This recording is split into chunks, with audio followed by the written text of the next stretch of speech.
看康尤杯马上有惊喜！观众朋友们，想不想参与赛事互动赢羽球大奖？想不想在赛场自拍上传场馆大屏幕？信不信你有好的运气可以摇出大奖？更有好玩的微信游戏，乐趣无穷。还有贴心赛事信息、球星新车爆料等更多精彩内容，请关注赛事进行时微信公众号。关注方法：一，在现场用微信扫一扫，扫描我们的二维码，点击关注。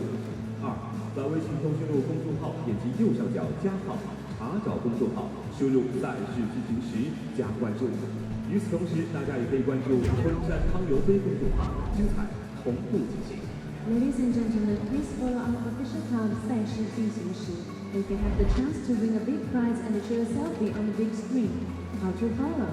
Please scan the QR code of our official account with your phone and click follow. Or click the plus sign on the top right corner of your phone. Click add contacts, include 赛事进行时 and follow it.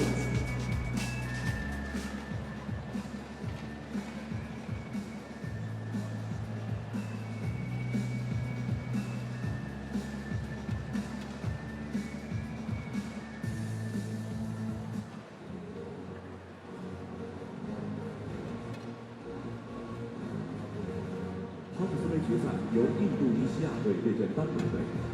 印尼队小组赛3胜突围，4分之一决赛3比1战胜中国香港，半决赛3比1淘汰韩国队。丹麦队小组赛3胜进18强，4分之一决赛淘汰日本队，半决赛鏖战5局，3比2战胜马来西亚队晋级决赛。精彩交锋，值得期待。The Thomas Cup final will be Indonesia against Denmark.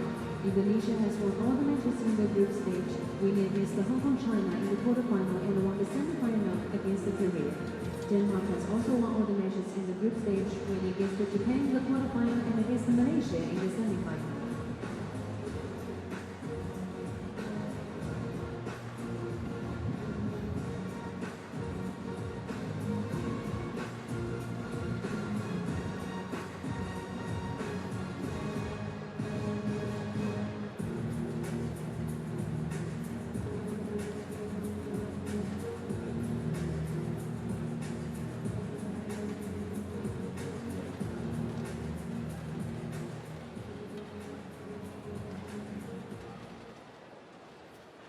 康尤双冠莅历昆山，可爱的吉祥物坤坤和珊珊，以时尚大气的羽毛球元素和极具昆山地域文化代表的昆曲艺术为创意原点，张开双臂拥抱未来，既象征了汤姆斯杯和尤伯杯的蓝领奖项，又体现出昆山人民以真挚深厚的羽球情。此刻，坤坤和珊珊来到了我们的比赛现场，请大家尽情享受这快乐的时刻吧。Ladies and gentlemen, let's welcome the masters Kun Kun and the Shan Shan.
Hello and welcome to Kwanshan Sports Centre for the 2016 Total BWF Thomas Cup Final, the World Team Championships for men. We started the week with 16 nations from across the globe. Those 16 teams were divided into 4 groups of 4. And over the first 4 days of competition, every country played every other country within their group. The top 2 teams from each group then qualified for the quarter-final knockout stage. So from 16 teams, we're now down to just 2. And for a 5th time in the 67-year history of this competition, Indonesia take on Denmark in the Thomas Cup final, 20 years after the last time these 2 teams met in the final. Well, as you can see, the favourites, China, 9-time winners, beaten in the quarter-final, then Indonesia beat them. The Indonesian team is the most successful team in the history of the competition, having lifted the trophy a staggering 13 times. Today is their 19th final in only the 29th edition of the Thomas Cup. The last time they won, though, was 14 years ago in 2002, when the event was once again staged here in China. Denmark came through, beating the defending champions Japan in the quarterfinal and then Malaysia in a thrilling semi-final. And Denmark is the only country to have appeared in the final stages of all 29 Thomas Cup competitions. This is their 9th final, but their first for 10 years since they were beaten by China, who, as we saw, lost in the quarter-final here. 9th final, but Denmark are still looking for their first title. And if they achieve that, they will become only the 5th country and the first country from outside of Asia to lift the magnificent Thomas Cup trophy. So this is the lineup for today's final. It's the standard order of first men's singles and the first men's doubles, second men's singles, second ranked men's doubles, and should we get down to the 5th and final match, it's the third men's singles. Denmark are at full strength. They've had injury problems, but Jano Jorgensen is back at second men's singles. Mads Koling is back in the doubles, the first doubles. The big surprise, of course, is at second men's singles for Indonesia. Jonathan Christie, who twice in this campaign has played at first singles, has just not been selected. They've gone with Ginting and Mustafa, the 2 youngsters. Of course, the Indonesian men's singles squad are all youngsters, but that is perhaps the only surprise. Otherwise, full strength for both teams for today's final. Well, always nerve-wracking. There is Tommy Sugiarto.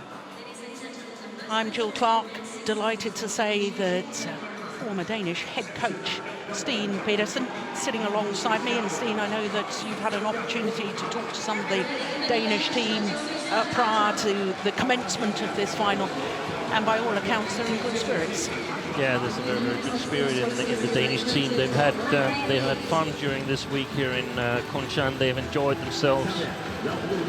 They've exceeded the expectations so far, and now they stand with at least an equal chance of winning the trophy for the first time ever. So, of course, also some tension, but more like a poised team in the warm-up hall. That was what I was experiencing.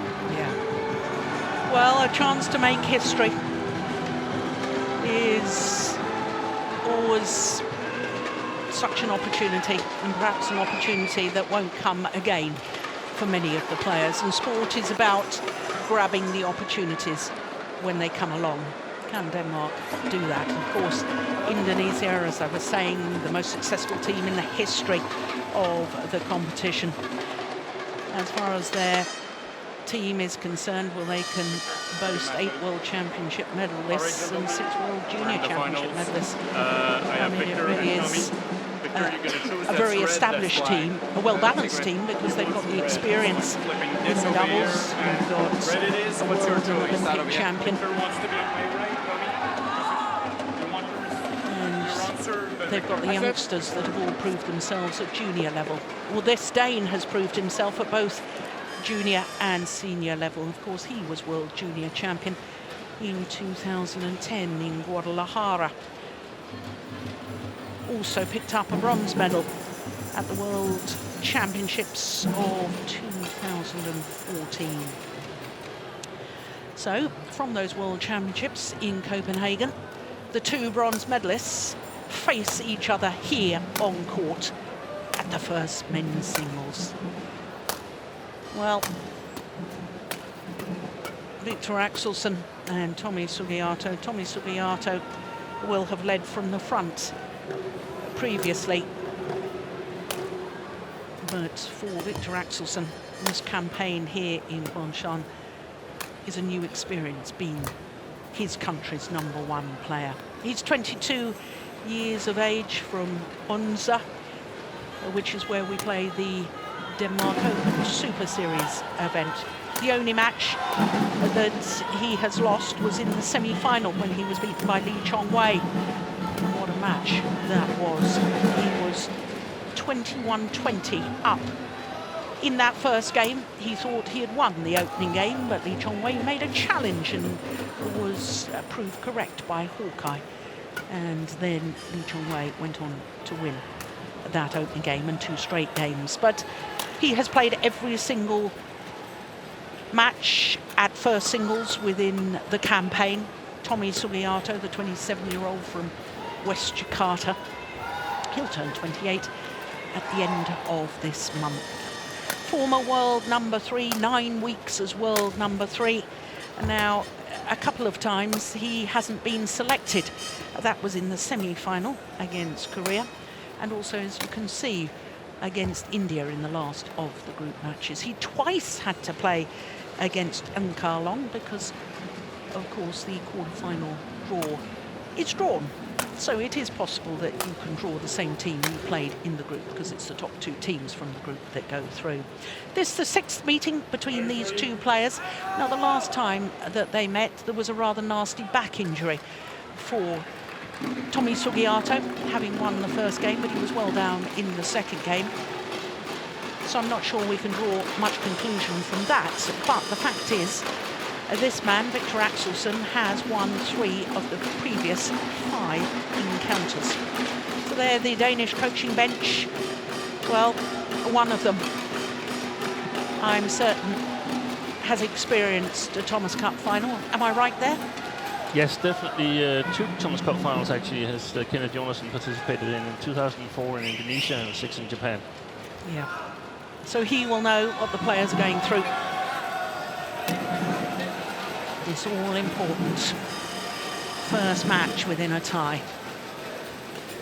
Well, I say that. Denmark 2-love down in the semi-final, clawed their way back. Viktor Axelsen.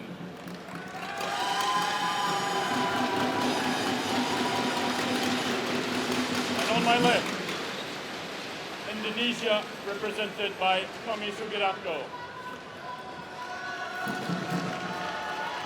Denmark to serve. Lavo Hui. So Denmark get the 2016 Thomas Cup final underway, and what a great start by the tall Dane.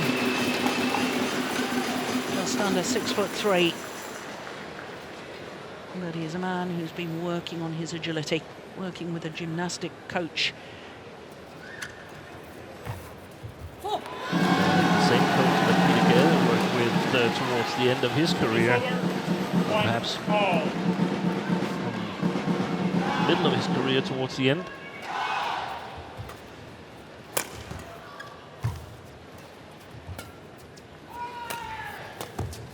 Swedish gymnastics coach.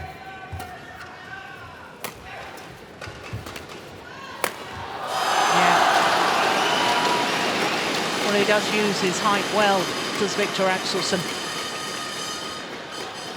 Service over. 2-1.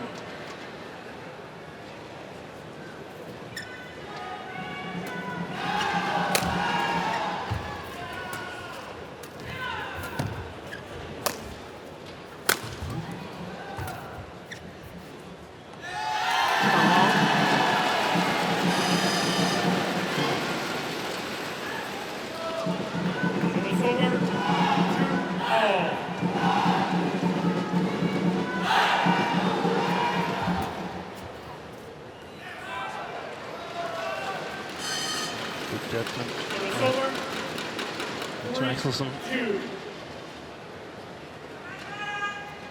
Chose to start on this near side of the court, playing with the drift in the first game. Missed it.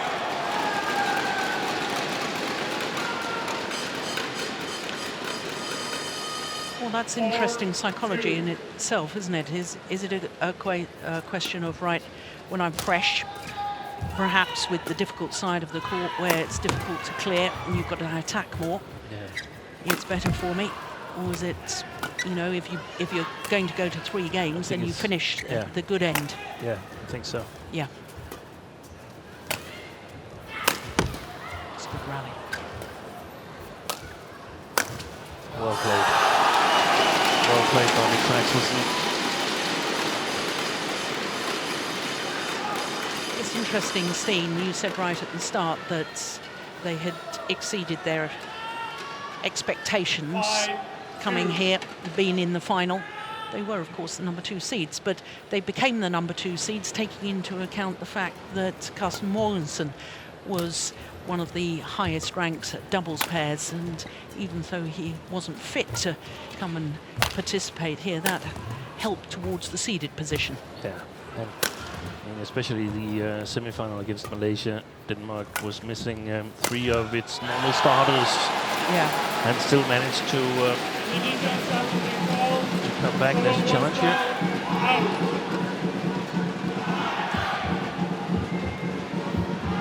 That's definitely out.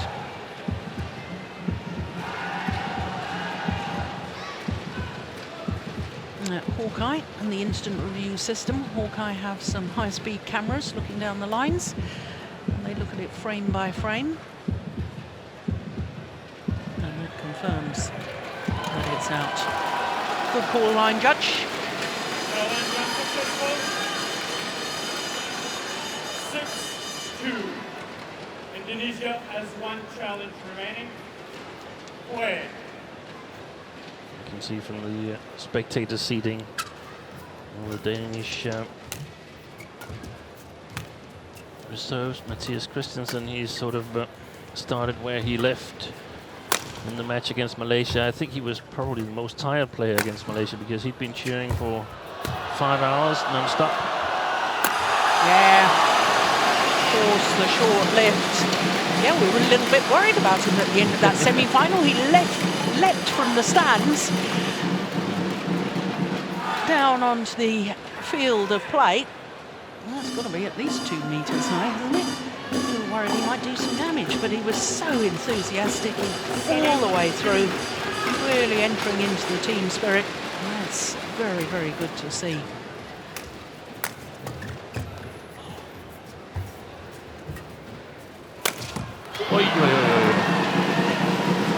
Slipped.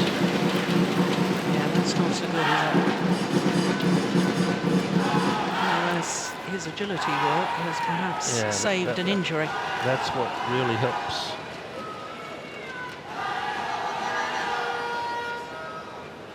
I've seen some of the exercises that they're doing. One of them is running on all 4, and I can tell you Peter Gade, he was quite fast on all 4. Crikey.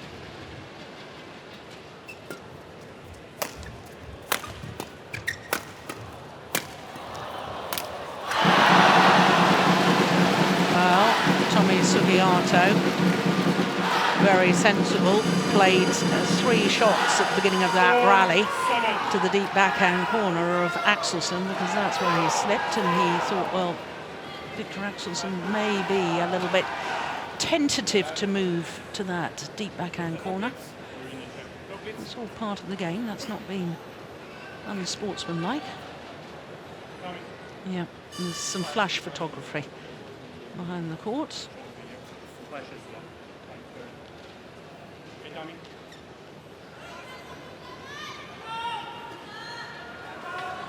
Some earlier stages. 4-7.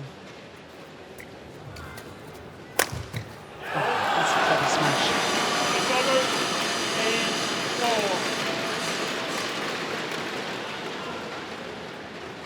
Talk to to the Danes, and of course they felt that Victor, Service fault foul.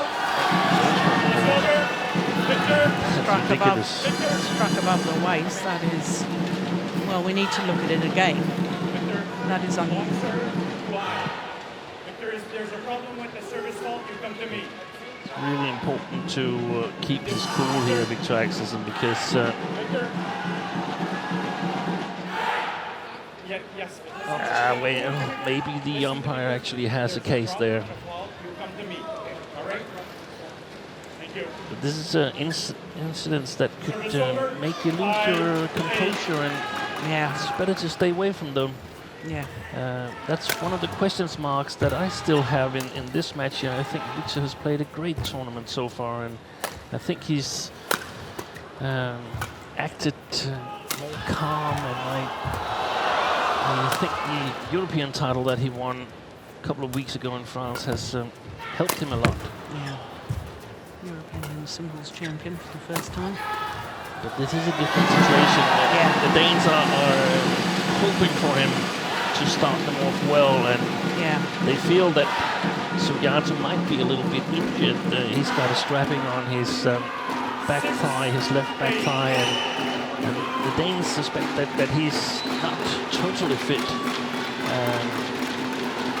increasing Victor's chances. But this is a different situation. This is the World Championship final. You're a little bit favorite, and yeah, now it's up to you to sort of deliver. Yeah. And that's different than all the other matches. And interesting to see how that psychology goes. Yeah. That's well played. Very well played. It's interesting that you say that, Steen, because in the introduction to Victor Axelsen, I mentioned the fact that he was that game point up against former world #1 Lee Chong-wei when Lee Chong-wei challenged the call, and then he immediately lost the next 3 points. Now, Yeah. whether that was all psychological, but he did just seem to lose his way a little bit, didn't he, after that? Yeah, he actually mentioned a couple of words of it because apparently not all had been happy with the Danish behavior, especially the Malaysians were a little bit unhappy. That was one of the incidents. Yeah. I don't think that was any significance in that. Then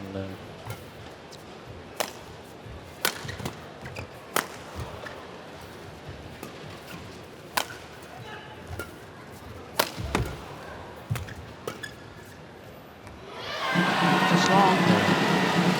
that's, I think, what the Indonesians, they're hoping to sort of capitalize from the experience of Tommy Sugiarto, because they had the opportunity. If he was really limited in his play, they had the opportunity of putting in Jonathan Christie in the first men's singles, and still maintaining Anthony Ginting and Mustafa. in the third men's singles. So I hope that Tommy's experience can help him here against the 7. young Dane.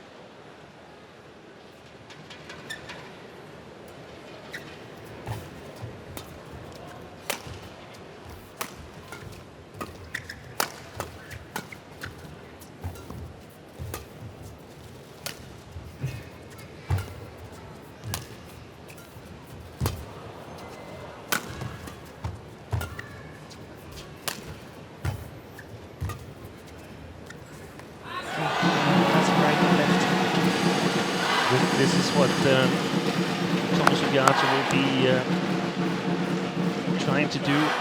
This will be part of his game plan, playing steady, not giving away free points, making Victor earn all his points. And then, of course, the Indonesians, they look carefully through the videos and seeing that sometimes mistakes creep into the game of Victor Axelsen. Yeah. Well, I hate to say it, I mean, you and I watched him 2 or 3 times last year where he had a healthy lead in a deciding game and then lost several points, whether it's nerves or whether it's... But the errors can come. Yeah, and that's the The stakes are raised in these situations. And 6 rear court winners to 1 in favour of Axelsen. yeah, Yeah, I'm not surprised by that. He's hit down some good smashes, hasn't he?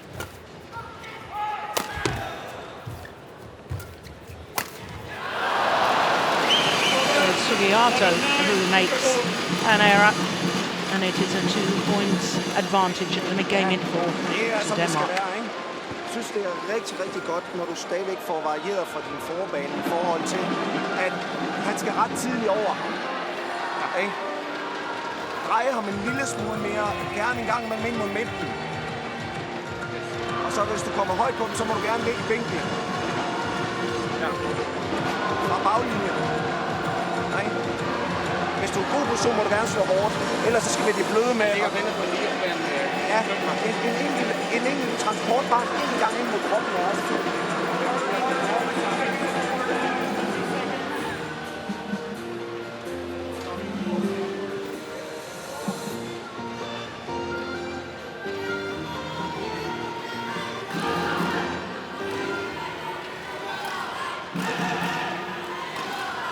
So, as Axelsen gets ready to serve, Steen, what was said to him in that interval? yeah, it was mostly reinforcements and something about the strategy on the front court. Get some variations in the shots. Sometimes play to the middle.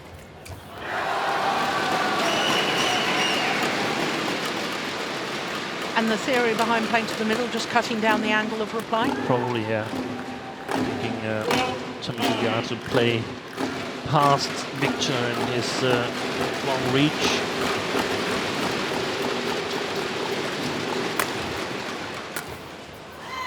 Well played. Good start after the interval by Victor Axelsen. Yes. Seemed very concentrated during that interval there. I'm not sure he heard everything what Kenneth tried to tell him. Given what we were saying about sometimes when there's an incident and he got faulted, that's clearly him. He got faulted on his flick serve. You know, the mind can wander. So that's excellent from a Danish point of view that he has refocused. Yeah, yeah.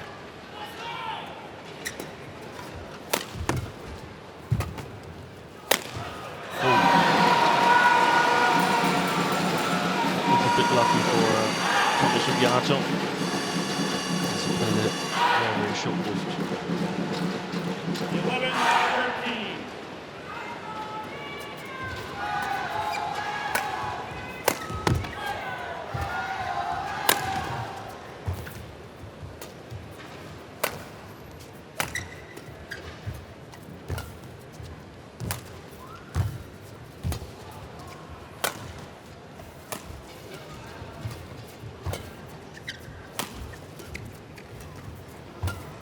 Interesting rally. Long rally. Should be to the beneficiary of Thomas Sugiarto. Let's see how it ends.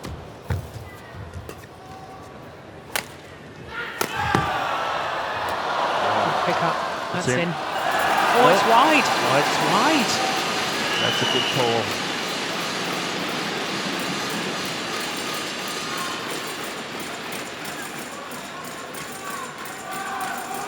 Yeah, very good judgment.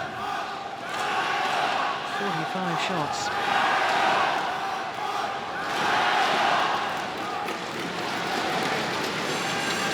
Well, Mikey put his hand down on the floor. The umpire being very strict here about the number of times the court attendant is going to be allowed to come on to mop up the perspiration.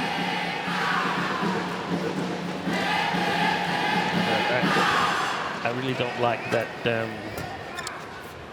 sort of trend the umpires have been setting in this tournament, where they won't allow the court to be mopped.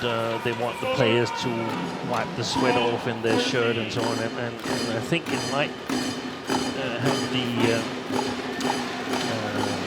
opportunity to bother Victor Axelsen. I mean, he's a tall player. Yeah. He's fit, but I mean, as you're tall, you're also a little bit heavy. when Tommy Subiato, as the server, wants to change the shuttle, it's very, very unusual that he's not allowed to do so.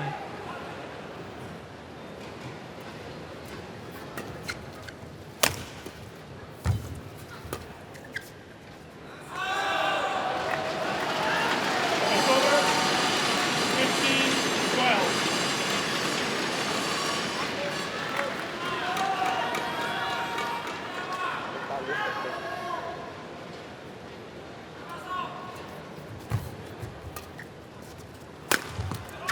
Yeah, now that's a good attack.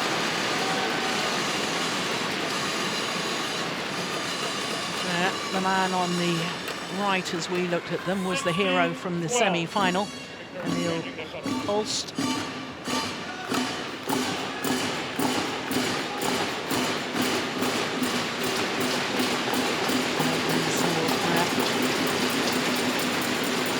Not selected, of course, for today, Holst.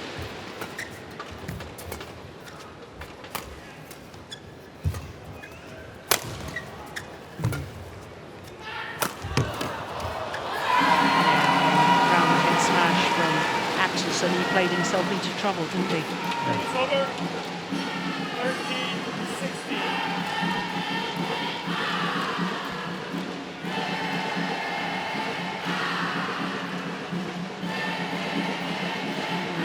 Unfortunately, I don't think we're going to see it again.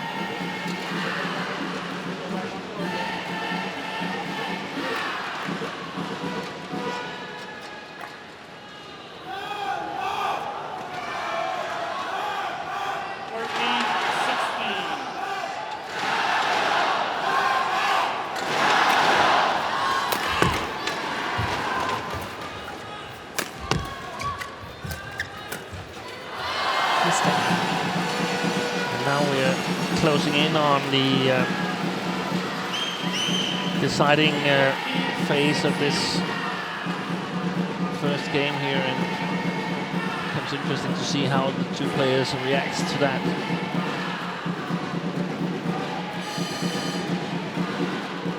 We need to control the nerves, keep the mental discipline, keep to the game plan.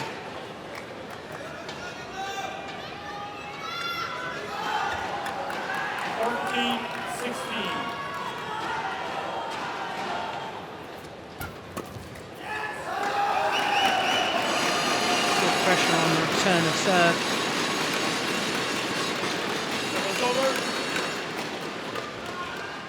17-14.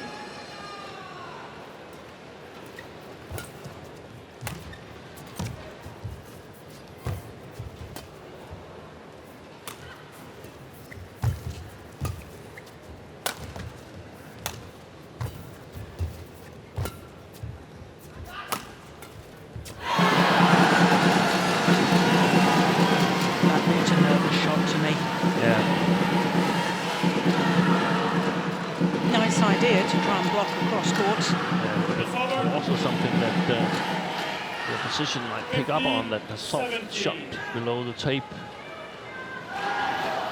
leaves a lot extra work. You have to judge how much speed can you put into it. Maybe you underestimate the difficulty of the shot.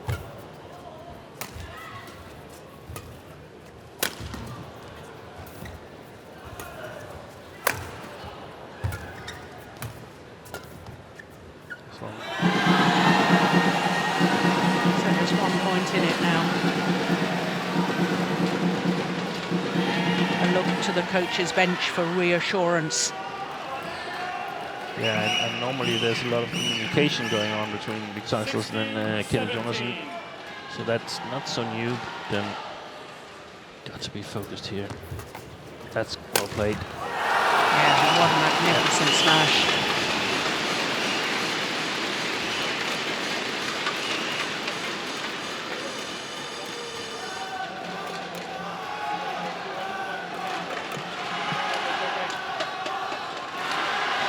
He thought Victor Axelsen moved too quickly. The service return. There's Matthias Christiansen. Yeah, he looks quite a character, doesn't he? He's a very good mixed doubles player main as well. cheerleader. Yeah, very good mixed player. Yeah. Very big talent. 18-16.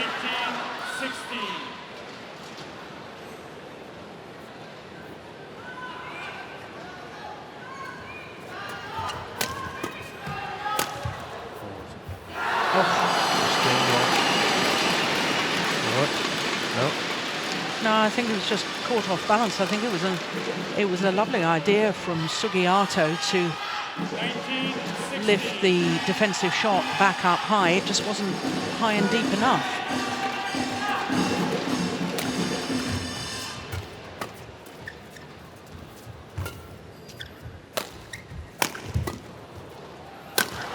That's a magnificent smash. He's doing well from the backhand side today, Viktor Axelsen. Again, Sugiarto trying to defend the smash with a lift. And again, it's giving Axelsen an opportunity. And now it's game point opportunities, 4 of them. Oh, good serve, my goodness.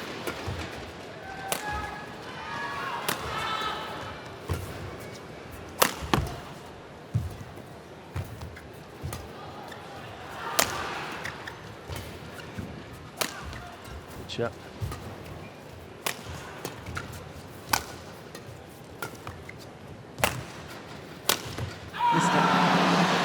Yeah, you could tell.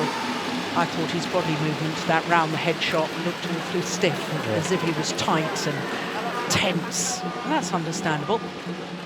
It's over. 17-20.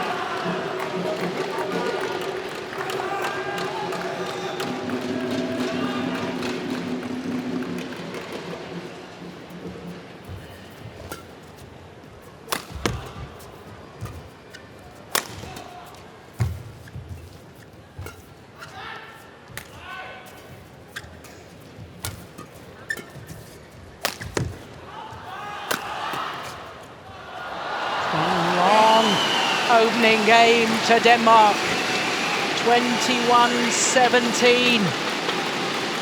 First game won by Denmark, 21-17. Denmark off to the start they wanted. Yeah, clearly long. 21-17 in 25 minutes.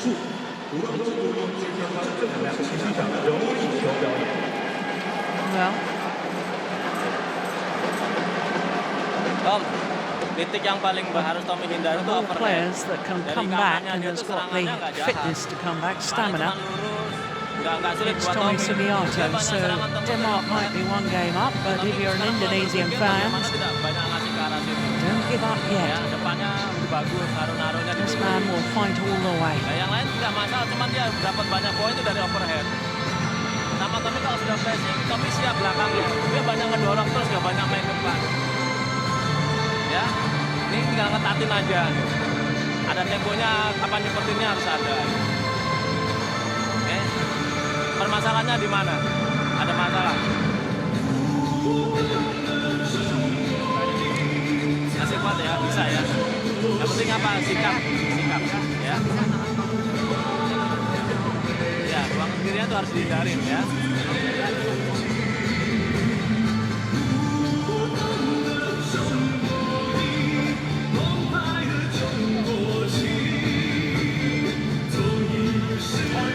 Well, with the courtside entertainment, the dancers and the music,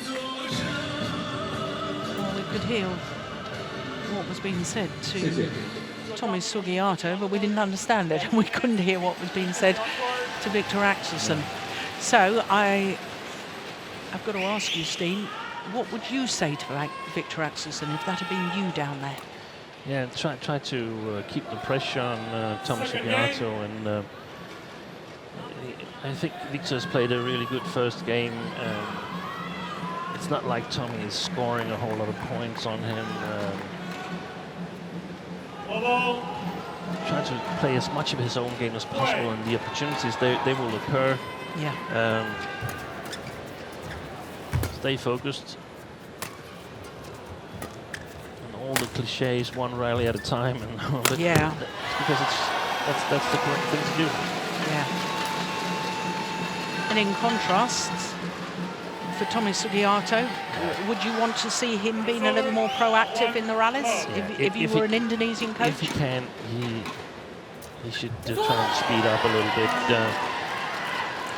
It's Speed of shot or speed of movement? speed of movement and speed of shot as well, but it's imperative that he doesn't commit too many mistakes, because, I mean, it's still basically let Victor win this by himself, and let's see if he can do that.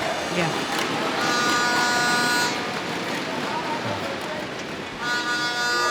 I think I will try to keep the shuttle a little bit low and see if I could stay at the net a bit more, in order not to give Victor these high lifts, because he's been really clinical with those in the first game.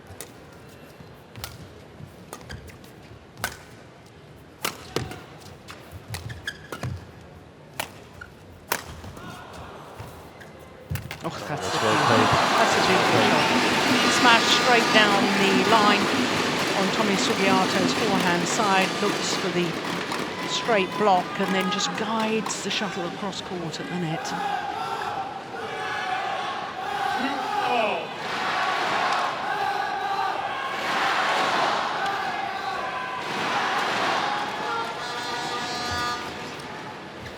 It's gone long.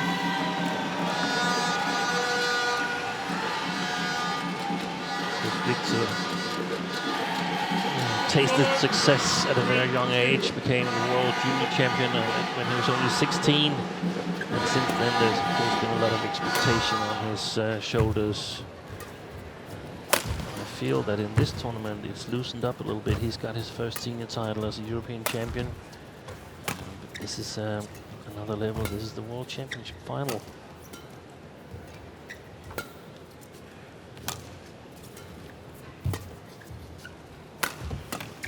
Pretty sure that if you could make this a regular tournament match, second round China Open, pretty sure Victor would win it, but it's not.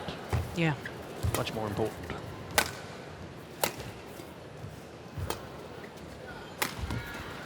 That's a good rally.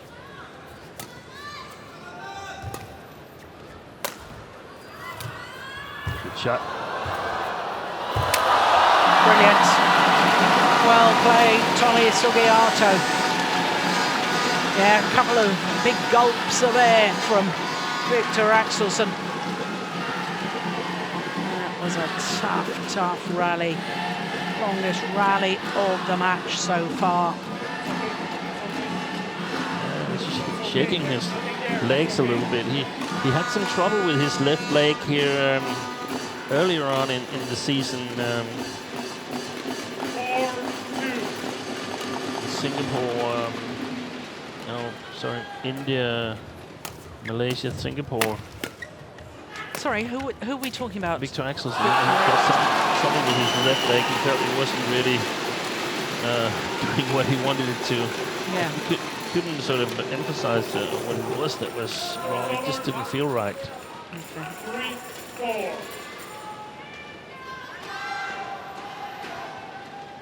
Felt that it had a tendency to cramp, and suspected that he might have been practicing too hard during January and February, where there were no Super Series tournaments.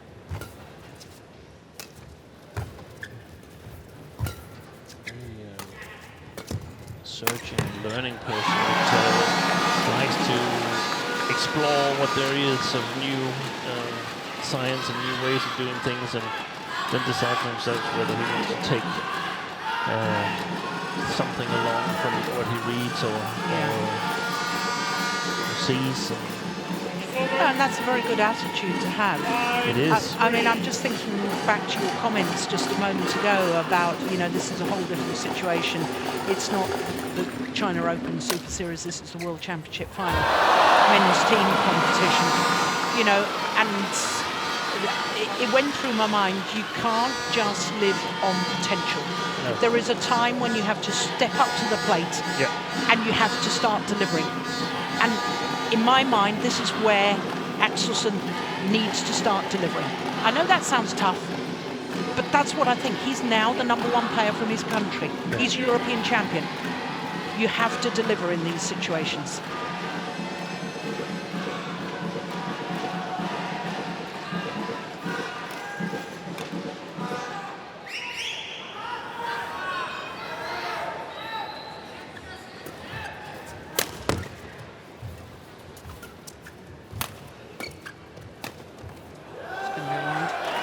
And in all fairness to Axelsen so far in the campaign, he has delivered. He has delivered in a good way. Yes. And the things that we're interested in, why we're mentioning this, is that the stakes have been raised. Yeah. It's even more important now. He's not playing from behind. He's not the underdog in this match. He might be the favorite. Yeah. And these are the situations that are difficult, but people have handled them before him, and you have to learn how to handle them. Yeah. 5-6.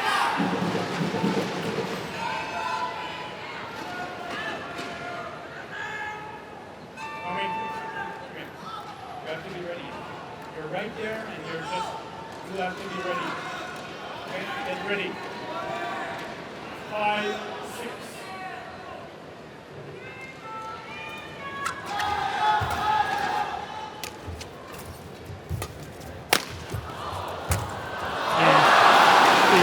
That kill, and he was able to hold it because the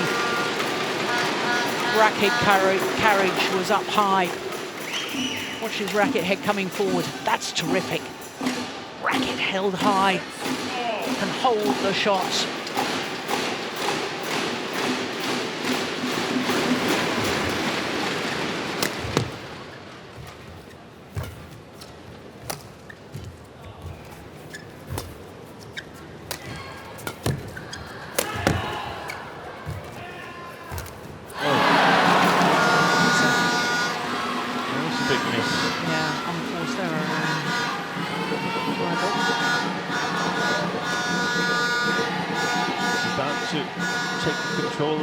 Tommy has been directing early on. 7-6.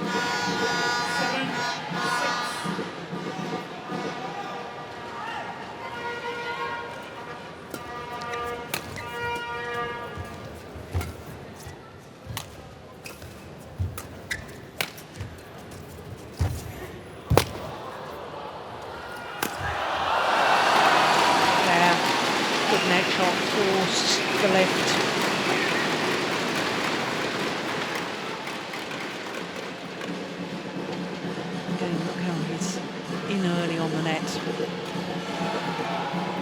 Goes down so steeply. Yeah. 7-12.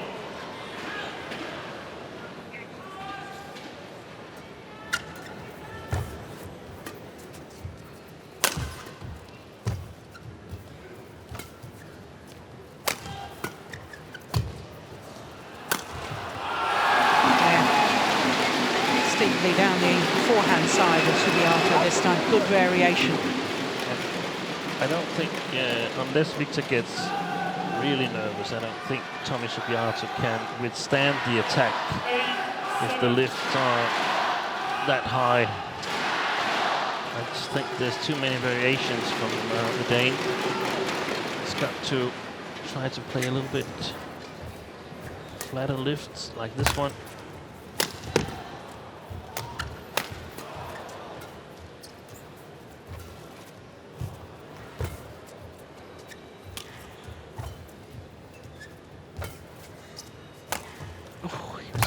In at the net, thought it was going to be a drop shot.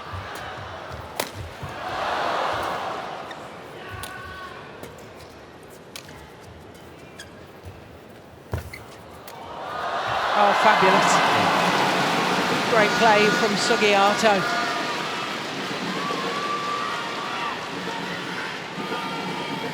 Look at his balance and poise. Sugiarto waited for it.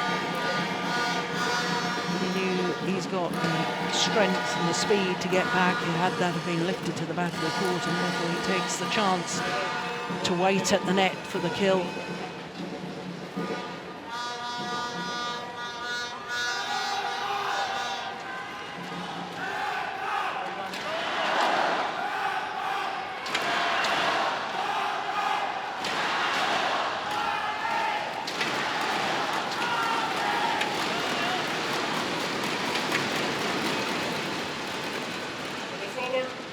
8 all.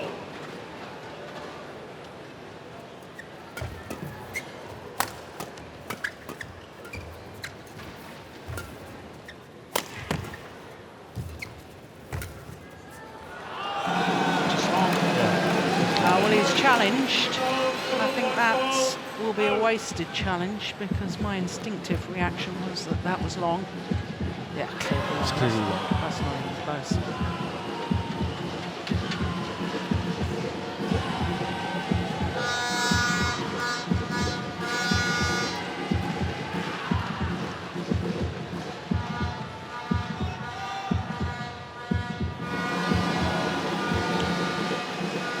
Challenge unsuccessful.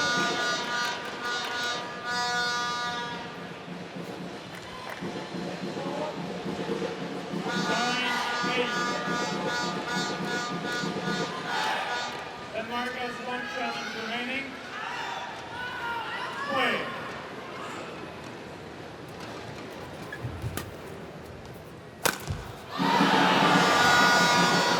I sense a bit of tension on the Danish part of the court right now. Yeah, and I sense this is a very crucial phase of the match.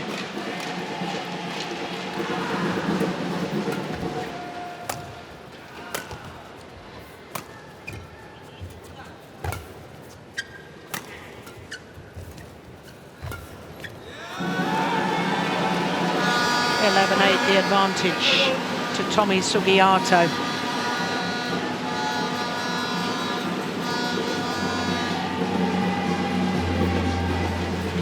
told you it was a fighter.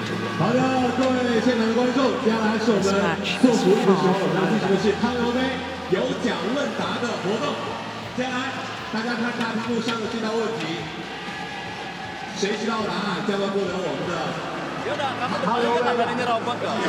Ya dimajuin dulu, angkat ke kanannya jangan lupa. Ingat kirinya dia lebih bagus dari kanan.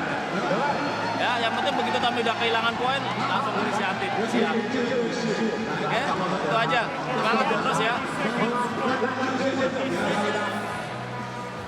回答答案是什么？回答不正确还有机会。你说意喊出来名。那个叫维克多。 阿萨尔森，好的，恭喜你来，我们的志愿者把我们的公仔给到他好吗？他答错了，就先答对了。好，我们在接下来的时间呢，还会有更多的问题，大家敬请期待。 I feel that perhaps Victor has got to come up with one little surprise or something like that. So, for instance, how about a body smash if he gets the chance?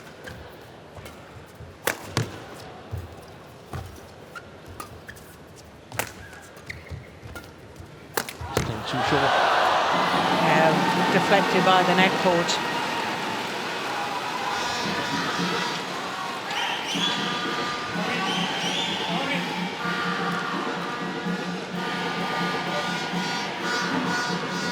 But a 4-point cushion. Will that prove to be significant? 12-8.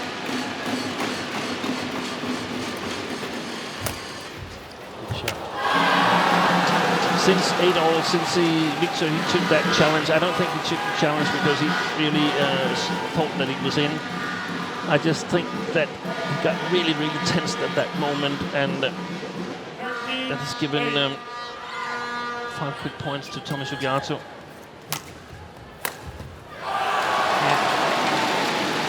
Stems the tide.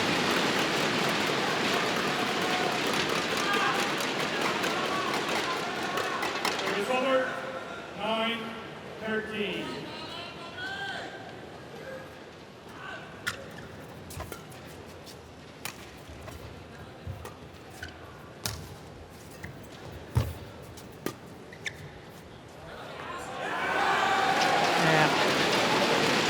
Two really, really important points.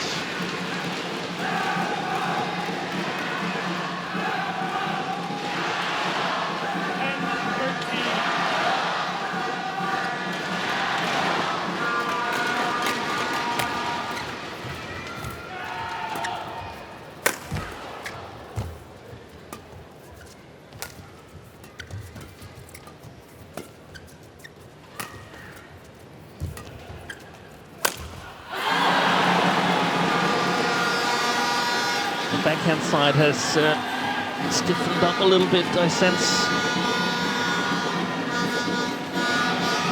Discussed it earlier, you pointed it out, Yeah. that the backhand side is not as strong as the forehand side.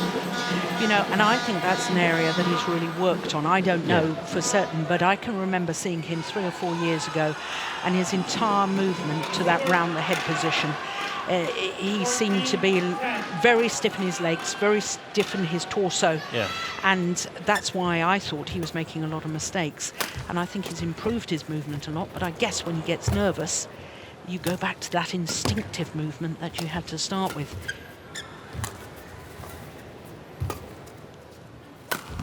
No, That's a good shot. That was better.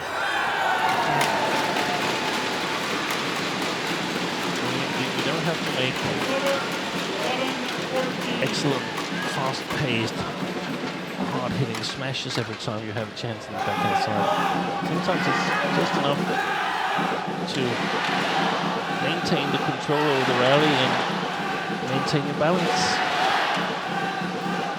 But a good lead for Thomas Sugiarto, and I think pretty much what was in his game plan, to play a steady game and pick up the easy points if they were there.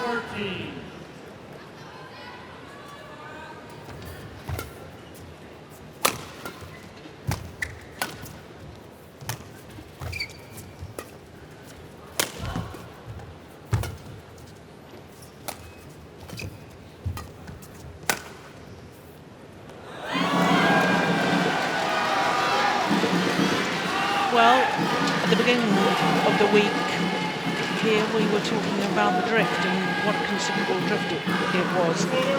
And then 3 days ago, we thought the drift was much less.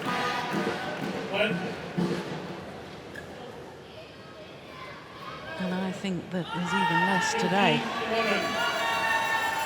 But the players are still expecting it. Yeah. That's the problem. I mean, of course they want better playing conditions without a drift. But if you're expecting it, then your whole game plan, from the choosing of ends, which ends of the court you wish to start, all of that is affected. It is.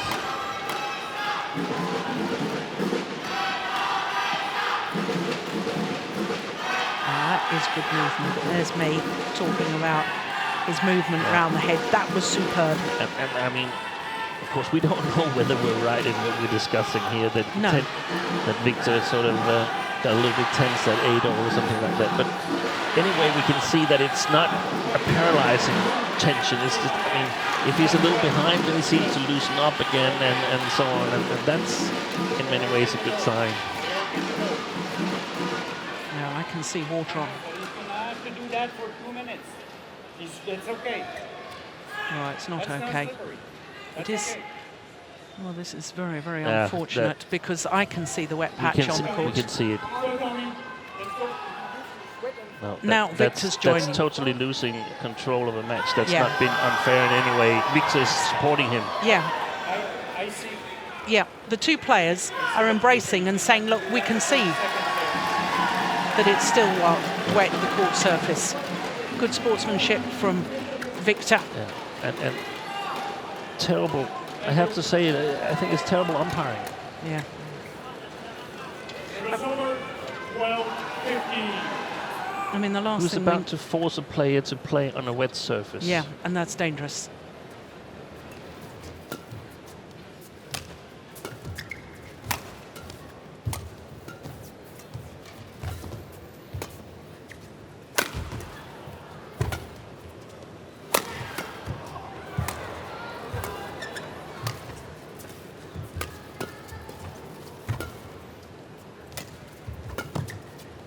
Good rally. Oh, that's a lovely drop shot. And again. Very nice reception. Oh, so is Another that. one. What a Beautiful. rally. That is super, super badminton. Well, it was like a chess match in that rally. The drop shots, the push to the back. Look at the disguise on that final shot from the net from Axelsen. Here it is. It's a double hit. looks as if he's going to hit it, deliberately misses it, plays it a second time.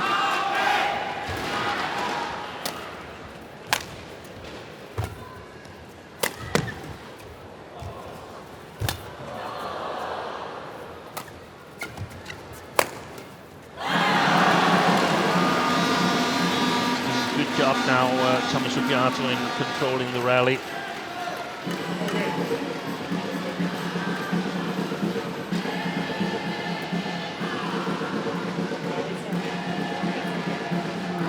Saying it's okay.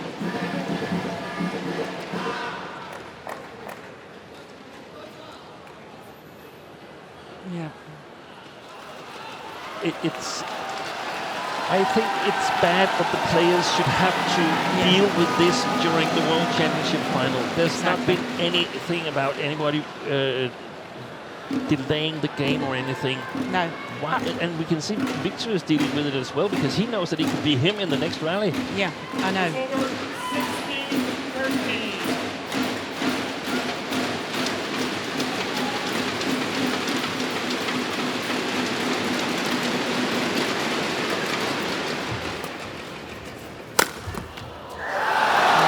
Good attack. His attack has been excellent throughout. It's over 14-16.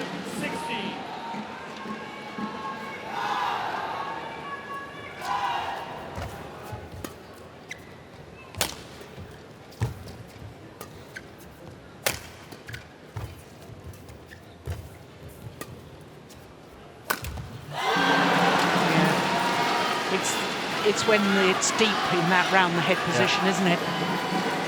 I could see the tension in the torso, the upper body.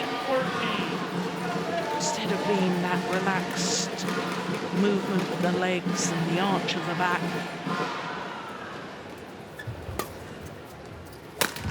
Oh, lucky net court. It was a good lucky net court.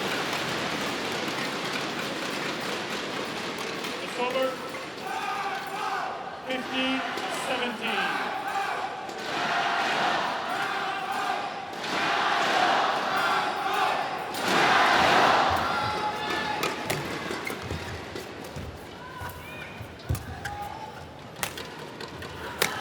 Yeah, good smash.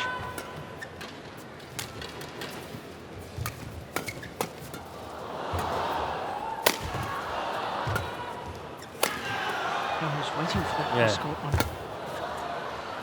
That's a good lift.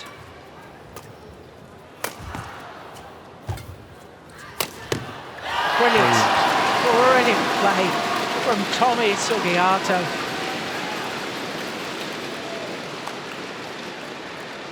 Wonderful control. 18-15.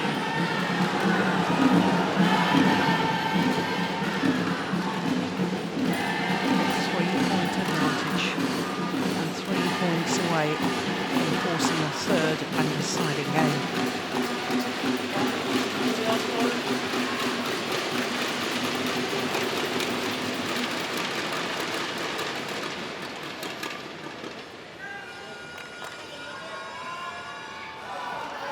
Oh, so far, both players have played better from this near side of the court, which surprises me.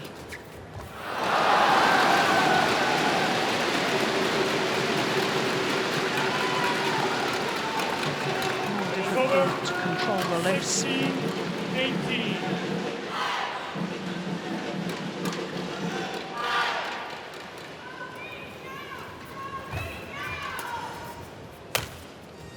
It's too short.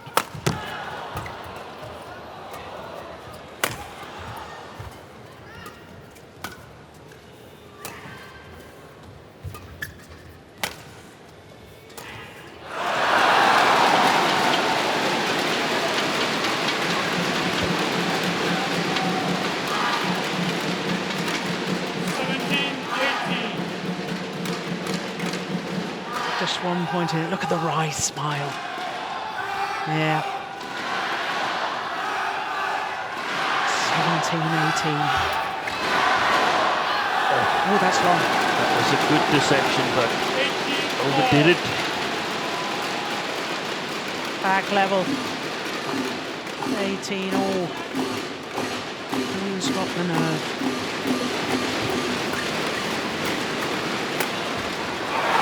Well, a run of 4 straight points seen Denmark back into the lead. You can see the goal line now with Axelsen. He survived the crisis. Yeah.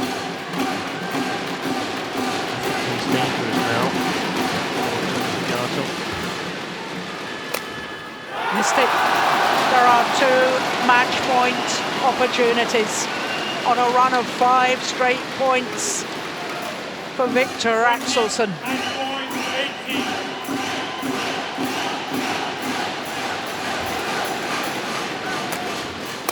Make that a run of 6 straight points.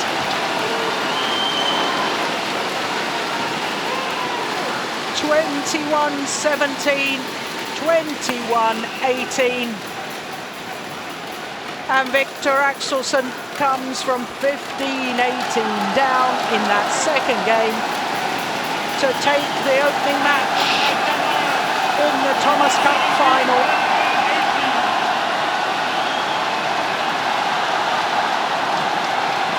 He's running to the fans, he's going to throw his racket and his shirt. Steady on, young man, that's enough. I think we can safely say he's pretty happy to have won that one. And so he should be. So he should be. I, for one, thought when he was 15-18 down, I thought we were going to be treated to a decider. But if you're a Danish fan, you will be very, very happy that Victor Axelsen has won in 2 straight games. 54 minutes for that victory. And Denmark are off to the perfect start in this Thomas Cup final. Well, I said he needed to deliver. Deliver he did. The man has perhaps come of age. There is confirmation, 21-17, 21-18 in 54 minutes.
So Denmark off to the perfect start in their 9th Thomas Cup final.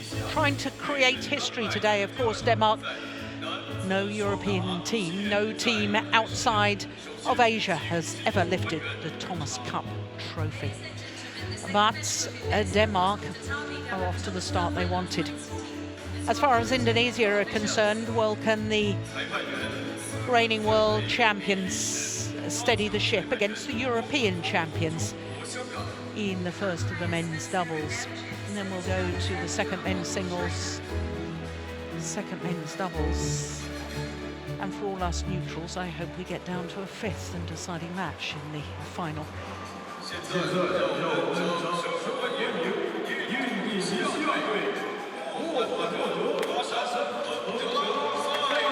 Mohamed Hassan and Hendra Setiawan.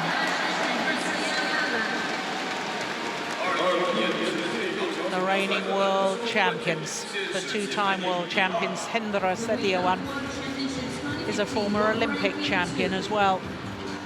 Well, Indonesia would expect them to deliver. For Denmark, it's the European champions, and good to see the giant of a man, Mads Kolding, back on court. He's struggled with a niggling injury earlier in the week, a hip injury, and therefore he didn't play in the quarterfinal or the semi-final. Mads Conrad played with the left-handed Matthias Bo in both those ties. But there he is, the tall man. Hey, Mads. Yeah, that's nice. Great sportsmanship shown in the first of the matches between the two singles players, and already here in the men's doubles.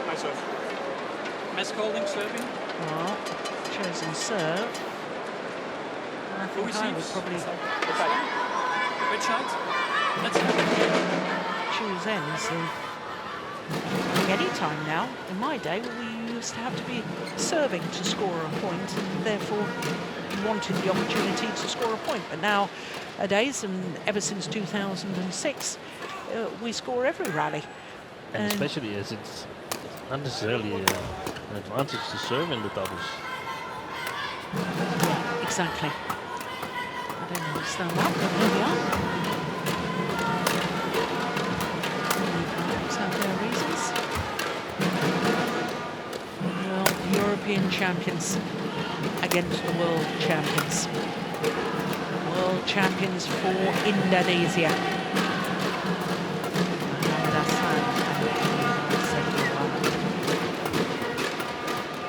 Won their 2 world titles, not only last year in Jakarta, but 2 years prior to that in Guangzhou, and able to try and defend their title in Copenhagen. Mohamed Hassan, he's 28 from Palembang, South Sumatra. And they, of course, as a pair, have been world #1s. They spent 38 consecutive weeks from the 21st of November 2013 as world #1s. Hendra Setiawan, he's 31 years of age now.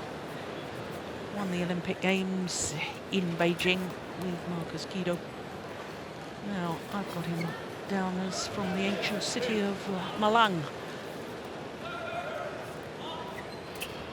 They are the current world #2s. Mads Kolding. Well, I said he was a tall man. Take a look at that. 2 meters and 5 centimeters. That's just under 6'9".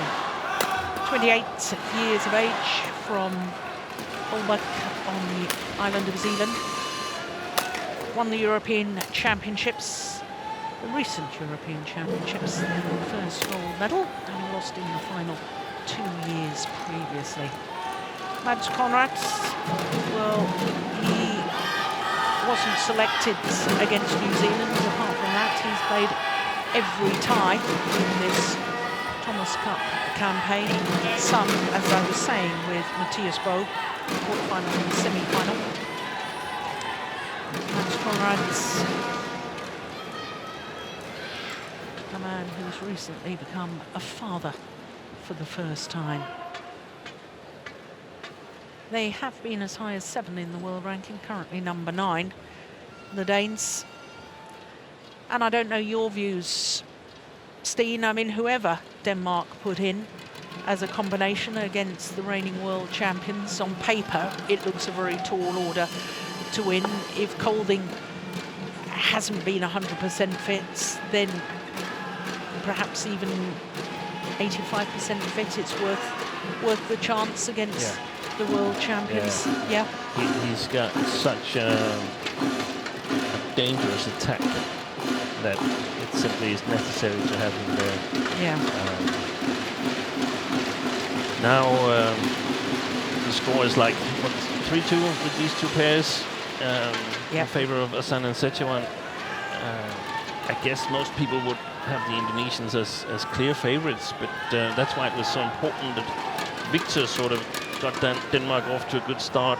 Tommy Sugiarto had the chance to sort of come from behind. Now it's the Danes' turn to come from behind, and they have one match of the tie already in the bag. So had they been behind 1-0 Denmark, then this would have been really, really tough. Now, perhaps a slight chance, but still the world champions, the favorites. Yeah. Henra, set your one. Denmark to serve. Mes Peter holding. Mohamed Ashan. Level. So the European champions for Denmark against the world champions for Indonesia. 6th time that these two pairs have met each other. And it is the Indonesians who have the advantage over the previous 5, having won 3 of them. But it was the Danes who won the last time they met, which was in the quarter-final of the Malaysian Super Series just last month. Yeah. And I think there's a quite clear indicator on how this match will unfold. If Mohamed Hassan plays well, the Indonesians will win. If he doesn't play well, the Danes have a good chance. Yeah, well, we didn't actually get an opportunity to see this Indonesian pair playing against Hong Kong in the quarter-final. A repeat, of course, of their group match. But they actually lost to Ho Chin Chung and Tang Chung Man, which we both thought was a bit of a surprising loss. And we both assumed that Mohamed Hassan was injured again. Yeah, because he hadn't been selected in the first match against Hong Kong. Then they sort of resurfaces and quickly disposes of Lee Yong-dae and Yo Young-sung.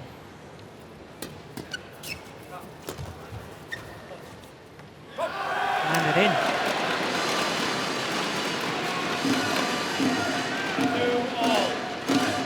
Really in. This is, at least for, yeah, it's for both players. This is, both Indonesian players, this is new. They played in the Olympics, or at least Hendra Setjeman has played in the Olympics, won that with Marcus Kido. He's won the World Championships twice with Hassan and once with Marcus Kido, but he's never played a Thomas Cup final. Oh, yeah. 2010? 2010. Kuala Lumpur. Exactly. Yeah. Indonesia lost that final 3-love to China. Then he's never won the Thomas Cup final. Yeah. But presumably he was playing first doubles, so he would have actually contested with Marcus Kido. They had to be the top-ranked pair, surely. I'll check that out for you.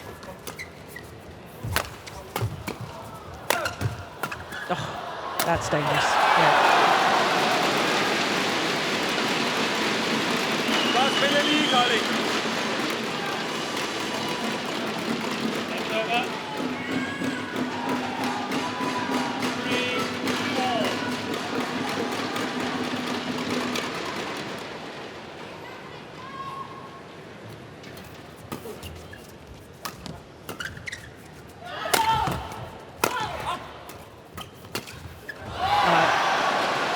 Well, there's a challenge. The Danes are challenging. Denmark challenges goals in.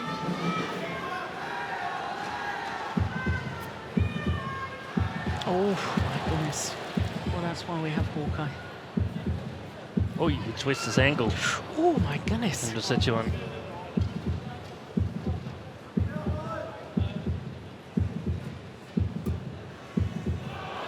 Well, it's judged to have been out. Well, well, well.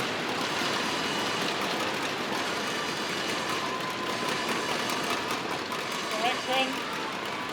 Out. Overall.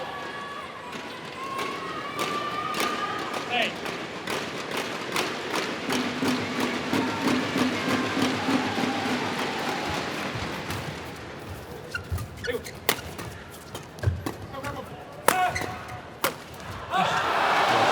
There's the long, long reach again. of Mads Scharling. 5-4.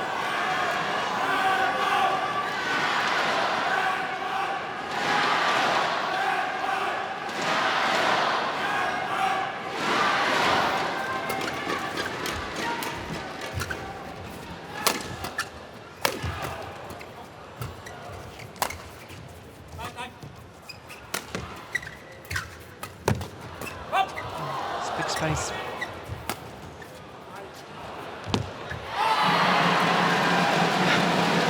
A little bit of showboating.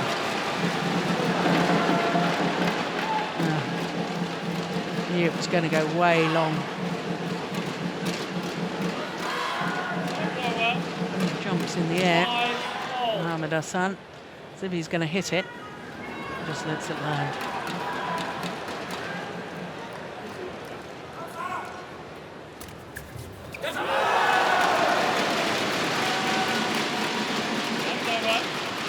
I'm not sure this is the moment for showboating. No. I've checked now. Hendrik Setterman indeed played the first men's doubles with Marcus Kido, 2010. Yeah.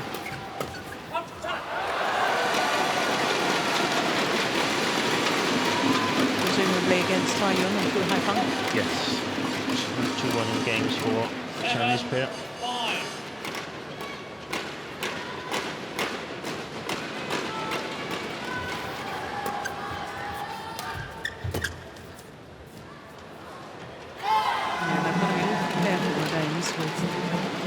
Lifting from this near side of the court. 6, 7.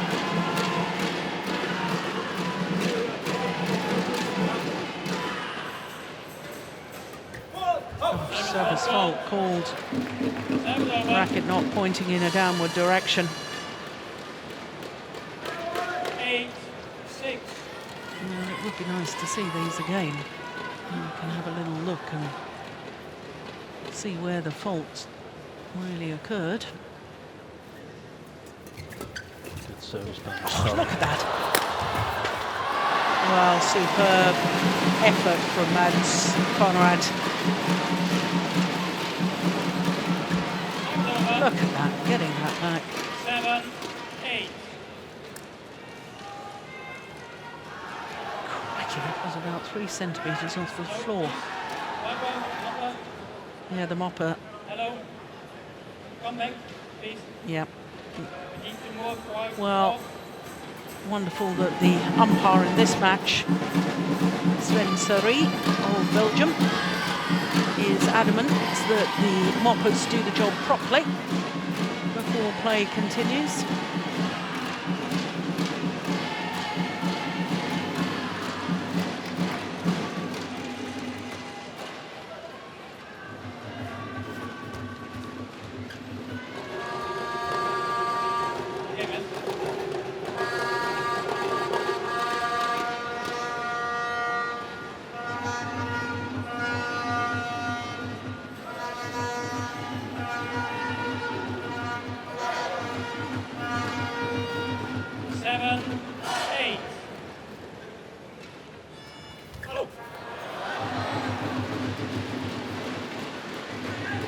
Over. 9, 7.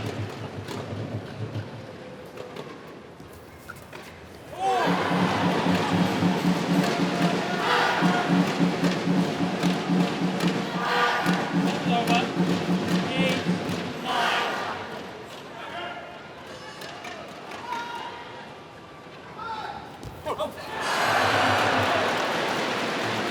Sign of nerves here. On the Indonesian side, 2 services that just took the top of the tape and fell short.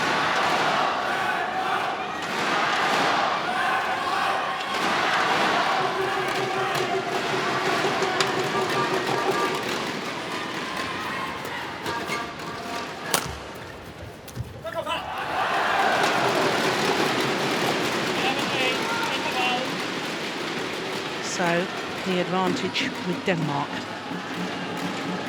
A 3-point advantage here at the mid-game interval.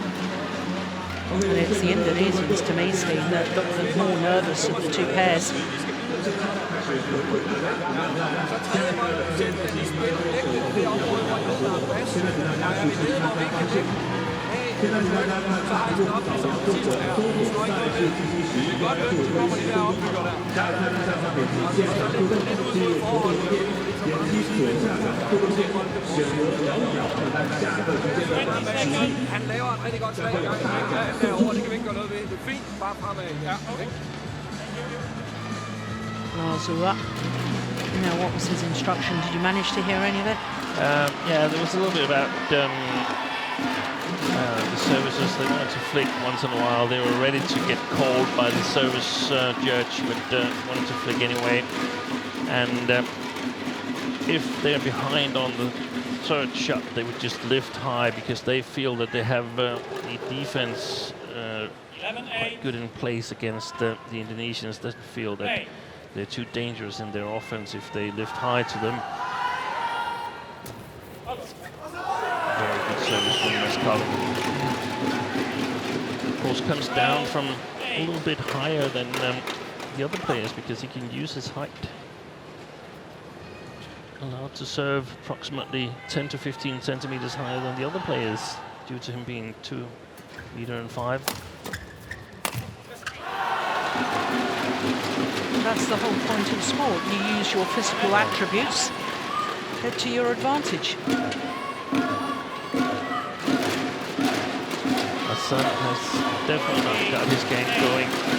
Made a number of errors.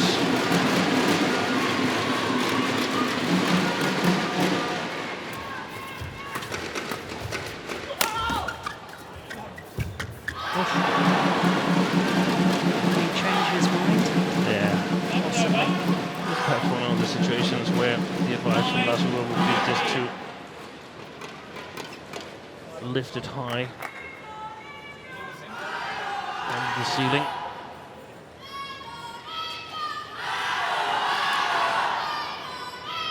Seems like Hassan is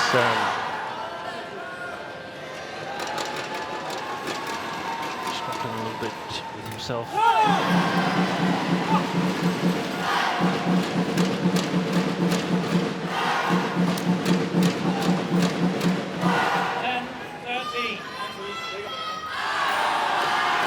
They're expected to deliver for Indonesia. They're the world champions. Yeah, they're their banker.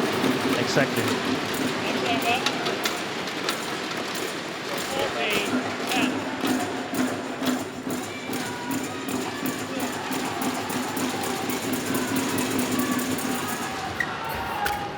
Oh, Setiawan. We were talking about him the other day when we were watching other players and saying how delightful he is to watch in his reading of the game at the front of the court. Yeah.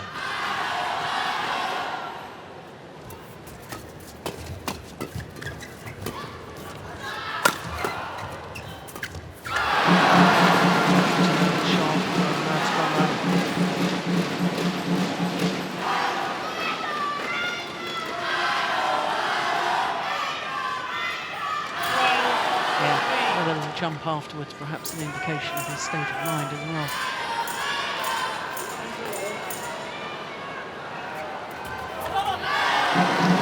Another error. And Indonesia right back in this opening game. Quick time. Yeah.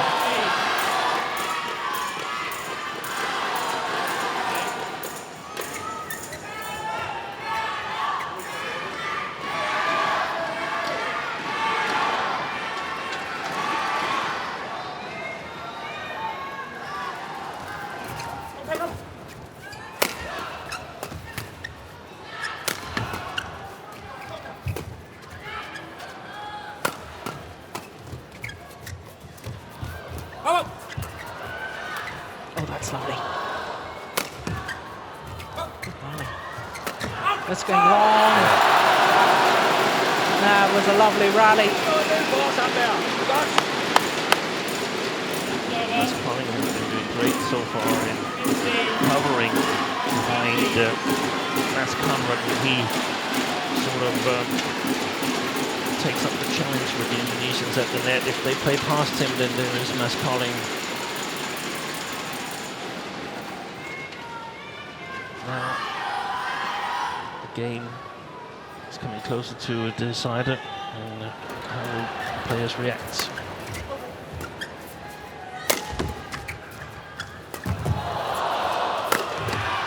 Oh, there he is again. Hendra Setiawan. That is brilliant best. Yeah. And of course, the opportunity has been set up by the good placement of the smash from Mohamed Hassan as well.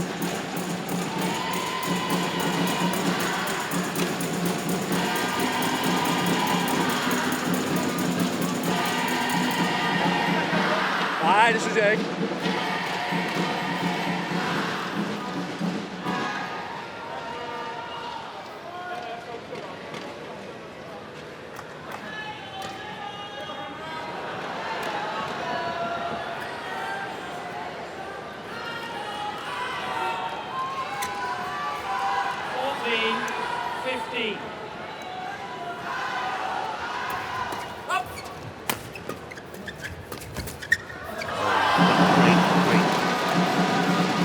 By Hendra Setiawan, so alert, so quick to pick up on where the chance might occur. And the one-time 5-point deficit has been closed. 15.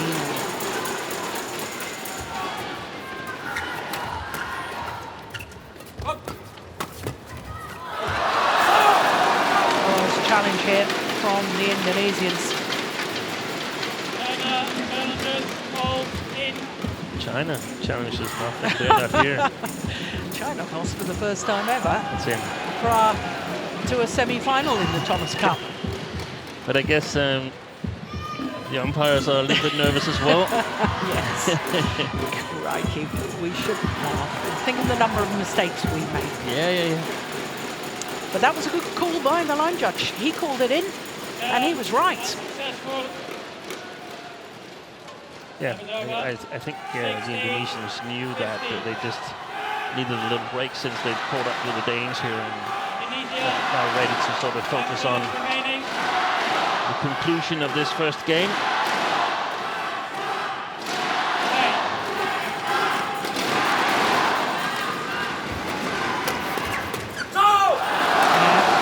Well covered by Mads Conrad. He's very nervous, Mohamed Hassan. He's not at all the force on the front court that we sometimes see him be.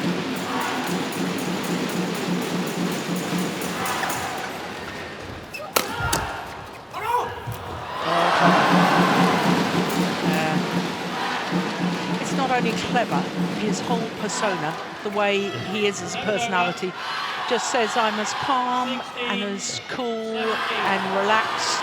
Sometimes I feel like he's sort of, is he going to play this rally or what? Or, I mean,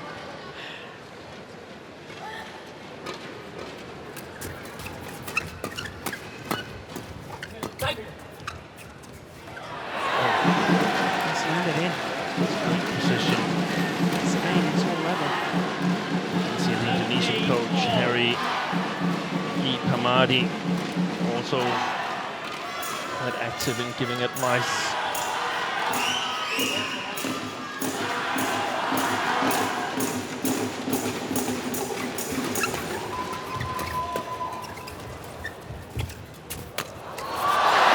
Well played. Yeah. It was something that the coach had emphasized. It's a long time since Indonesia has last won the Thomas Cup, dominated for a period of 10 years, but hasn't won it since 2002.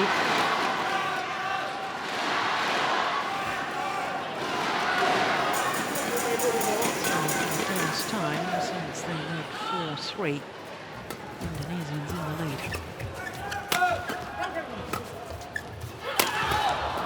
That's bad.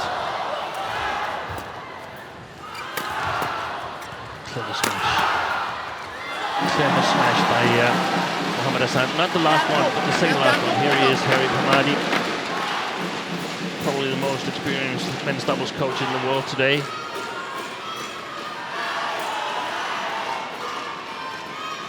His second last smash, he sliced it a little bit, so he was sure to get a lift again.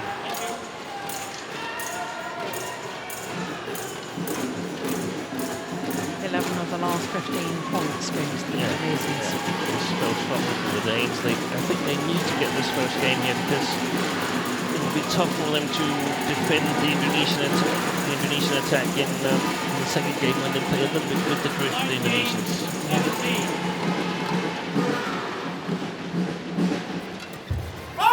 Great return. Wonderful disguise. Setiawan didn't even react to that.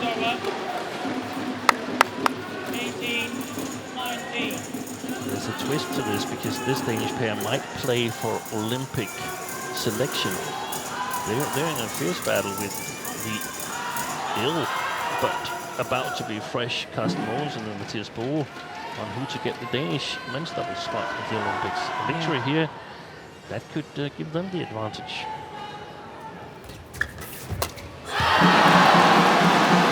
He's a master, isn't he, Setiawan?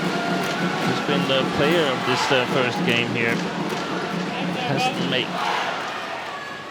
a whole lot of wrong decisions. 2 game point opportunities for Indonesia.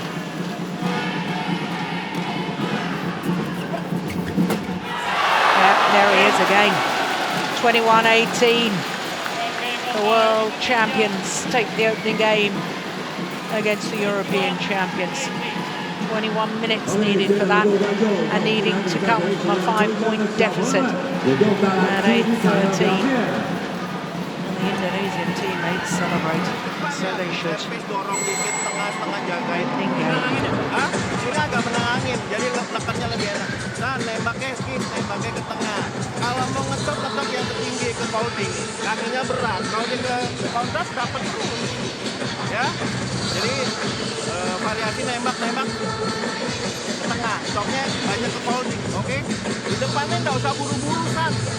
Naro-naro aja, kita menang, lapangan kita menang angin. Tekannya lebih enak. Nembak ke tengah, ngetopnya ke holding. Ya, oke? Nah, come on. Mainnya petakin si Konrad, kalau di depan, kalau kamu habis nge-net, tungguin dia bisa net lagi, jagain sama tengahnya. Oke, jagain tengahnya itu sama lu nggak berani nge-net. Oke? Nah, come on, fokus.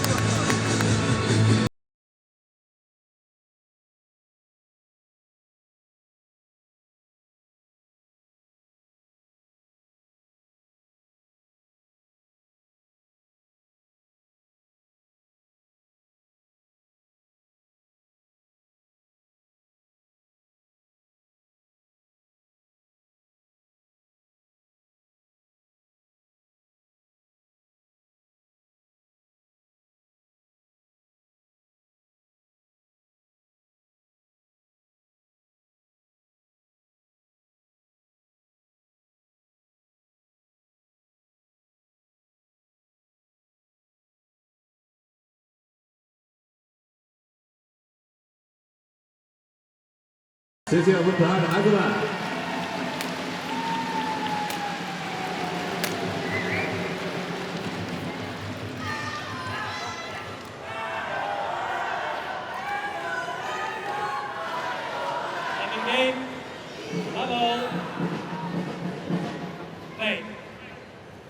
So 1 game to the good. The Indonesians in this first men's doubles. What would your advice to the Danes be right now?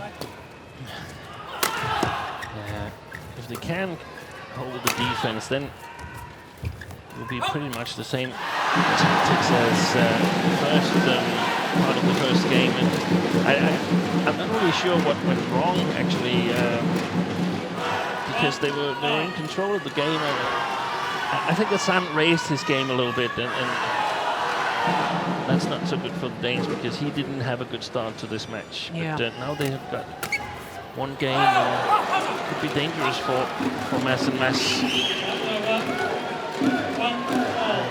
The here is that they're playing up against the drift, so if they could get good length on their defense, they can sort of open up the court. The problem is that the smashes from the Indonesian side, they will come faster towards them and sort of disrupt their timing a little bit. But they need to try to get the control over the rallies and play below the tape, because otherwise it will be really, really difficult. That's well played. That's well played. Yeah. They've got to have that formation with Mads Conrad at the net. Mads Kolding firing away his smashes. So I guess it's yeah. That's definitely the favoured formation, isn't it? Yeah. I wondered as well, Steen. I felt that there was too much of a contentment to lift and lift high too often by the Danes, and I felt they needed 1 or 2 is fine, but I felt they then needed to try and do something with it. Exactly. I mean, you can survive with the defense, but you rarely win with it.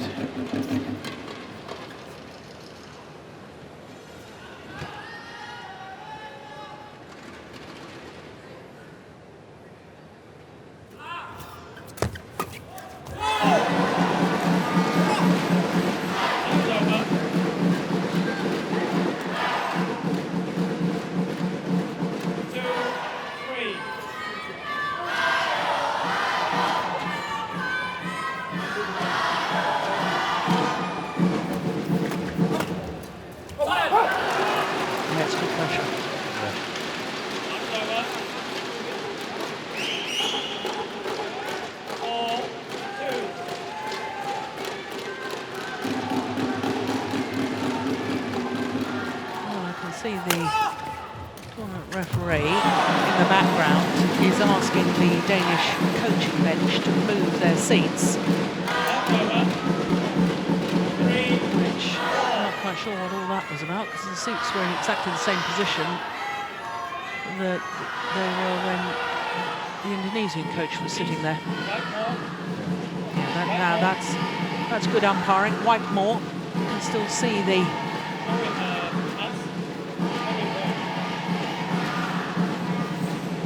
Danes said that the chair on the other side is more straight to the court, and I think actually we've seen some situations where the coaches are sitting in very, very awkward positions. Yeah. That's okay if you can sort of have some kind of phone or messenger contact, someone with a better view, but that's not allowed either. You're not allowed to use any electronics in the coaching seat, and you really have a bad view of the court.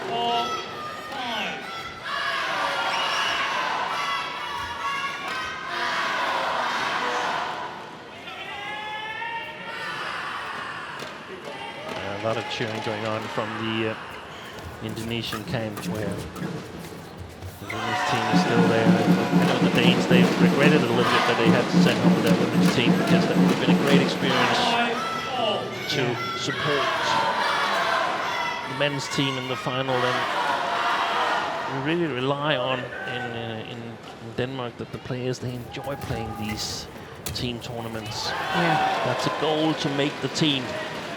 Maybe you're not a world beater, but if I can make the team, then that's my motivation for playing full-time badminton.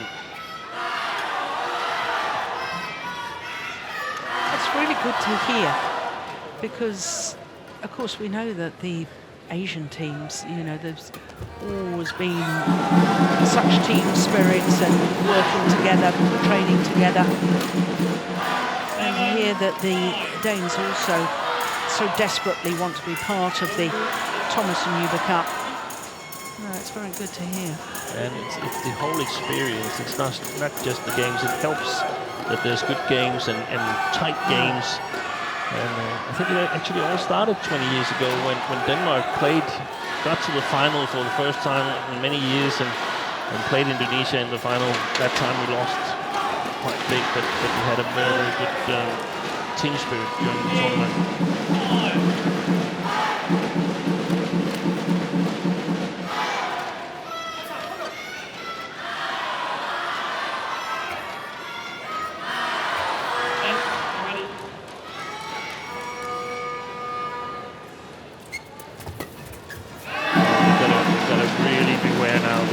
Because that was 6 quick points for the Indonesians again.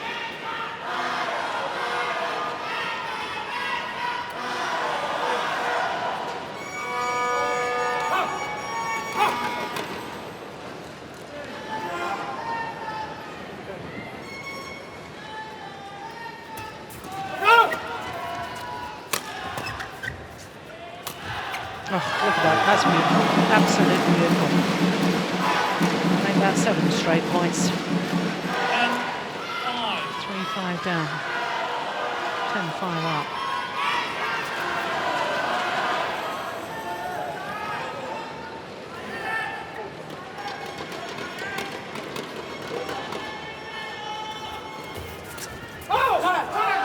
Now, the opportunity for the Danes to try and narrow this gap before they became level.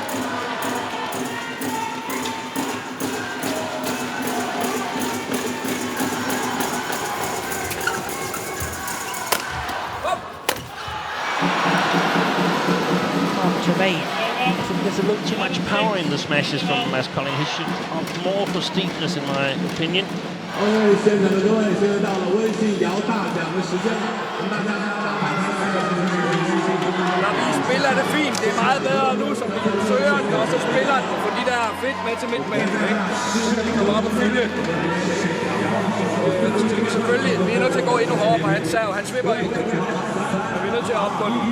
Og så det er fint nok at holde den kort, hvis ikke vi kan komme ned på Hassan, det er selvfølgelig det, vi helst vil.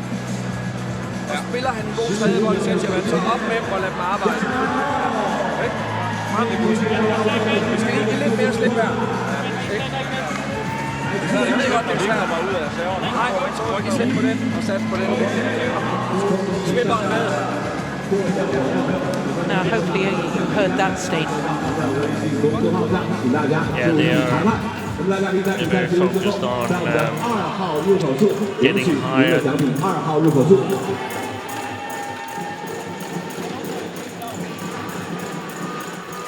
We have again this discussion about sweat, because Mads Conrad is actually sweating a lot. Already changed his shirt. Yeah, that's wide. They want to go even more on the services. Field, especially Hendrik Setjeman, is serving really well. They'd like to get the service return past him down to Hassan. It's really difficult because they're serving well right now, the Indonesians. 2 quick points here, 13-6. That's more or less gone, in my opinion. 10 of the last 11 points. Yeah.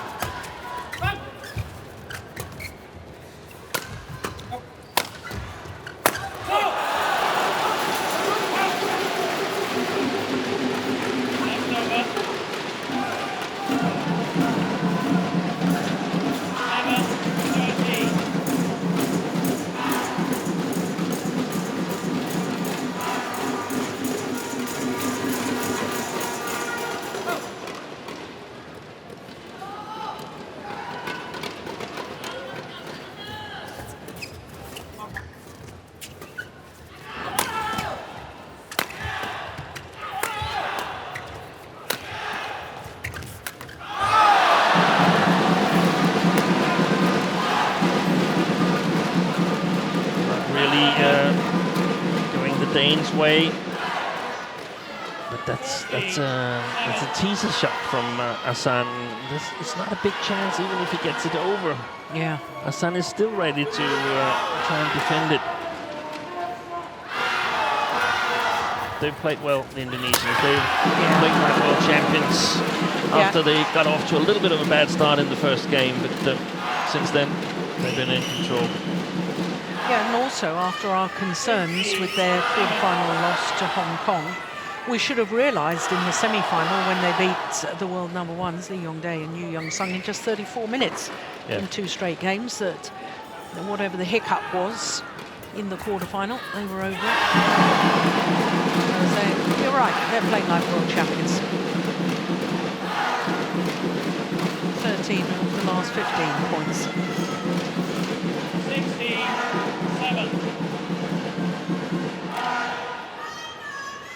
Bit frustration with the Danes there, wanting the mopper on court. Yeah, and I mean, it looks very much as if it's about to be 1-1 in the final, in the final tie here. Has that put the momentum back with Indonesia, or, you know, all the good feeling that the Danes had after the men's singles is sort of nullified? Yeah, but they'd have to they could. The most positive they could judge this match was 50-50. Yeah. And with all the experience the opposition has here, they couldn't really expect to win this match. It would be nice to see if they could capitalize on the momentum. The Indonesians have shown their class. Yeah. They don't so they couldn't even beat them being 1-0 up. So I just think that the match has sort of gone one each. Of course it's gone one each, but the ones that you expected to win has actually won. So we're in for a very, very exciting match now in the second men's singles. Yeah. What a great return to serve.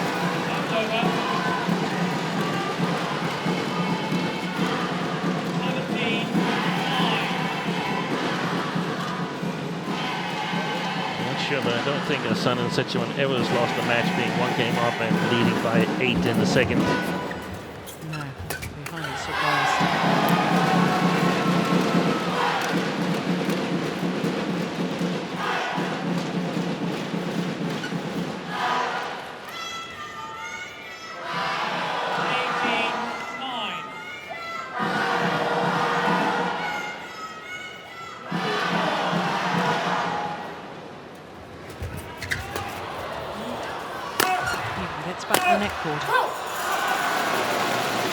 And the thing is that Ahsan and Sichuan, they're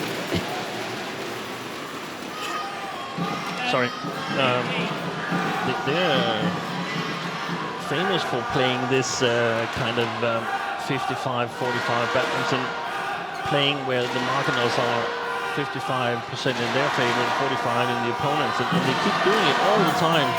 And I mean, they have an even better position being 8 points up.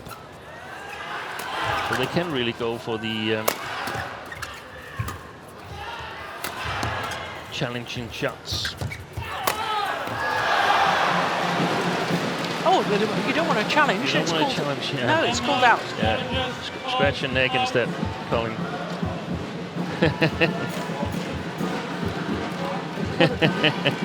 No. Oh, for goodness sake. Well, he thought it was going to be called in. It was called out, so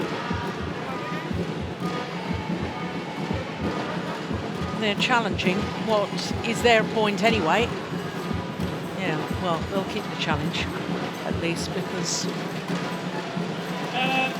Oh, no, they don't. They don't keep the challenge because... Maybe the Indonesians have challenged. Now, what is this? No. The Indonesians were awarded a point.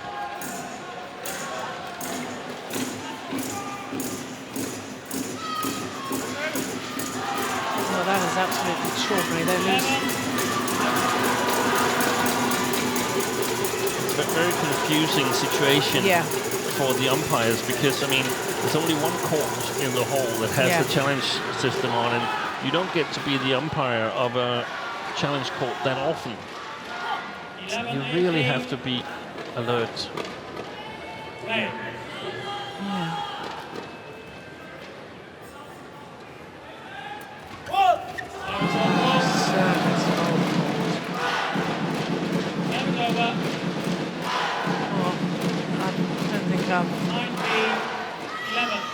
seen anything like that before.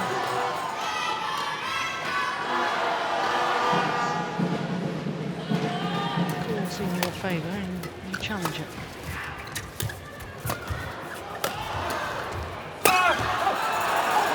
I think actually we saw them then do it once at the... You're right, actually, yeah.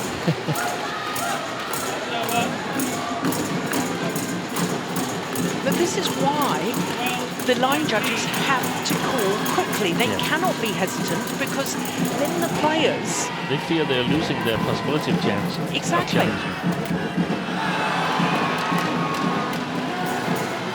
Match point opportunities.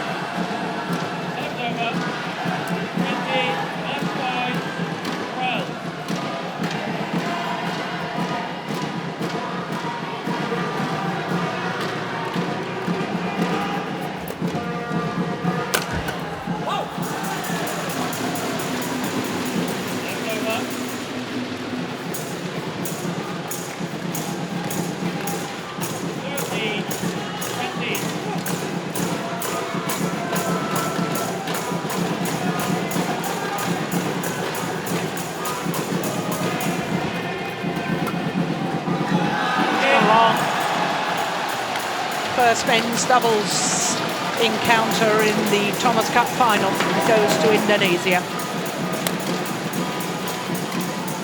The world champions show their class today, 21-18, 21-13 in 41 minutes.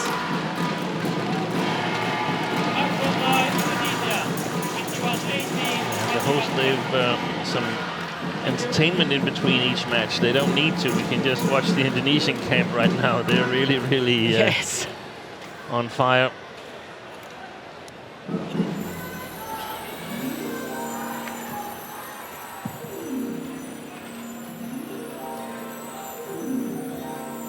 So that victory for the world champions against the European champions. 21-13, 21-8. 21-18, 21-13.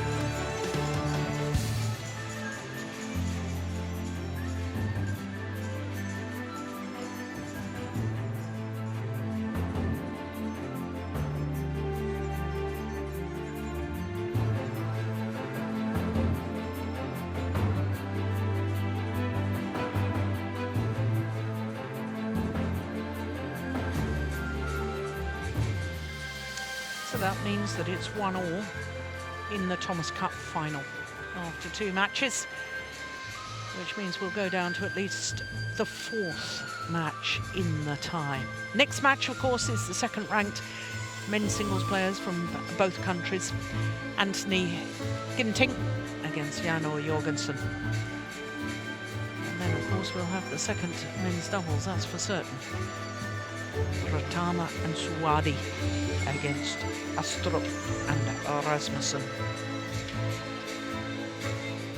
Should we need that third women's singles, the very experienced Hans Christian Vitinghus for Denmark and Mustafa from Indonesia.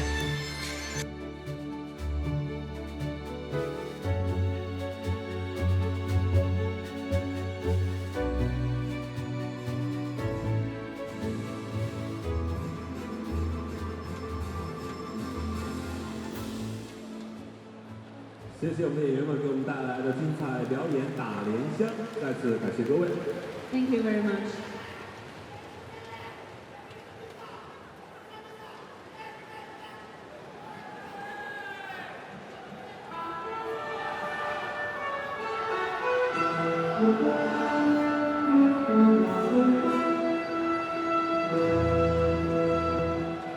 "观众朋友们，2016年道达尔·汤姆斯杯世界羽毛球男子团体锦标赛决赛印度尼西亚队对阵丹麦队第3场比赛男子单打现在开始。首先有请技术官员入场。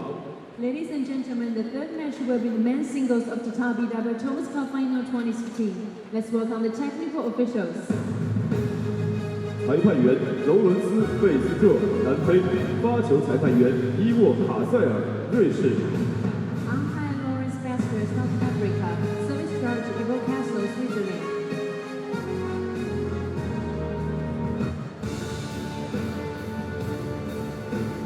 现在让我们掌声欢迎印度尼西亚队安东尼·金丁，现世界排名第23。 The young Indonesia, Anthony Ginting. 下面让我们掌声欢迎丹麦队杨耶根森 against the former European champion, 杨 World 耶根森 Championship bronze 2015 年 medalist 德国羽 Jan 毛球黄金 Jorgensen. 大奖赛男单冠军，现世界排名第5。 Well, I can't emphasize enough just how important this third match of the final could be in deciding which country lifts the magnificent Thomas Cup.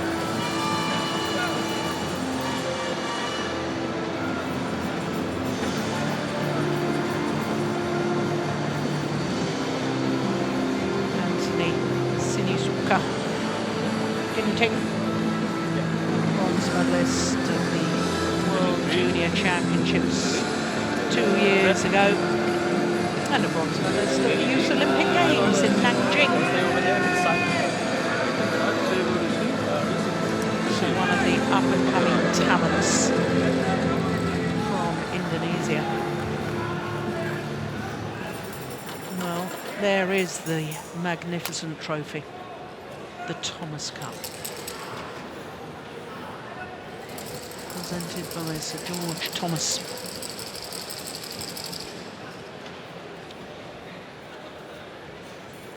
And it is the World Men's Team Championships in essence.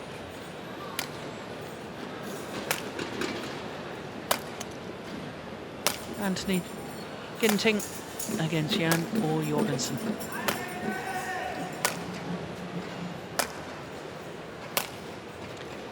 "19 years of age from Cimahi, which is just west of Bandung in West Java.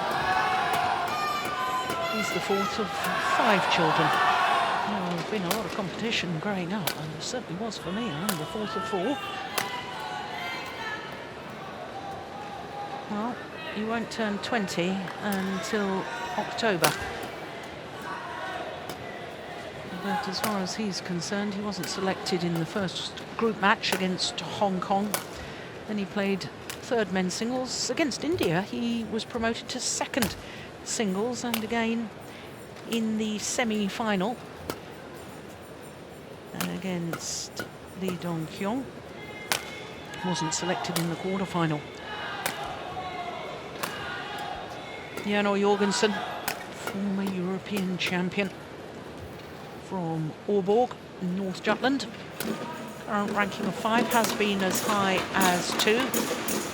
Bronze medalist at last year's World Championships in Jakarta, and lost in the final of this year's European Championships, where he had been defending champion. Now, he wasn't selected for the semi-final because of a niggling injury. He had lost the last of the group matches to Chinese Taipei's Su Jianhao, and then he lost in the quarter-final against Japan's Takuma Ueda. Both of those matches mentioned, he went the full distance, went to 3 games. So the niggling injury, whether he's physically 100% fit, he obviously so keen to play in this encounter, and with such a high world ranking. Well, there's the man who led off Denmark, and the man standing next to him, the very blonde Neil Holst, is the man that won the winning point in the semi-final tie at the third men's singles, the 5th match of the tie. Yeah, he's played his parts. in getting Denmark to the final. He's certainly playing his part as cheering on his teammates here in the final. He's got to require a lot of help from his teammates today. If he's got to win this match, Janne Jorgensen, I think they've got to carry him through it. Got to keep him on track, not allow him to feel sorry for himself. Play.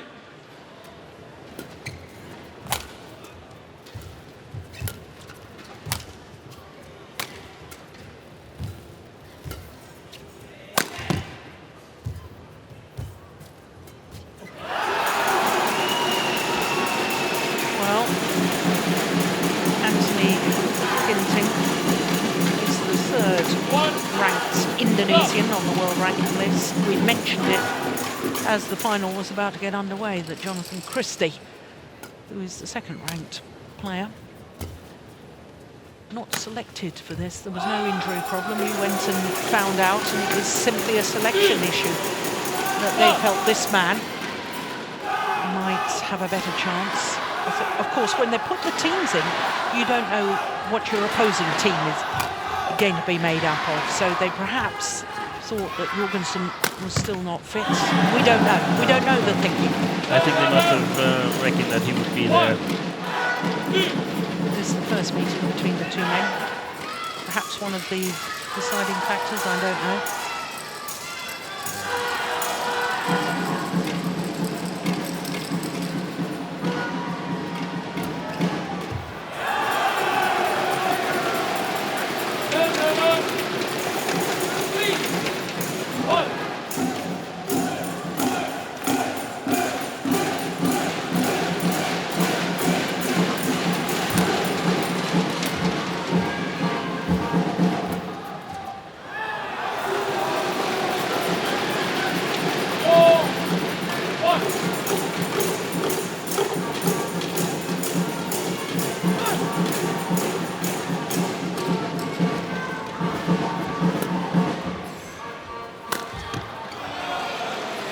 Just wide.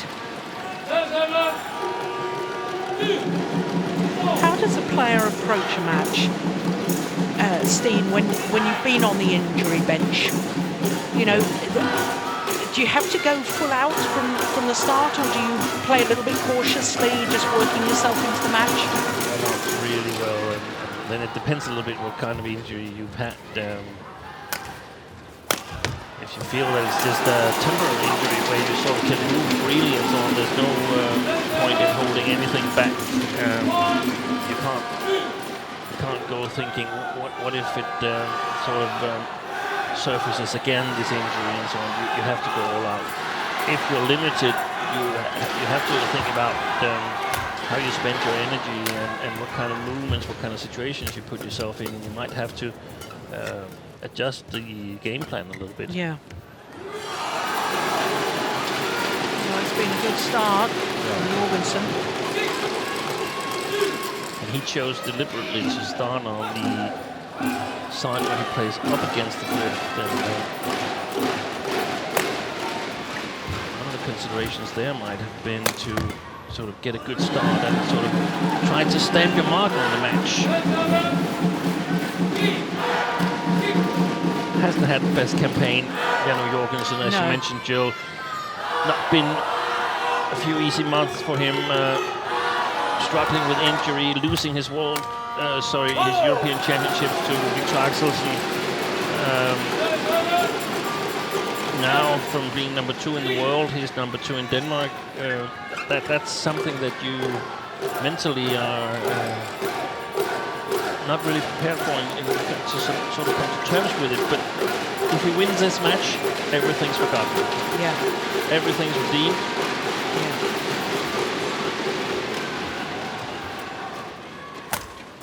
And does he have it in there somewhere? Yes, of course he has. We've seen that. Yeah. Seen him win Indonesia Open 2 years ago, go to the final last year.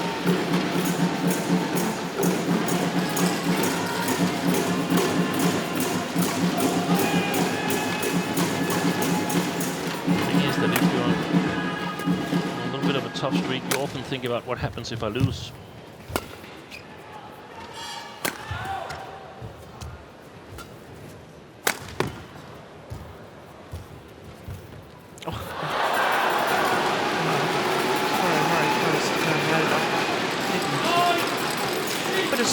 course, Steve, for you in a coaching role, if a player is sort of thinking, well, what happens if I lose? You want to keep out all those negative thoughts. Yeah, and you can. But you can't. No, you just want the player to sort of accept that they are there, because the problem occurs if you stop feeling, hey, I'm thinking what I'm not allowed to think. Yes. Then it's double trouble. Yeah. So, okay, they're there. You're feeling bad, but you're going to have to play anyway. And you have an opponent where you definitely do not have to play 100% to win the match. Yeah. Les can do it, so let's see if you can get that much out. How much is it? We don't know. But we can see that the Indonesian player, Anthony Ginting, has not gotten the stop that he hoped for. He struggled finding the correct length on his shots. Oh, well played. Good retrieval by Jorgensen. Very well played. And I think maybe that's why he was selected a little bit more imaginative in his playing style than Jonathan Christie, in my opinion, where Jonathan Christie is, to me, consistency. You know what you're going to get. Yeah.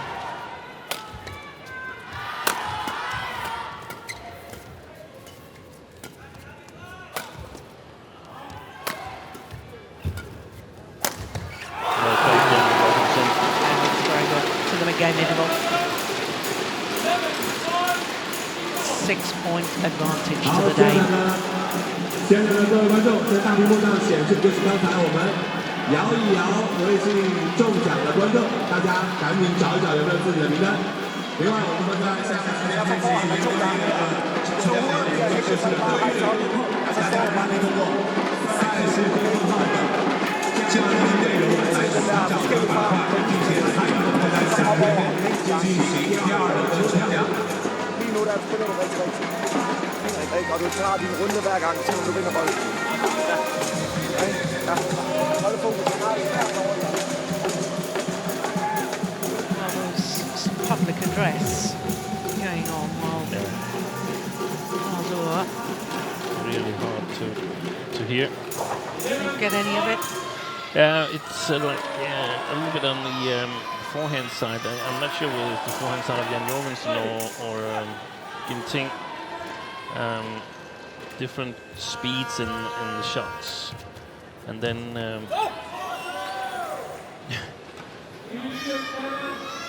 Jan Jorgensen was about to challenge again here, but Yeah, and this is because the line judge slightly slow to react. So it is Indonesia who have actually made the challenge, because the line judge called out in the end. and then what they discussed was that there's some kind of it's It's a good challenge. there's some kind of game plan to regain focus, take one little round before the start of the rally, maintain focus, and that's often very good to have these little points to focus on.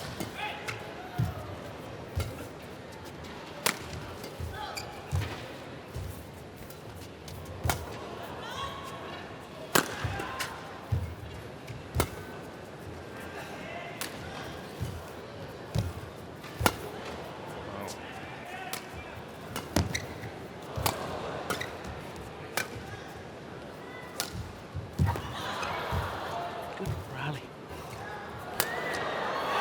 That's definitely going wide. And look at the Jorgensen reaction.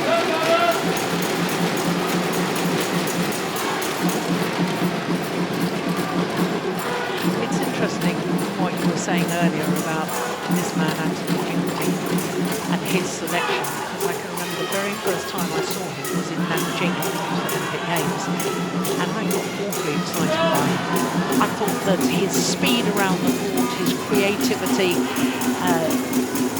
he reminded me in some ways of Taufik Hidayat with his overhead bracket production, but I thought, oops, yeah, he's not ready for that.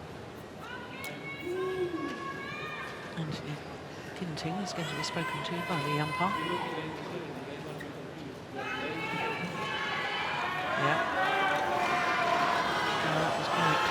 instruction was. And that sort of follows up on your point that, you know, he has got more variety perhaps than Jonathan Christie, more flair, more imagination. Whether he's able to control that and channel it in the right direction yet is... That's questionable. Is it questionable? I think it's... You've got to be really strong in the attack if you can stand there from the back court and attack Jan Jorgensen down. I don't think it's done by power, I think it's done by steepness, and that's a little bit of a problem because he's not that high Ginting.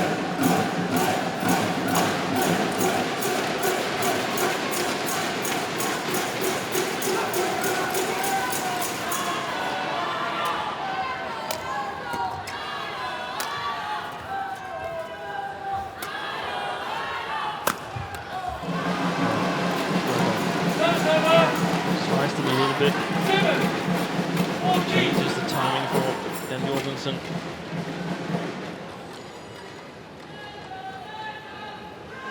That's well played. It's so important whether Jan has to defend from around knee height or from hip height. From hip height, it goes pretty well. From knee height, it's another story.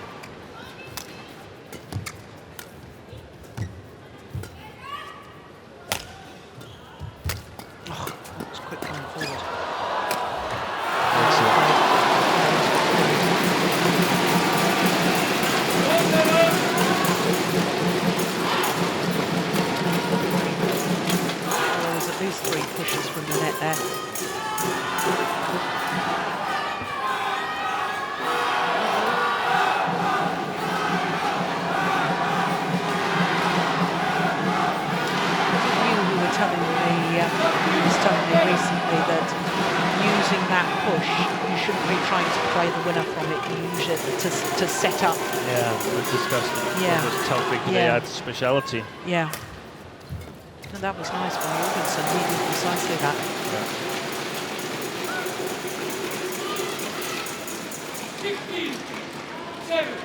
Yeah. Well, he's got to come up with something else, Anthony Ginting, to justify the selection.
Settle. Ginting. Now.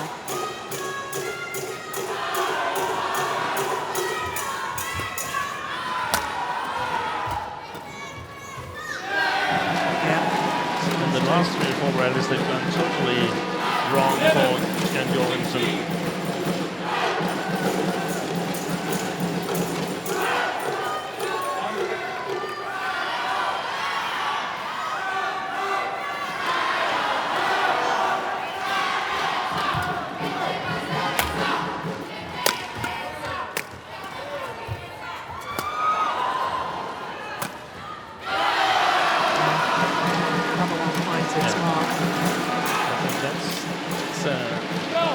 Bad sign because, I mean, he was totally off Ginting, and now he and his coaches, they've seen a little bit of what's working. Not smashing full power all the time, but sometimes varying it, slicing it a little bit, making it steeper.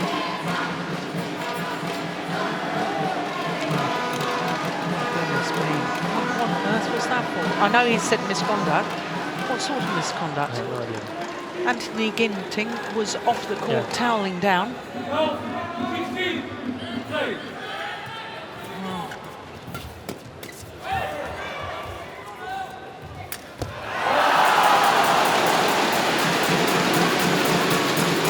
Apologises for his opponent.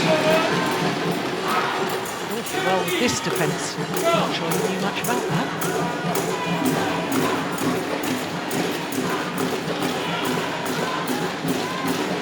Job of challenging at the net, Ginting become even more valuable in the second game where he plays against the drift and can play some flat lifts as well. Sheer threat. That was a provoked error.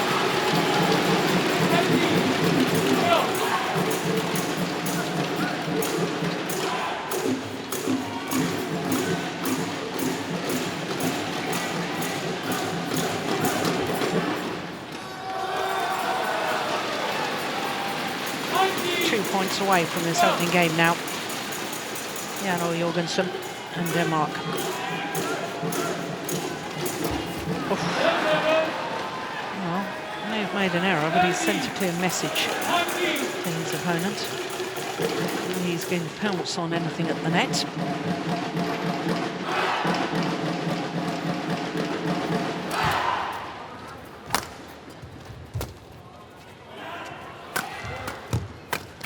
Well played. Yeah, Well played.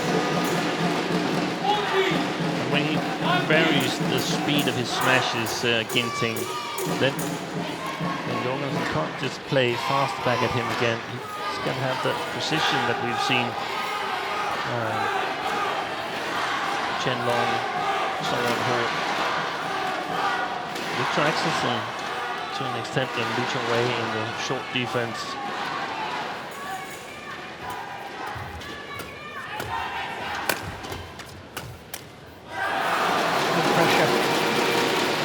Game points have arrived for Jorgensen.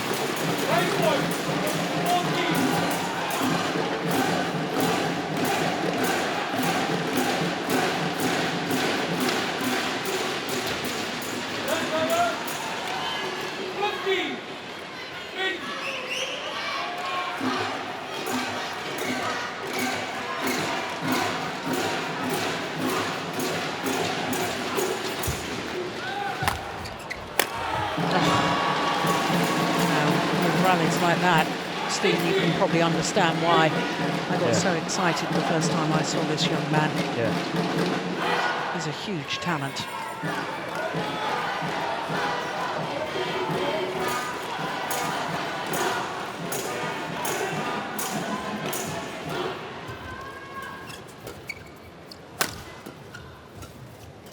He's not playing anything back to the net. Jorgensen just pushing it away from the net, making it more difficult for Ginting. That's going to be more difficult in the second game. Given the drift.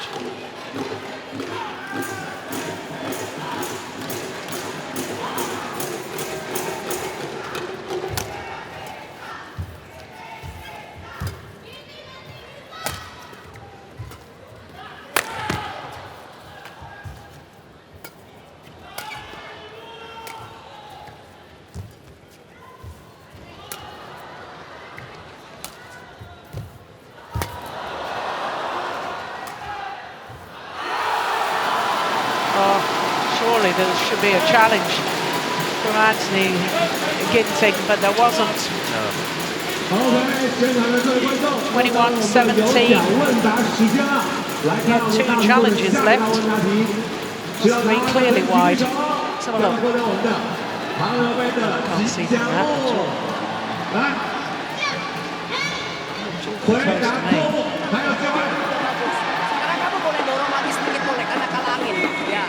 19 minutes for that opening game.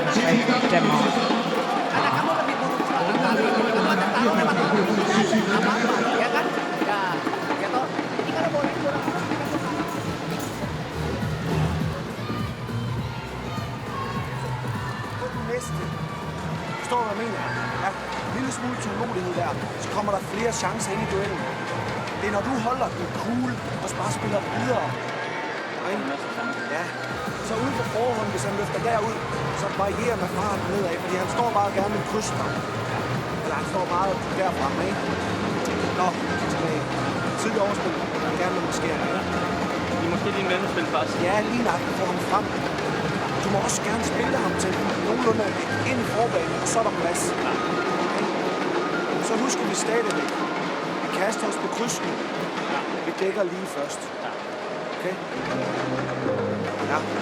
Gør det pisse stærkt, det. Ja. Det er tilbage i planen. Som er... Mellemspil. Ja. Over ham. Ja.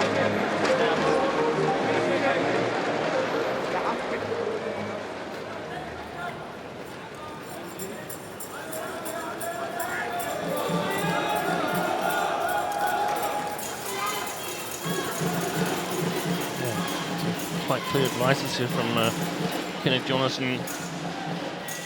This play to the soft play to the middle of the court, and then some flat lifts over Ginting. Variation in speed and placement from his own forehand corner. And mainly cover the straight smashes from the Indonesian. If he smashes cross, then he might have to throw himself.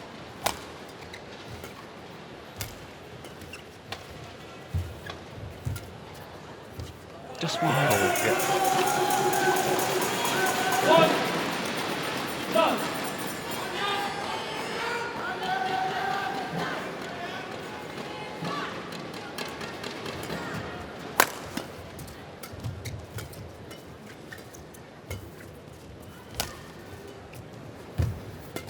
That's excellent coverage by Dane.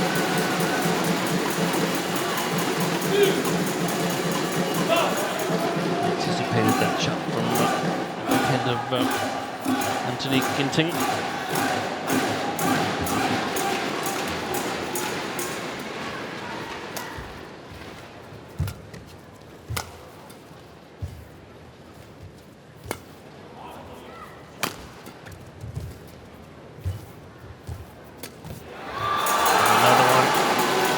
Closing the net down there in the forehand side. Trying to take control of that net in the forehand side. Ginting hasn't been successful yet. Tried in the first game. Made a couple of errors.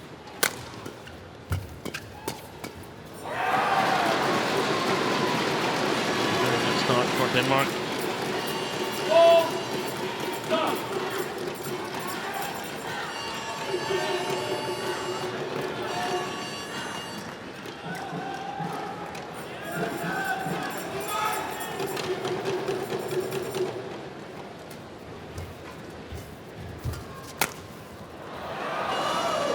Oh, he missed that one.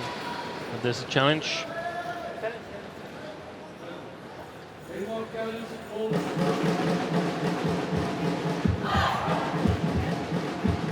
Yeah, that's clear.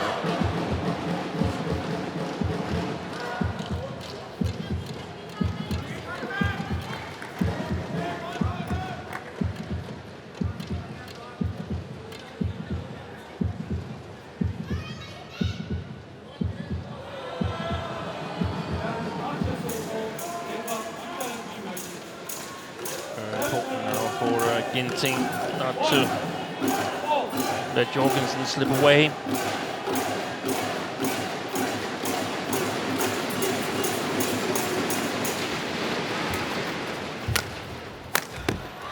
It's good, isn't it? That's what he's been struggling with in the first game, Ginting, because of the drift. He was playing with the drift in the first game, now he's playing against it, and he can push his flat shots to the corners. It's almost no lift because they just go flat, they don't go upwards at all. But that could create room for the Indonesian on the Danes' forecourt. What he hopes to do by that, overtaking the net and control of the match.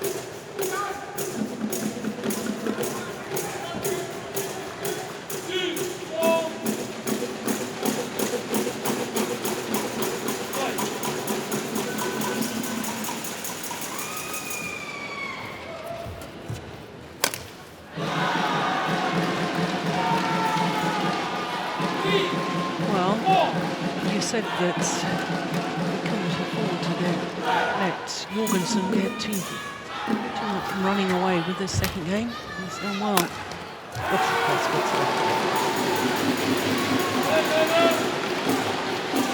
That was exactly what the Danes was discussing in the interval.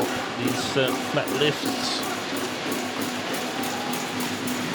If he can get Ginting to lift on those, then he'll have excellent attacking opportunities. That's wide.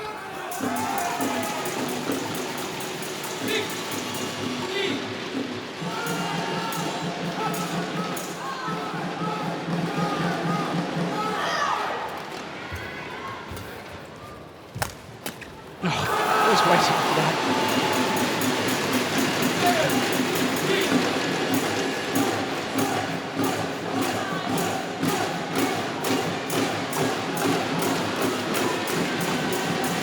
Now, Indonesia wants the shuttle changed.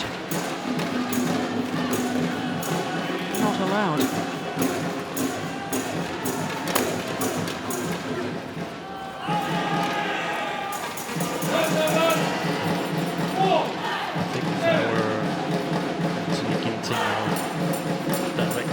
Shots a little bit more towards the middle of the court. Towards the middle line.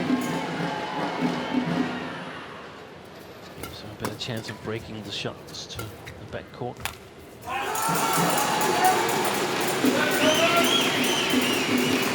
I was a little bit concerned after that error about the body language of Ginting. Look at that net shot. Jorgensen.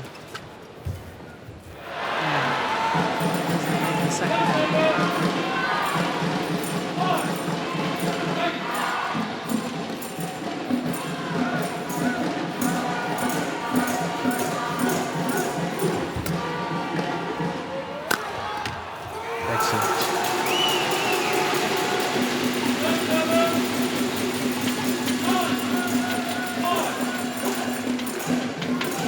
Steepness of shots. Yeah, the steepness, the placement, the firepower. He knows it can only come short if he returns it, Ginting.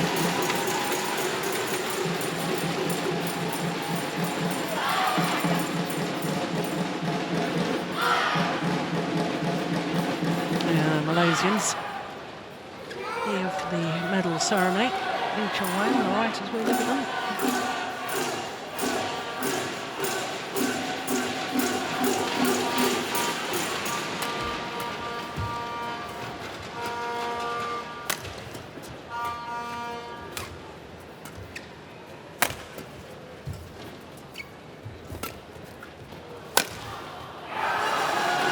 Fox called out. There's got to be a challenge here.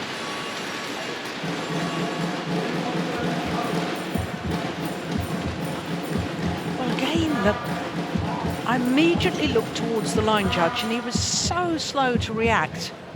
Oh, that's it. That's it. Yeah.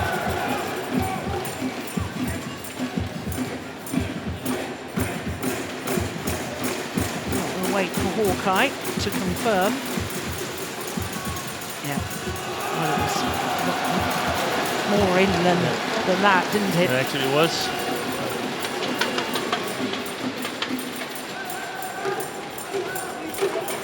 Right decision in the end. Correct decision.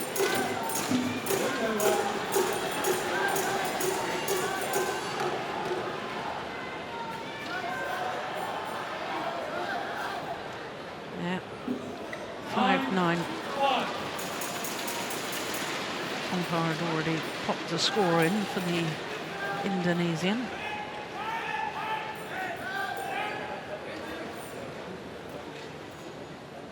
No, he was correct on. But he's only challenged. That was his first challenge, wasn't it?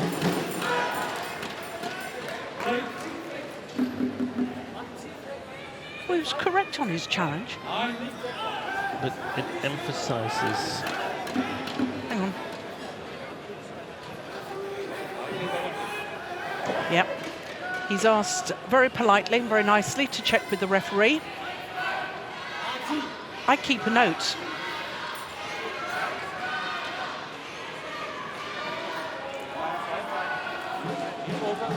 The score is 9-5. There's no doubt about that. It's whether he's got 1 or 2 challenges left. Yeah, but Jan said he was sure he was in doubt whether he had 10 points.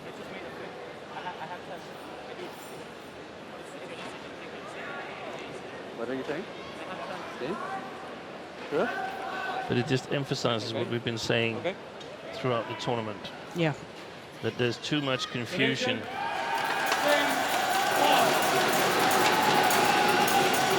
Surrounding these challenge situations. Yeah. Whether challenges are successful or unsuccessful, I think is sort of overcomplicating things. We just need to know the shuttle was called in or it was called out, and that's been overruled, and it was in or out.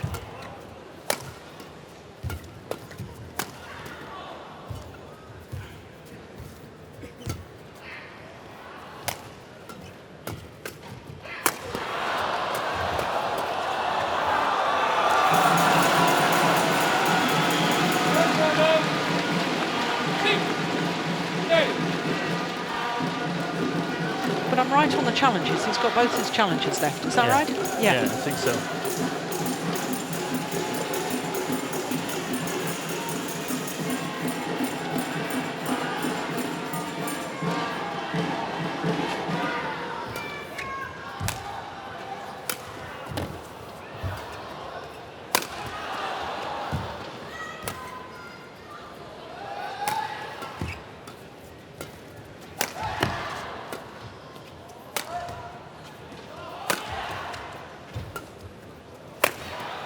It's a good rally. Oh, I like that drop.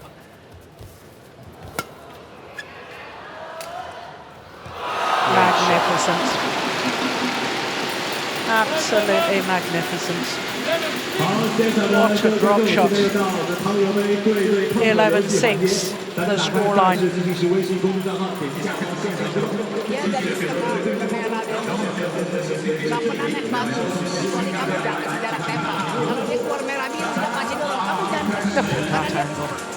Dorongnya mau maju karena kamu dia tahu kamu kalah angin, jadi kamu jangan berapa gitu. Jadi setiap kali pembukaan belakang tuh sampai badan kasih kepala. Tapi kalau kamu di depan dorong lama-lama ketekan nggak jalan, buka dulu dong. Gitu. Ya belakang terus pegang depan lagi. Pegang depan lagi. Sekarang lo kamu dorong kamu bebas kalah angin. 关中入口处，2号关中入口处领取1个奖品，谢谢。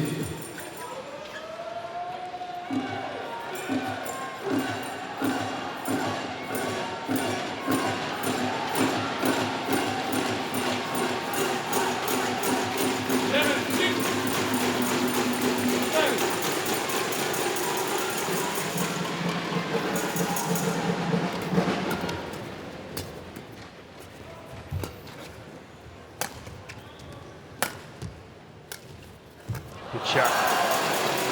Good shot. He's got this under control, Jan O. Jorgensen.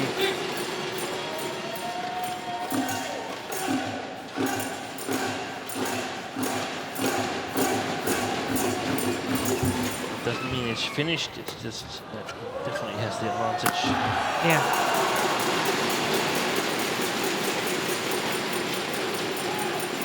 Physically stronger, better reach than Anthony Ginting.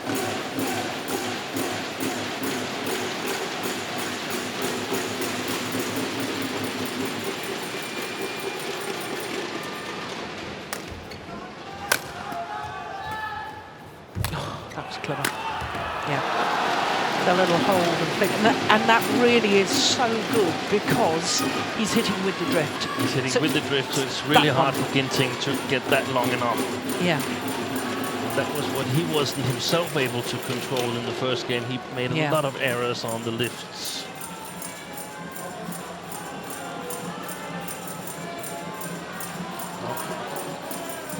We shouldn't get ahead of ourselves, but if Jan O. Jorgensen is to win this match, then Denmark will be the closest to winning the Thomas Cup since 1964, where the score was 4-all. Played a tie was made of 9 matches. Yes, 5 men's singles and 4 doubles. They lost that final 5-4. Remember where it was played? In Tokyo. That's right. It's just long.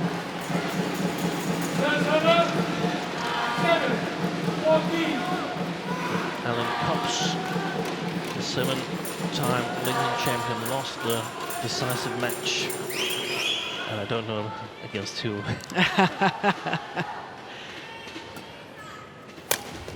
Good shot. That's very good.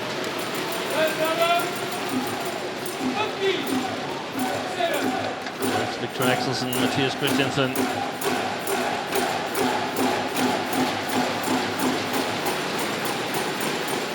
And the sports psychologist is also cheering on with some kind of music instruments. But Jorgensen pointed to them and tried to calm them down a bit. That it's distracting him. He's looking straight at them. They're behind the court. That's interesting in itself.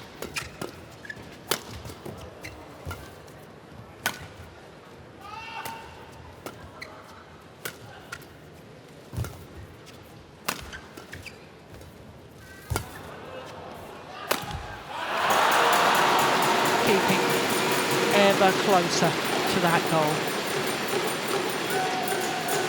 5 points needed. Calm little clenched fist after the rally from Jorgensen. It's the last player that the Denmark team needed to get going. All the others have contributed in this campaign with very, very good play. Jan has struggled a little bit, but he's on his way to redeem that. Oh. Yeah, well played, Anthony Ginting.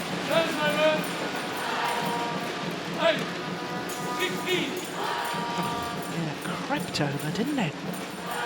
Yeah, but I like the way he finished that off.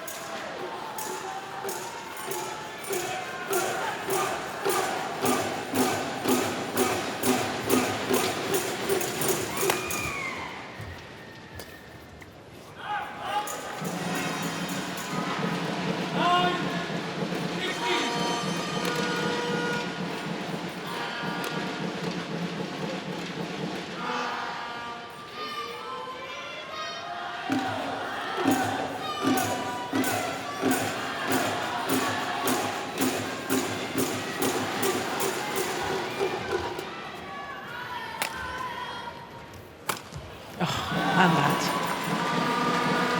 Yeah, no questioning his talent. Beautiful racket skills. Creating the disguise.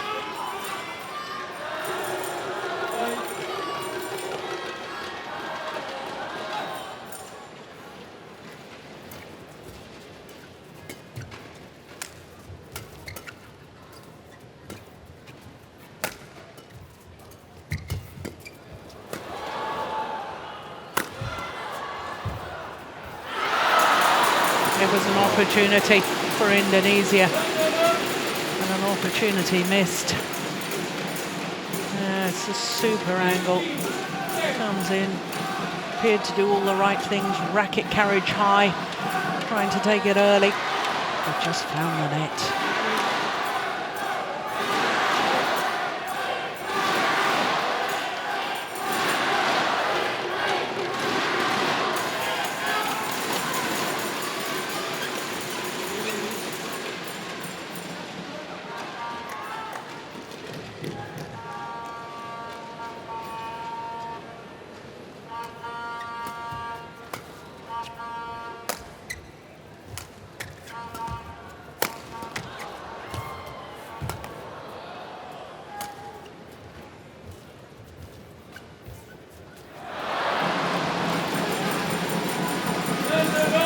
Well, every point will have to be earned.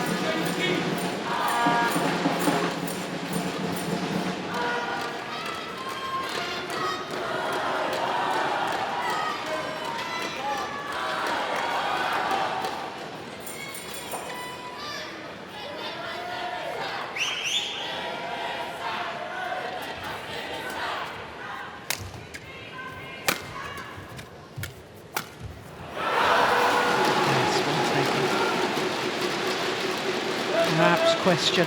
Choice of shot from Ginting.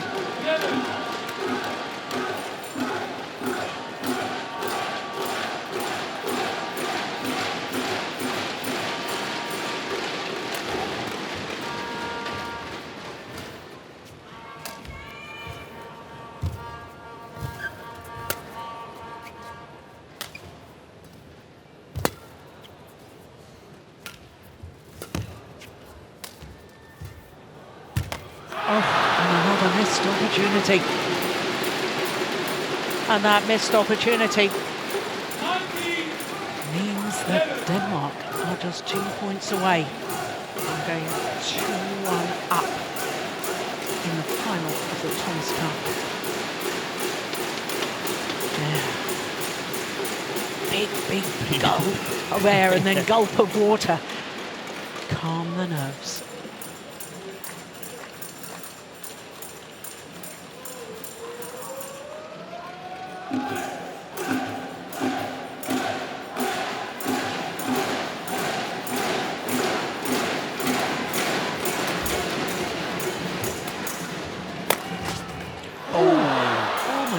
Well, he's up quickly. Oh, that will be a worry for all the Danish camp because he's been injured, and I think it's been a hip injury, hasn't it? It has. And when you slip like that, and groin injury, oh, yes. But he was very definite with, I'm up quickly, not a problem.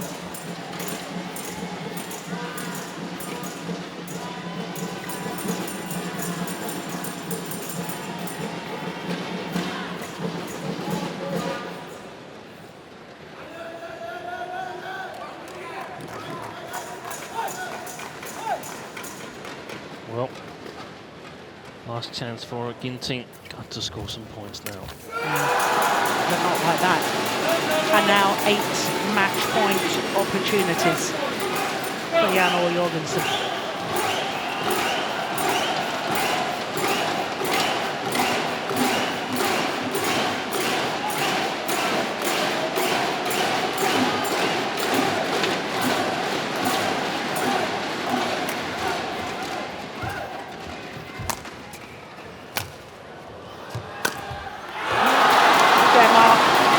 Lead the Thomas Cup final.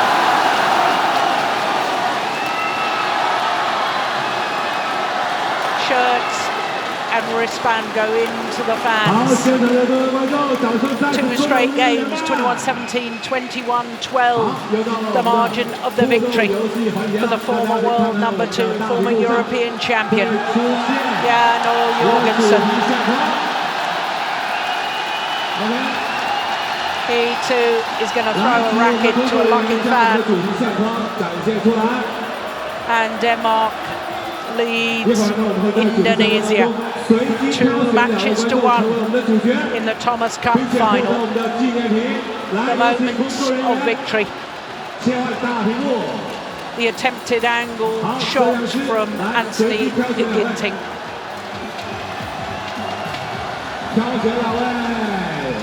The delight for the Dane. 21-17, 21-12. And Denmark lead after 44 minutes with a 2-1 point lead in this final. We were puzzled by the selection of Anthony Ginting. We don't know if it was wrong, but we definitely know it didn't come out right. Fairly easy victory for Jan Jorgensen.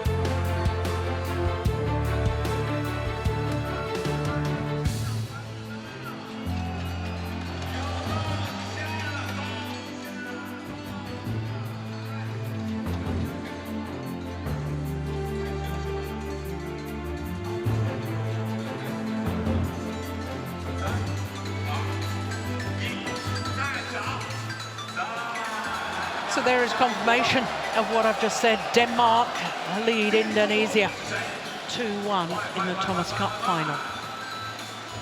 Denmark require just one more point from one of the 2 remaining matches. A point for every match won. And of course, for the best of 5, it's the first team to get 3 points.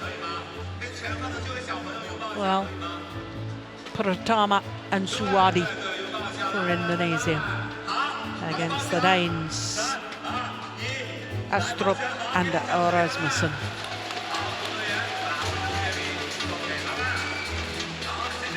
Well, it's tantalisingly close for Denmark.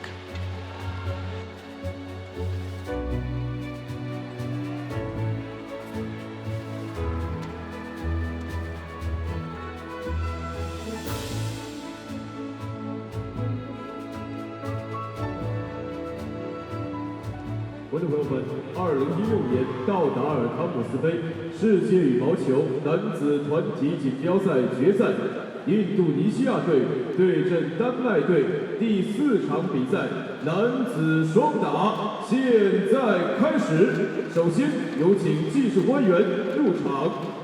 Ladies and gentlemen, the first match will be the men's doubles of the TAL BWF Thomas Cup Final 2016. Let's welcome the technical officials. 裁判员赵小豪，中国；发球裁判员袁景鲁，日本。Umpire Zhao Xiaomao, China. Substrate Toys from Japan.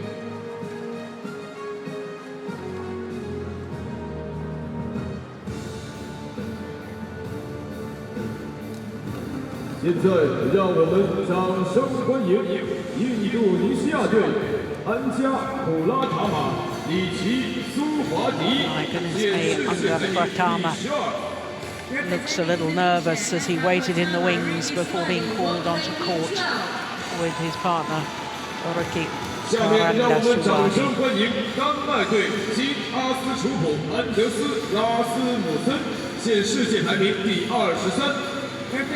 Followed by the Danes, the left and right-handed combination. Anders Skarup Rasmussen and Kim Astrup. Well, it's quite simple as far as Indonesia are concerned. It's a must-win match. They have to win this to keep the final alive.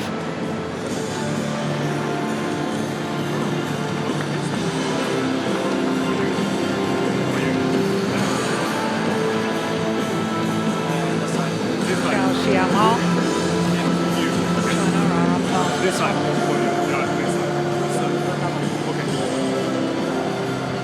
Well, what a moment for the European silver medalists at the individual championships just last month. And the trophy awaits the winners.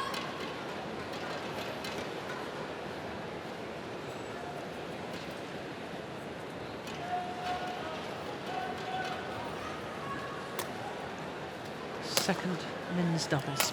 Anga Pratama, Ricky Karandasuwadi of Indonesia, Kim Astrup and Anders Rasmussen for Denmark.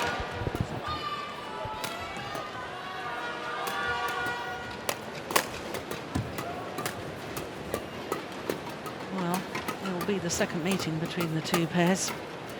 There, Ricky Karandasuwadi, 24 years of age. He and his partner have been number 9 in the world, but they're currently 12. Born in Cirebon in West Java. He's a tall athlete, 180. He's 5'11". His partner, Anga Pratama, born in Jakarta.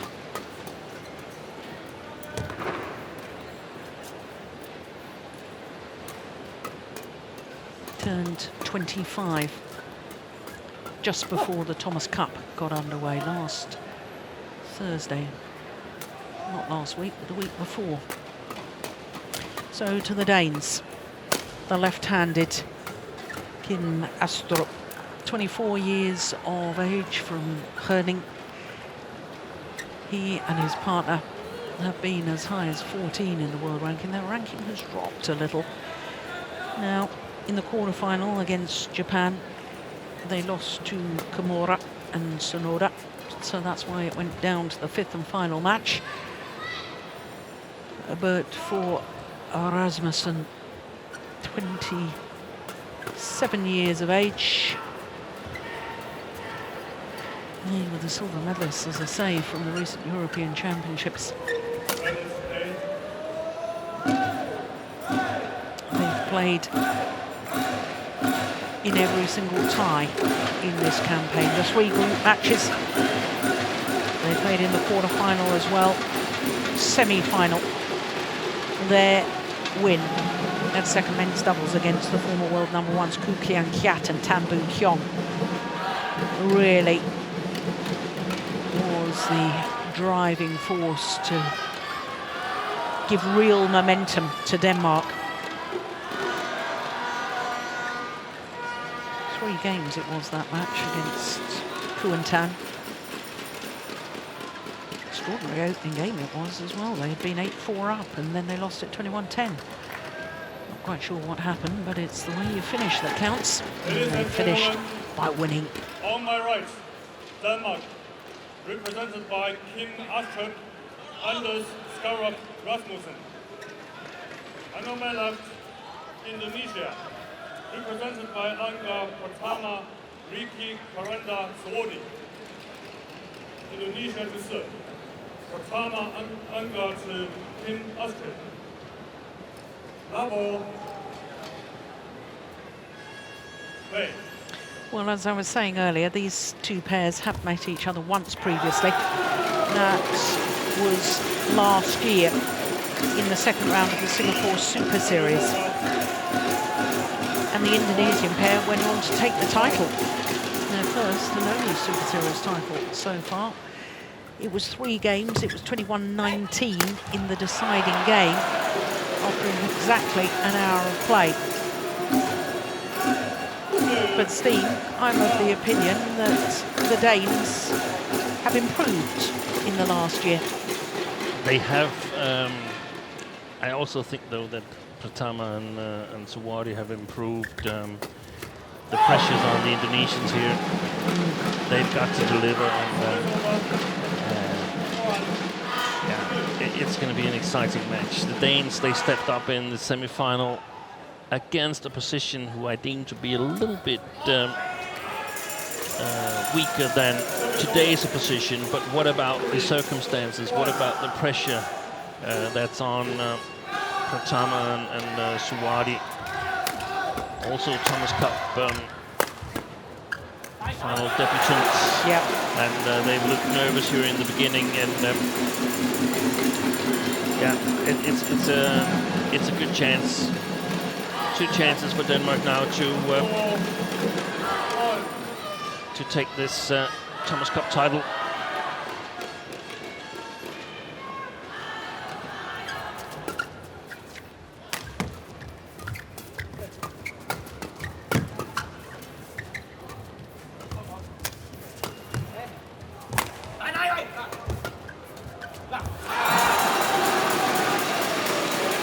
When they were waiting in the wings, I thought Pratama looked particularly nervous. They both look nervous, in my opinion.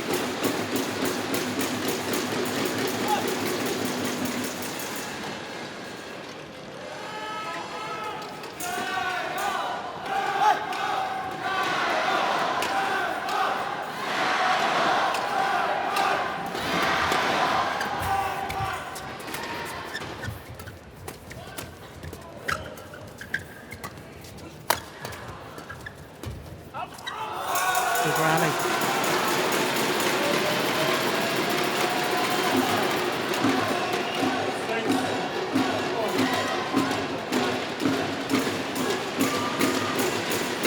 Well, brilliant start by the Danes to this opening game, but my mind does flash back to that opening game in the semi-final.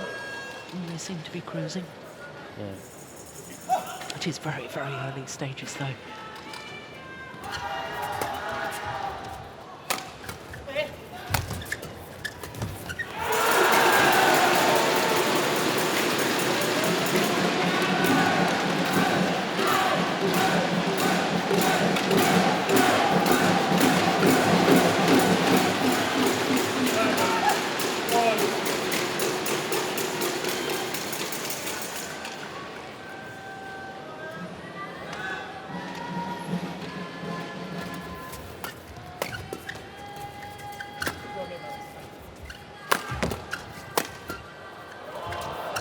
Defense.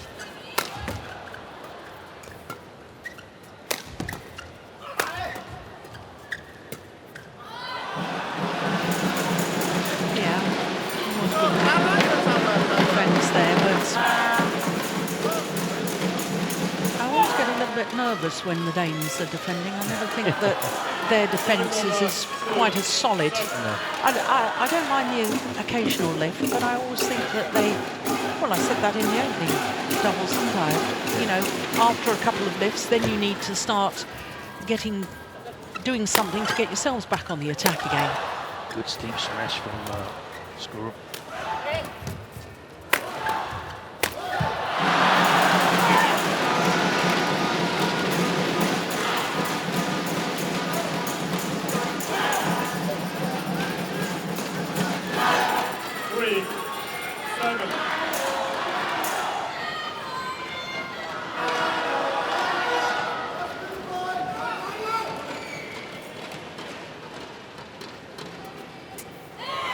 Great flick serve from Pratama.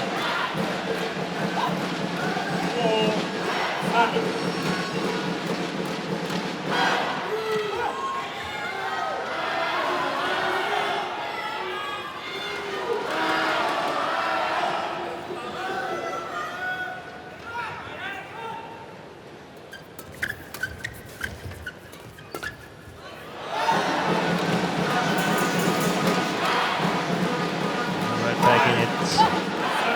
Pratama and Swati.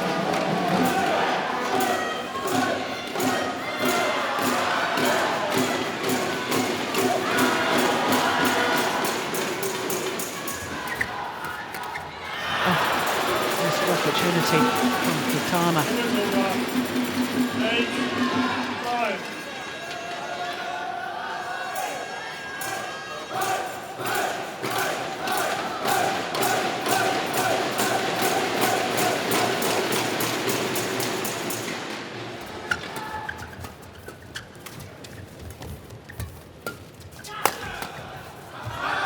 Overdone it.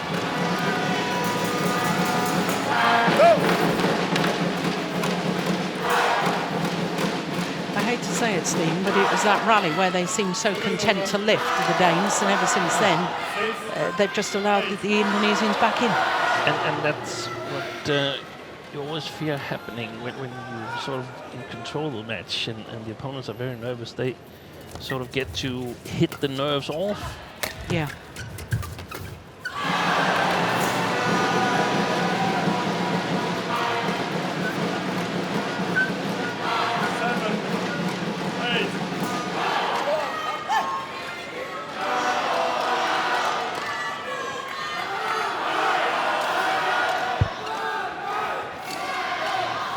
So from 1-7 down. 6 of the last 7 points. He's been good. Swati. I think you spotted it correctly, Jill, when you said that Anka Pratama looked the most nervous in the waiting area.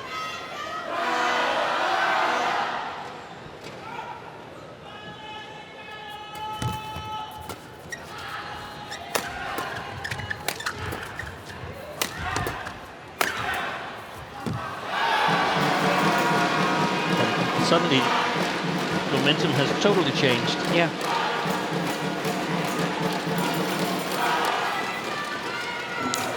Eight of the last 9 points.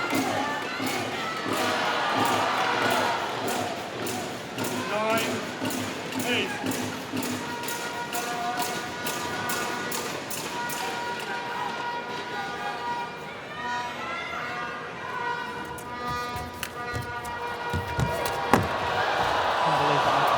Oh my goodness. That's circus.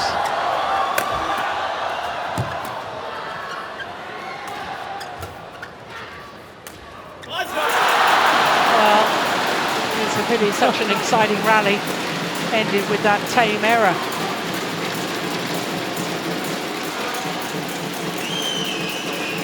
It's almost like circus where they've predetermined which shots you are to make the most spectacular rally.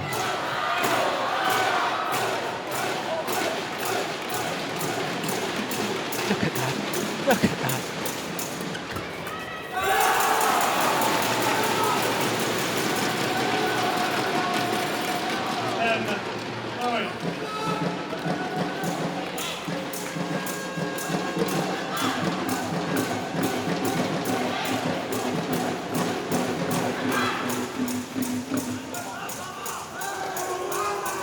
Now, what was the issue there?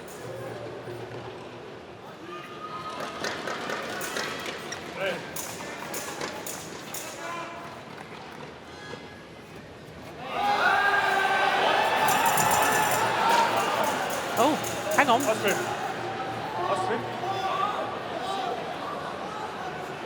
Once I announce, you two, please be ready as quick as possible. Please, once I announce. Okay. Well, we really need to see that again. Here we go. So he's got his hand up. Now he looks ready. Well, he did move, but had the serve started. No, if you haven't started your serve, it doesn't matter. And the opponent hadn't started his serve. Ron was quite right. I was wondering whether it was the umpire who called fault receiver or No, it was just Kim who started umpiring himself.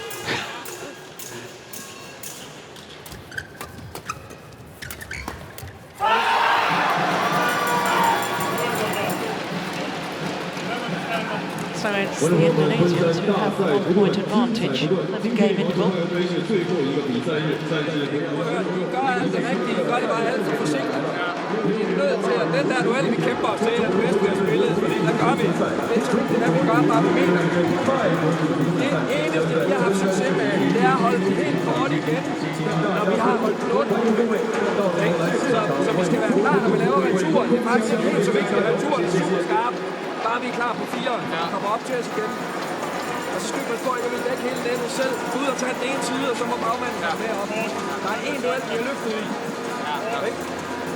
Op og tage den der, og så skal vi bare række server.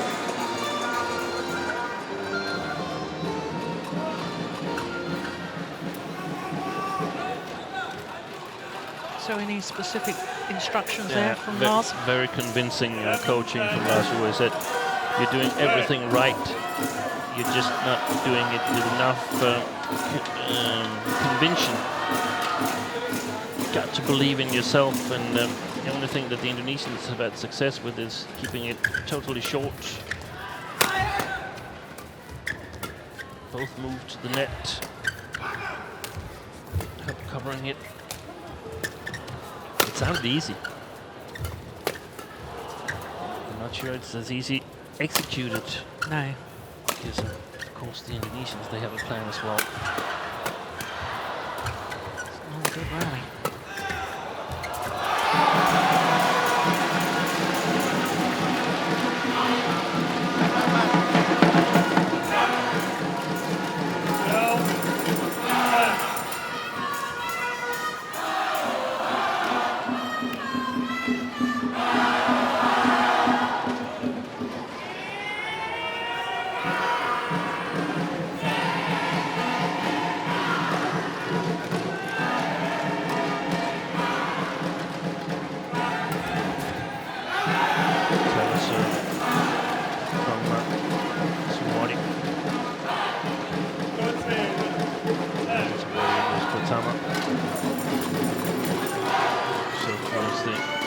Sideline and forced an error from Knastrup.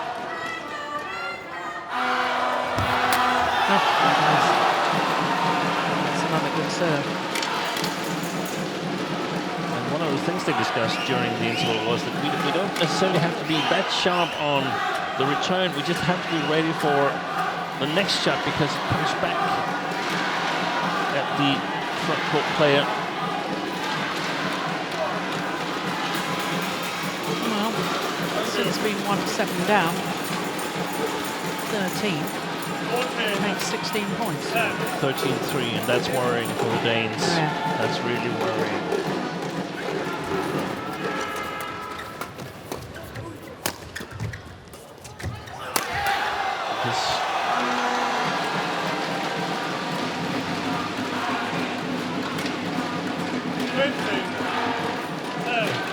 I have a feeling that this match is not going to a deciding game. This particular men's doubles. Yeah, I think the one that wins the first game wins the match. Well, then that's very worrying if you're a Danish fan. They're dominating the service situation. The Indonesians, they're doing really well.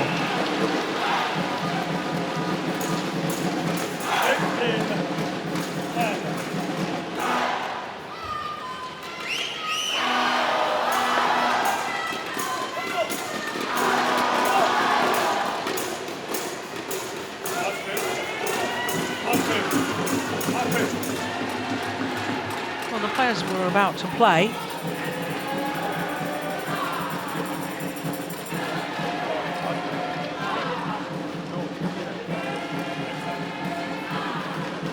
If you want to, what was that? I thought it was if you want to go to the toilet, ask me, or... Oh, well, ask him something. Maybe it was toweling. But he didn't go off the court there, did he? No. A little confused, but let's focus on the badminton.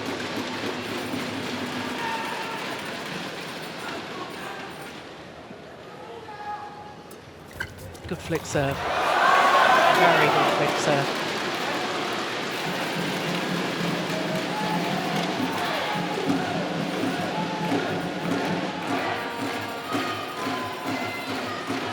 It's amazing that he gets his racket on that one. Yes.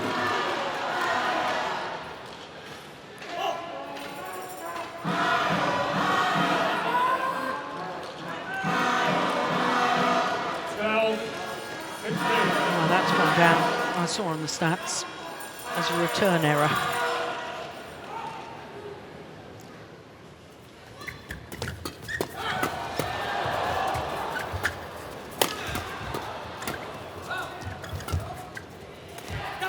Oh, magnificent. What a fantastic touch he has.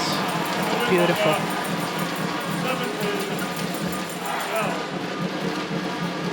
Watch this. He's jumping to the round the head position and yet still has the racket head control to play that perfect drop shot.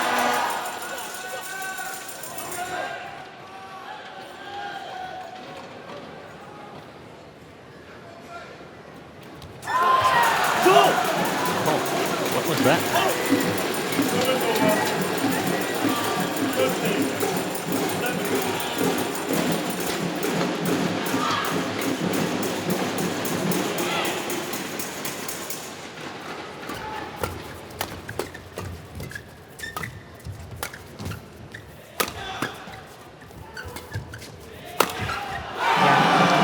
He's playing well with Suwadi. I don't like these cross lifts from Kim Astrup because they've reddened the Indonesians and they're waiting for that cross lift to come, and that sort of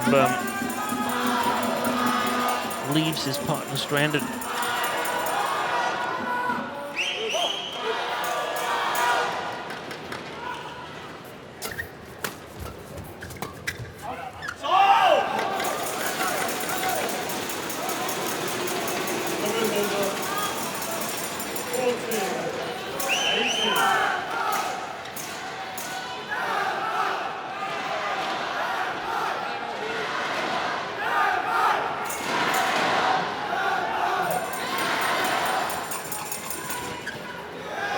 Service error.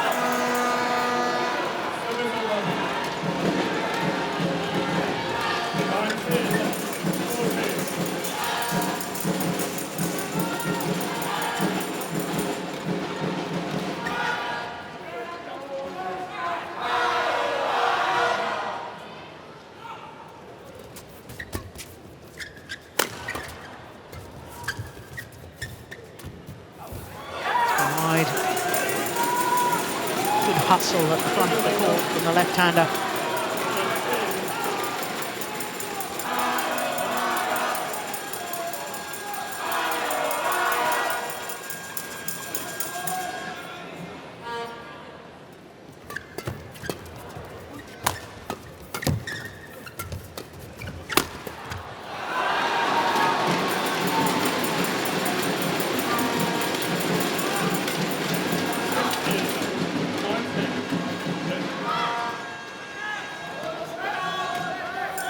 Well, there's obviously, there must have been a directive to the umpires today.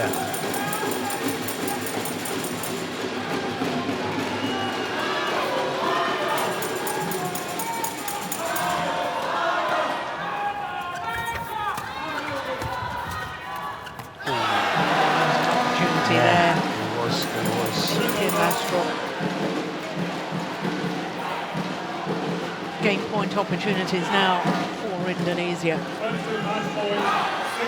No, it's just a game point, actually. Did I say match point? No, the umpire said match Oh, point. right. Yeah. First time of asking. 21-16. Just a fraction under 20 minutes. Kedua kuncinya sabar, ngadu pukulan, ngerti nggak? Nggak usah buru-buru, ngadu aja. Di depan juga yang tidak juga cuma naro-naro doang, nggak berani nyodok. Kecuali bola kita tabung, kita adu aja, nggak apa-apa ya. Sabar, ya go. Ya tadi gitu jangan dibuka, nolopin ngadu nolop. Nih set kedua kita lapangan menang aja. Jadi kita taruh kan nolop terus polanya tetap nolop. Oke?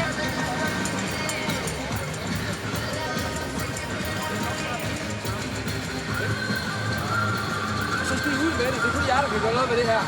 Ikke? Jamen det er, nu er I kraft til at komme op. Ikke? Det er sådan noget, og hvor er det synd, at han ikke dømmer noget og alt muligt. Nej, det er ikke. Du må I selv komme i gang. Ikke? Kom så ind og sæt jer på.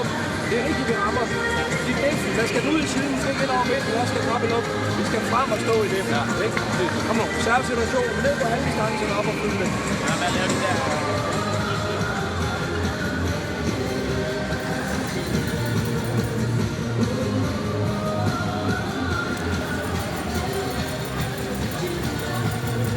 Very interesting coaching here.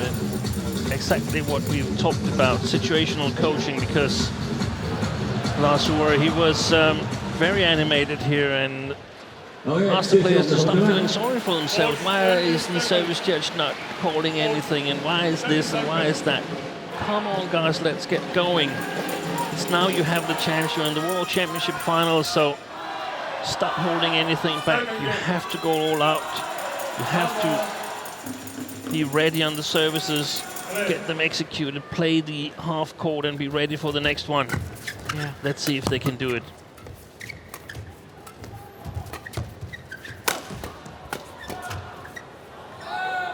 Gone wrong. And that's a challenge. I thought that looked a little bit slow in the end, so I think, yeah, that's really, really close. I think the Indonesians might win this challenge.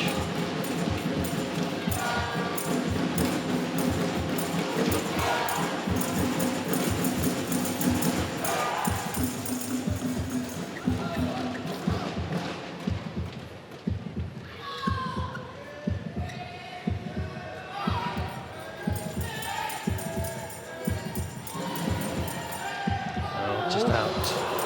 Goodness. Just a little bit drift that helps carry the shovel out that direction. Yeah. I'm not sure I would have used a challenge at Lovell though. We saw another flicker from Anna Skarv there, and I think the next flicker will be called. Bold prediction, but I think the next flicker will be called.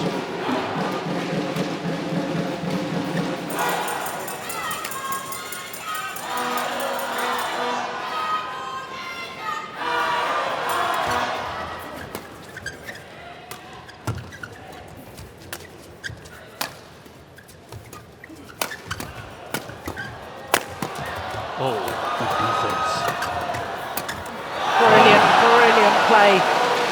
from Suwadi.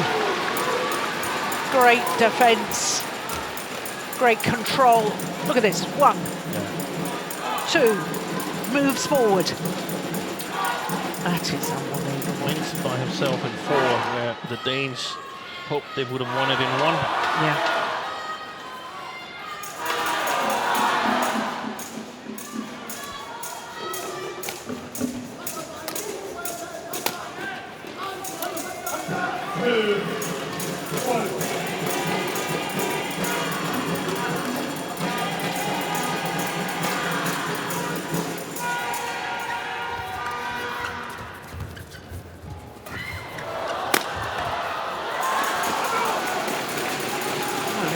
Got that back, Suwadi.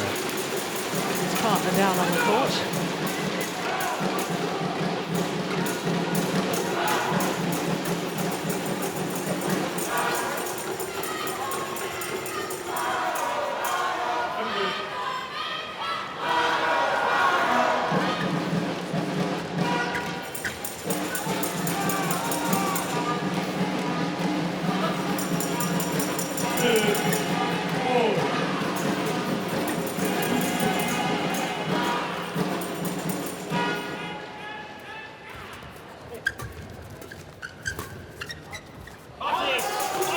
Too clever with that one. Deceptive lift.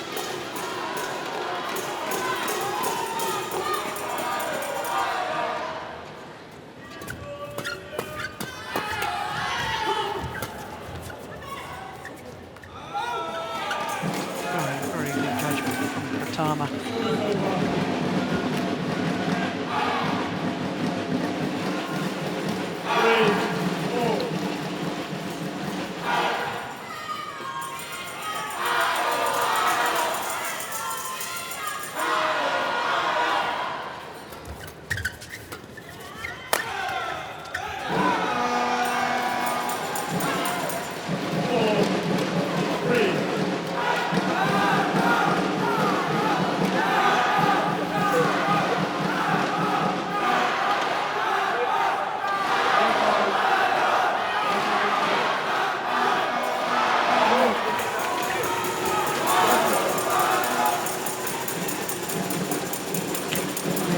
Calling over Rasmussen.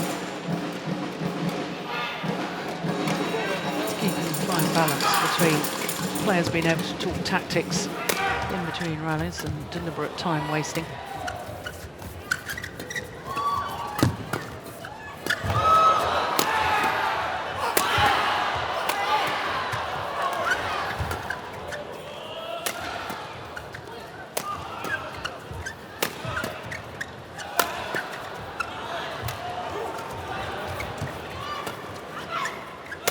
Great half-court play there from Pratama.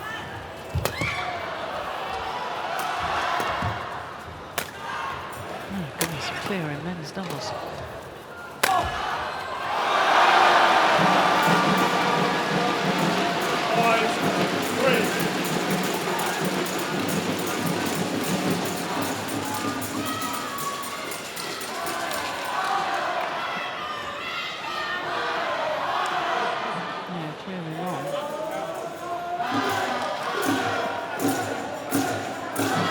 Rally of the match so far. And the court attendant, we have separate court attendants here on finals day, not having to double up as a line judge.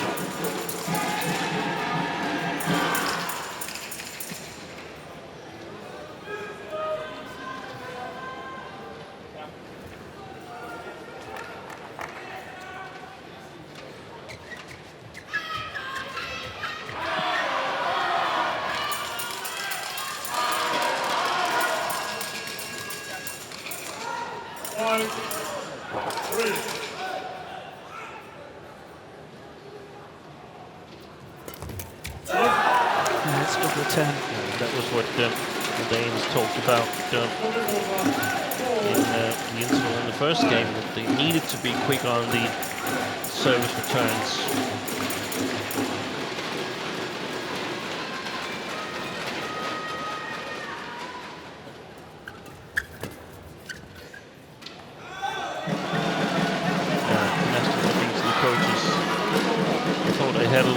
Swift against me.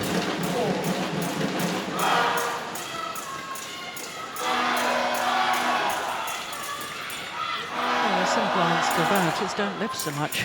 Yeah.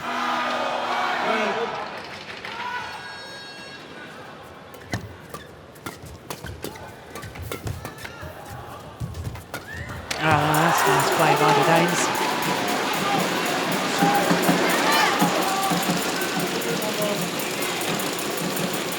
Good initiative from Kim Astrup.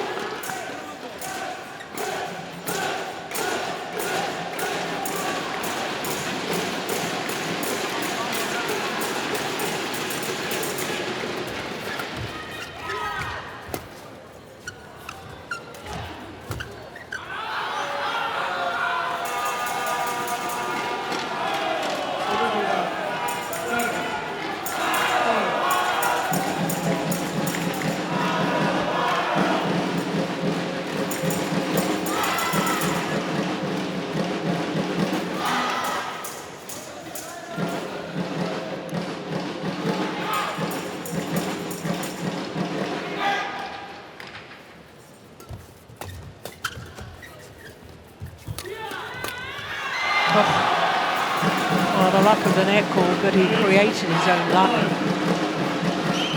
Lucky Karim Suwadi.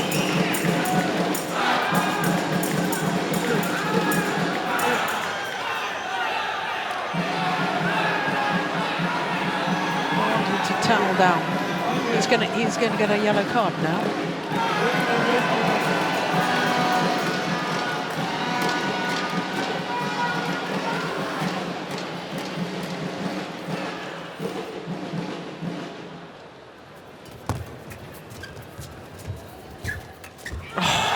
Brilliant.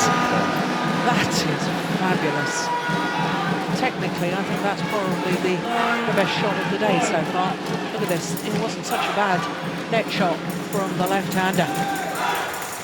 Suwadi's take off the top of the tape there was superb.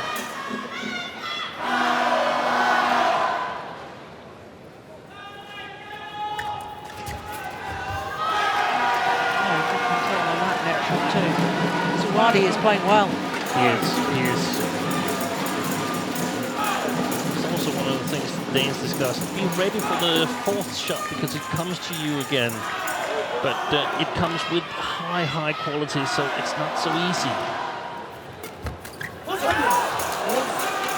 there's better pressure on the return of serve, isn't it? Yeah.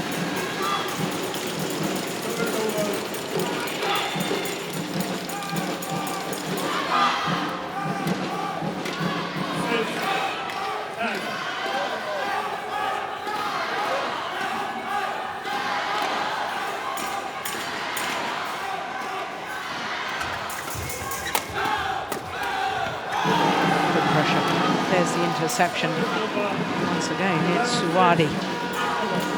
Yeah, they win the service situation in Indonesians. Most of the times they come out attacking. So a 5-point advantage for Indonesia. And if they keep this form going, they're going to come down to a fifth and final match. Konsen fokus main dari depan satu-satu, oke? Fokus semua, now. Before this match, and I said to some of the people I talked to that I thought that we were going to see surprises in this Thomas Cup final, and so far we've only seen the favourites win it.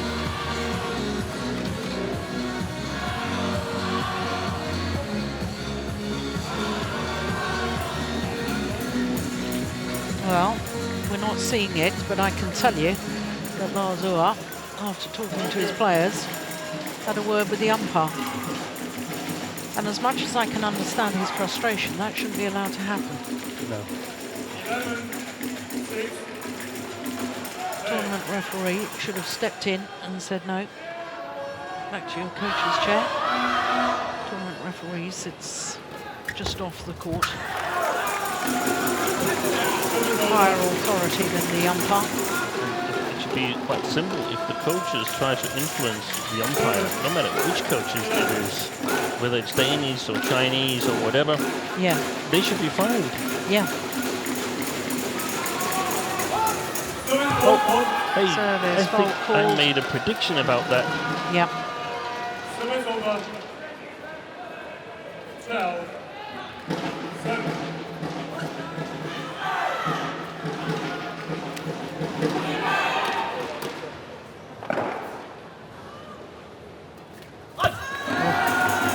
Service error for Tama.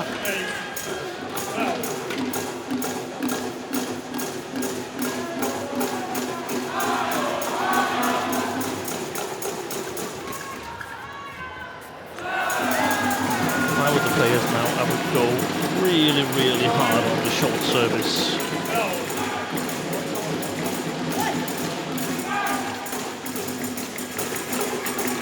Does anyone have the guts to flick again?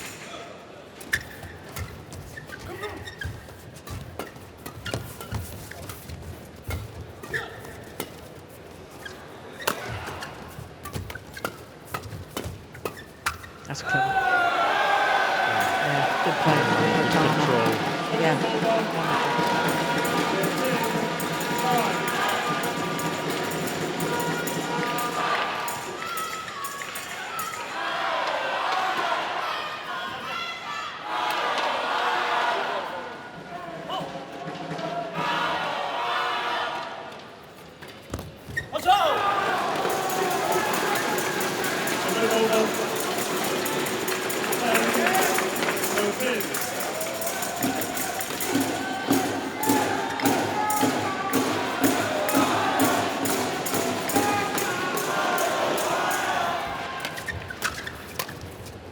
Big gap.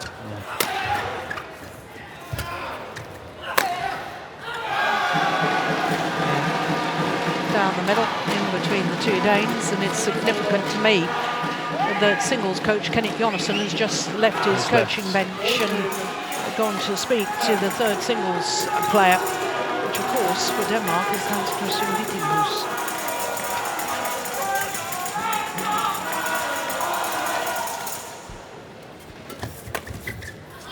That's in as well, that's super control.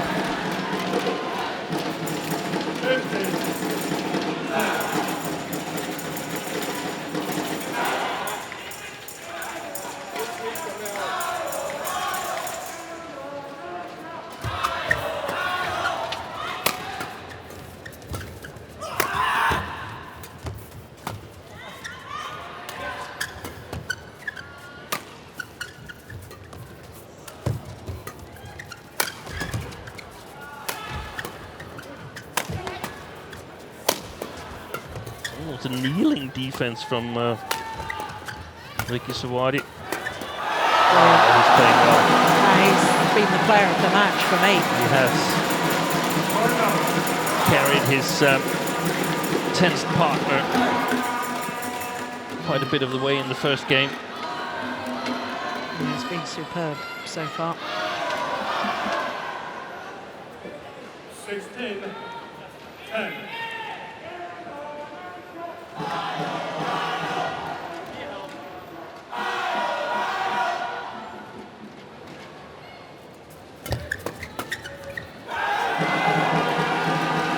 Yeah, and he's so full of confidence.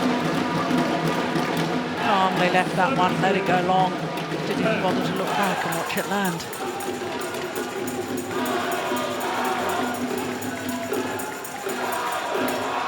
points away from taking this fourth match in the final tie. Oh, good flick save. Somebody's down to flick again. Yeah. Not satisfied with the service judge. That was what Lars Ulrich was saying to the Danes. Forget about this, come on. Leave it and just play on.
12, 18.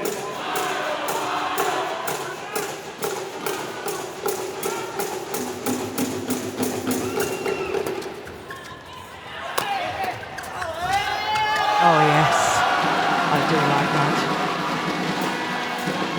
They have been in control since 7-1 down in the first game. Yeah. Taking the rest of that game 29 and now leading 19-12. So it's been one-way traffic since that good start from the Danes. Yeah.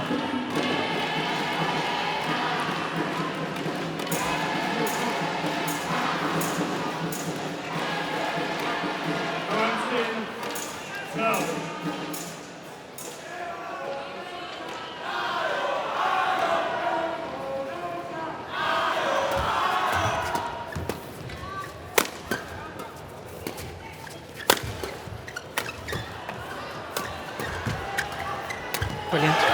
There he is again. Suwadi, my man of the match in this men's doubles.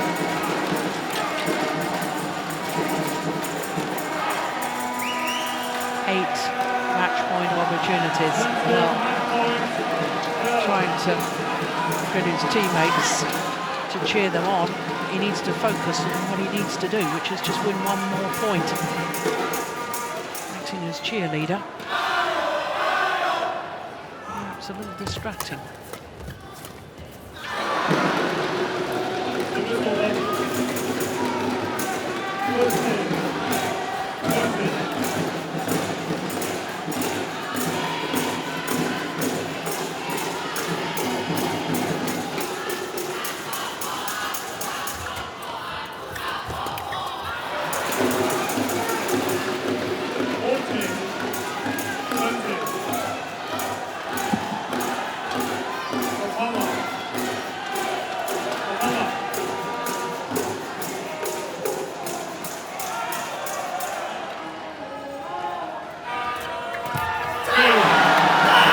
It's 2-2 in the Thomas Cup final. And Indonesia win the second men's doubles. Pratama and Suwadi. Well, Steen, you were right. 1-7 down in that opening game. There was only one pair that looked to me as if they were going to win. And it was the Indonesians. 21-16, 21-14 confirms the umpire. 41 minutes only needed for that men's doubles. So we have got a Thomas Cup final that for a second consecutive time goes the full distance, goes to the fifth match in the tie.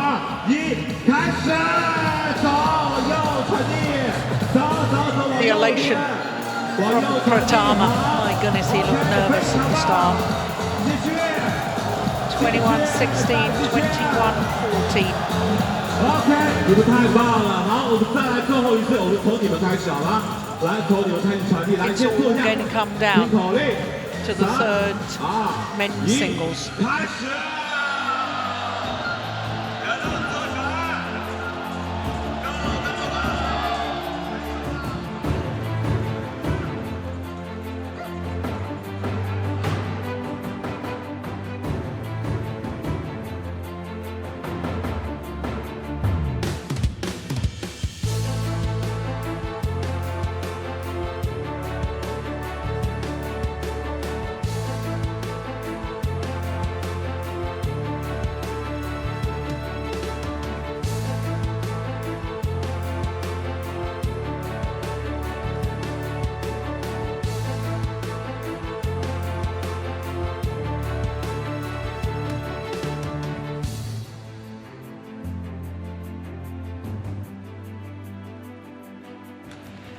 A dream final, 2-2, with just one more match to play. It's the third men's singles.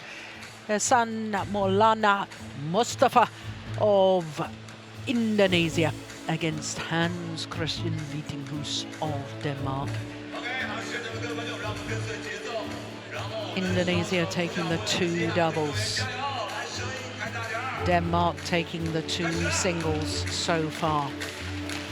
all the pressure on the third men's singles players.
The players wait in the wings. What pressure, what responsibility, and what an opportunity for both men to become national heroes.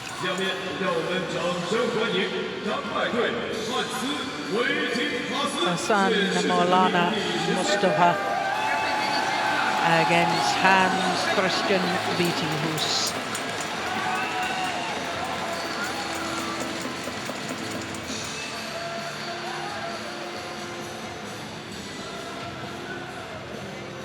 Well, Wittinghuis has been selected for and played in all 5 ties within this campaign. He's lost just once. That was in the last of the group matches on Wednesday against Wan Suwei of Chinese Taipei. Okay, so let's toss. Blue. Oh my. Mustafa wasn't selected for the team in the group match against Thailand. White. He was selected for both the quarter-final and the semi-final, though, but he didn't play because those ties were already decided before they got to the 5th and final match. So Mustafa has only played twice, and the last time he played was on Wednesday. I wonder if that could be a factor.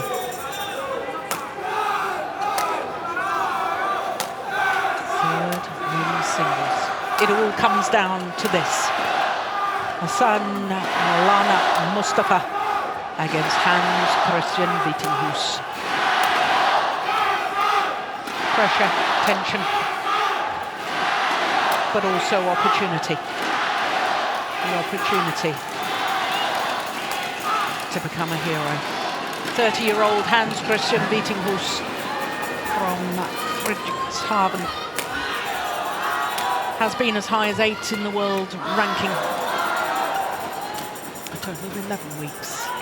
That one match that he lost was the last of the group matches here in the campaign, but you can see the deciding match of the semi-final. That was a huge win for him, as indeed was the quarter-final.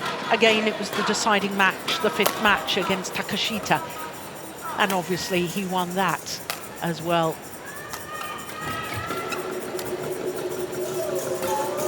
For his opponents, bronze medal at the 2013 World Junior Championships in Bangkok, a 20-year-old from Tasikmalaya in West Java, same place as Susie Susanti came from. So, as I was explaining, he was selected for the quarter-final and the semi-final, but it wasn't contested because Indonesia had already won 3-1 in that quarter-final and semi-final tie. This will be the first meeting between the two players, so no past history between the two to go to form books to study. But Steen, I was saying that for the Indonesian, the fact that he hasn't played since Wednesday, when Indonesia beat India 5-0 in the last of the group matches. On my right. Is that a help or is it a hindrance? I think, yeah, and it's definitely not a help. I think he would like to play, get more experience in the hall and so on. So, but I think this match is it's so psychological that I mean, I have Vittinghus as a small favorite beforehand, but that's if it was a tournament match. Now it's a match that decides the World Championship.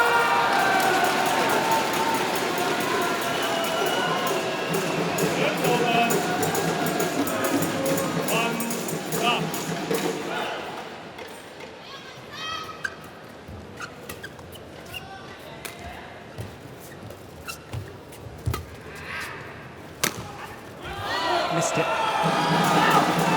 Steen, I know you and I were discussing on our way back from the stadium back to our hotel after Vittinghus had beaten Ryushi Takashita in the 5th and deciding match for the quarterfinal tie. You said that's huge. Psychologically, it's huge for Vittinghus. Yeah, it was some kind of mockery of his back, the way as I see it, because he's not been known for winning those important close encounters, but this time he won it, and I think we saw the effect of it immediately the day before yesterday when he beat Iskandar Zainuddin and played a really, really good match. There was a lot of pressure on him, but played more freely.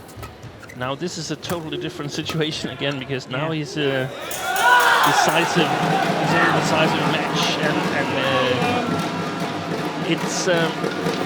it's new hunting grounds. It's where he's never been. It's where Denmark has never been before. They've never won a team world championship, and that is somewhere in the minds of the Danish players and Hans Christian Vittinghus. I think no matter how the outcome is of this match, he's played a great Thomas Cup campaign, and what a shot that is. Yeah, how can you tell that? I also think that if you're not entirely, if you're not Indonesian or Indonesian fan, I don't think anybody could find a player they'd rather have decide the World Championship final. You couldn't find a nicer person. Yeah.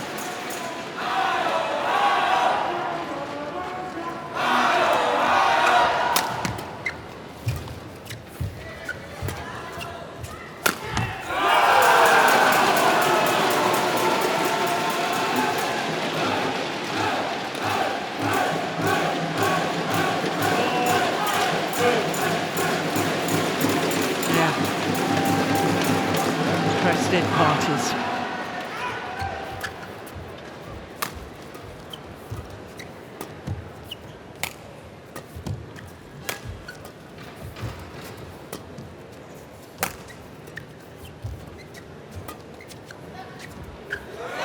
That's just on.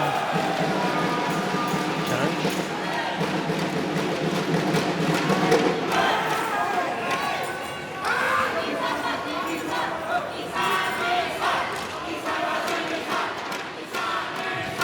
Yeah.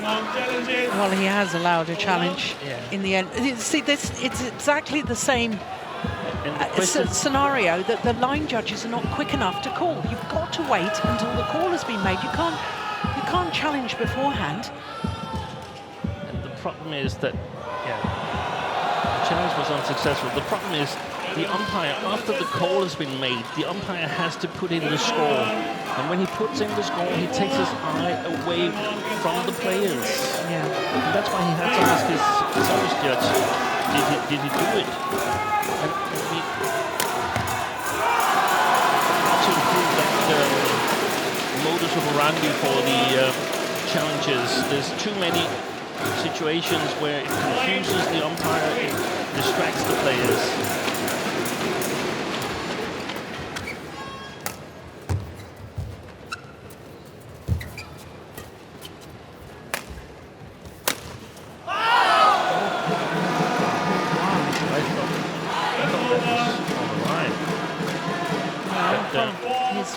He's only got one challenge left. Yeah, That's exactly. the problem. Exactly, and it's early in the game. Yeah. But, I should say that we are in a very bad position to Yeah. to judge it merely from the things that we can see in the hall. We need a replay to get a better view.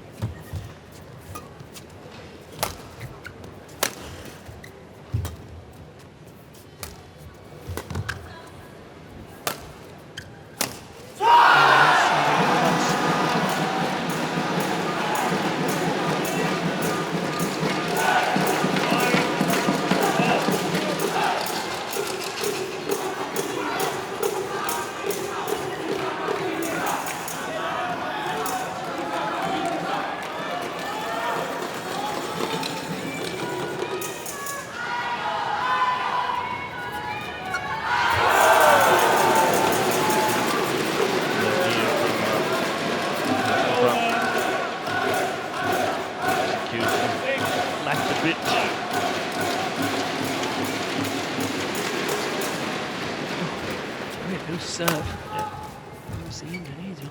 Try to put pressure on by pouncing on one of those. Smash, great retrieval.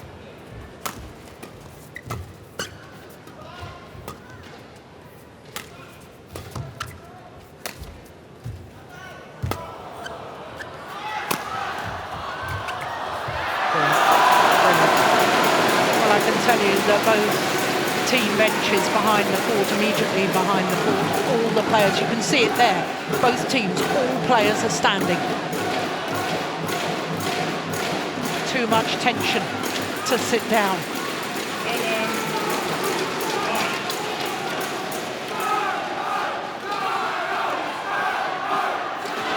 This match basically equals a match for the World Championship in men's singles. This time it's not in men's singles, it's for the men's team. Yeah.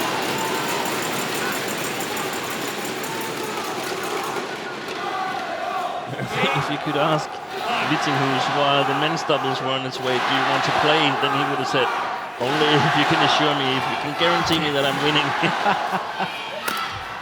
Oh, got back the deflected smash.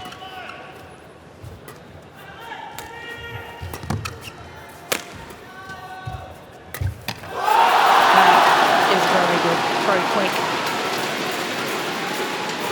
This situation here, it enhances the emotions. It is better to win than a win in all the other 4 matches, but it's also much, much worse losing.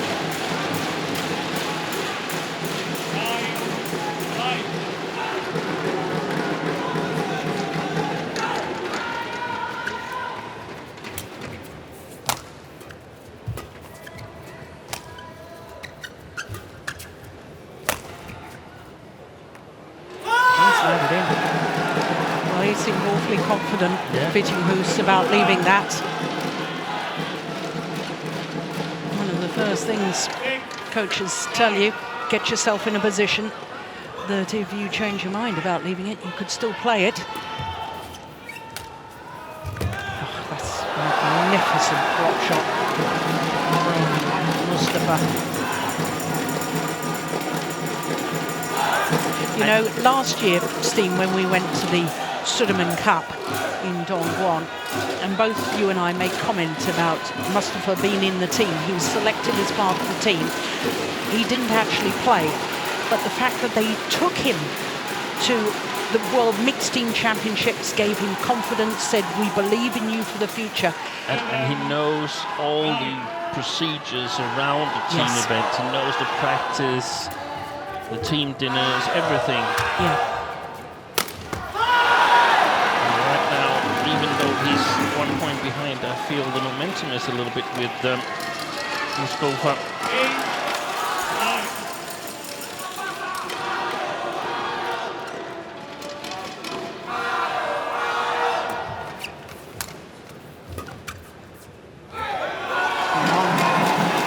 level.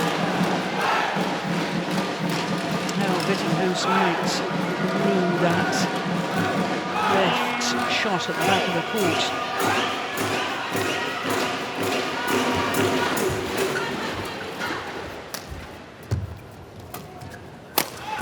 That's well played. Perhaps the magnificence of it is more in the alertness. Just ready to pounce on that one. Very short from Mustafa.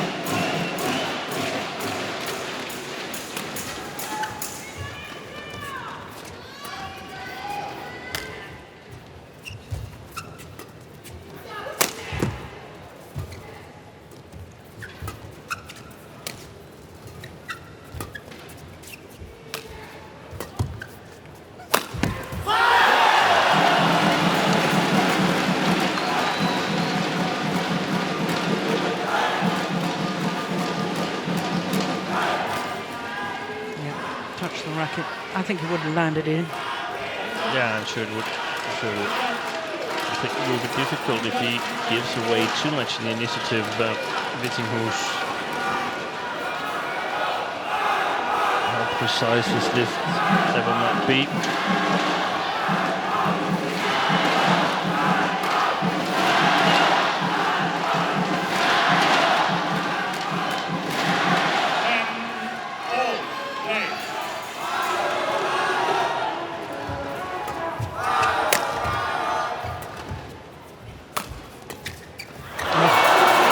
The net call for which Vittinghus apologises.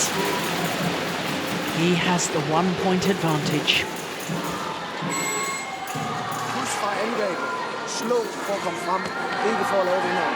Overfor her den enkelt gang ind på venstre loftet eventuelt.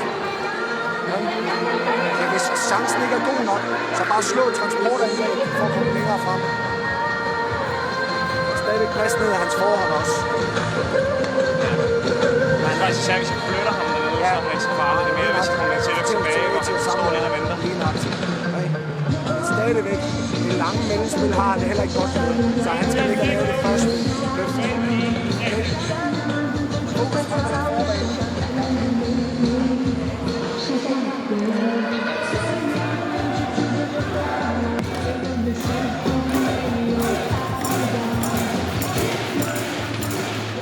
So the instruction there? Yeah, to hit smashes, not to win directly on the smashes, but to come forward, to play himself to a better opportunity closer to the net. I think that's really, really good advice. And to move Mustafa so he doesn't lift twice the same spot.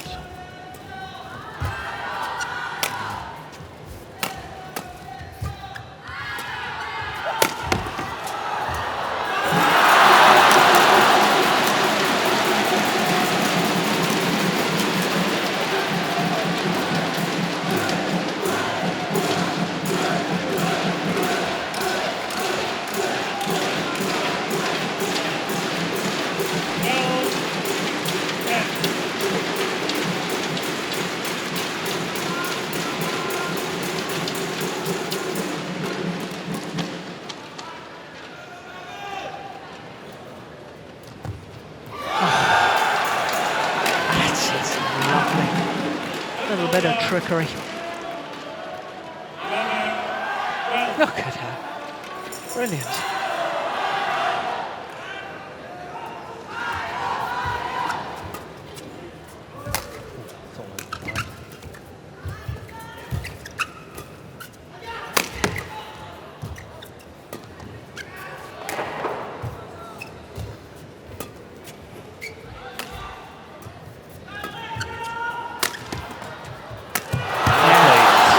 That is exactly what coach was asking for. The smash used as the setup. Knew the reply had to be back to the net. And then it was a good follow-up.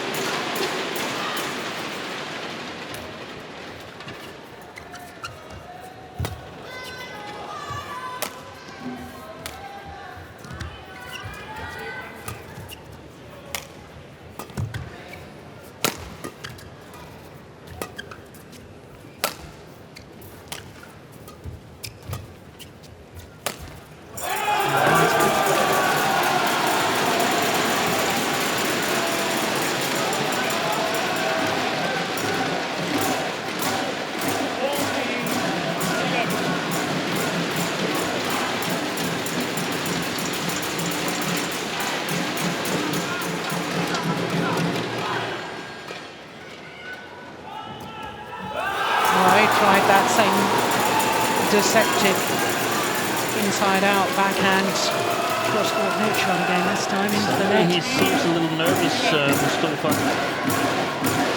Yeah. Hasn't really been able to score points lately. Short-lived. Yeah, well played. I thought a rally ago, 2 rallies ago now, after that one, that there was a real opportunity for Vittinghus to actually stamp his authority on this opening game. Yeah. And then he turned in this rally and played the high backhand when I felt he should have really gone round the head, but all credit to this young man. Good shot. Not a whole lot of power in it, but very quick and steep. Hard for Mustafa to judge.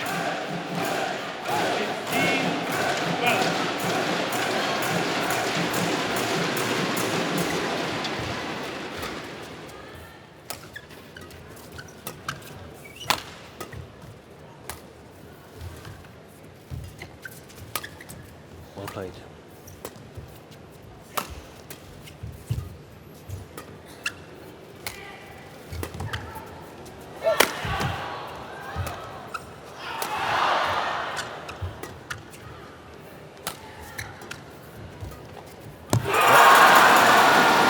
By Vittinghus, and Mustafa, he hasn't really got the weapons right now to open Vittinghus up.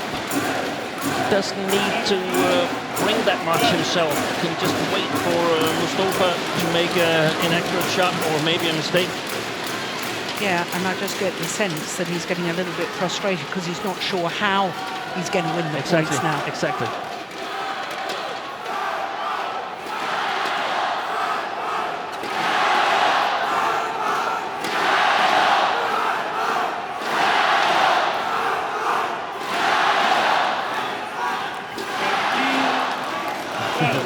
Lars Uwe has joined the Danish cheering team.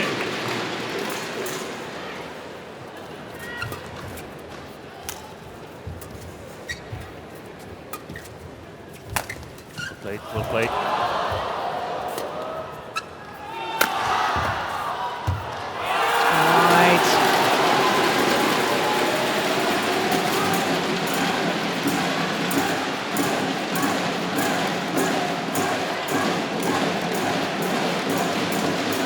I'm not quite sure why the court attendant hasn't come dashing on this near side of the court to us while the other side has been mocked.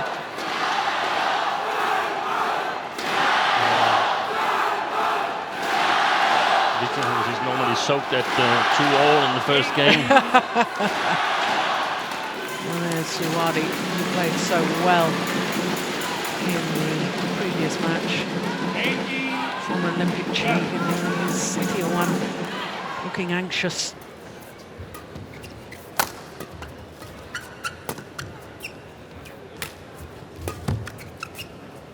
Come on.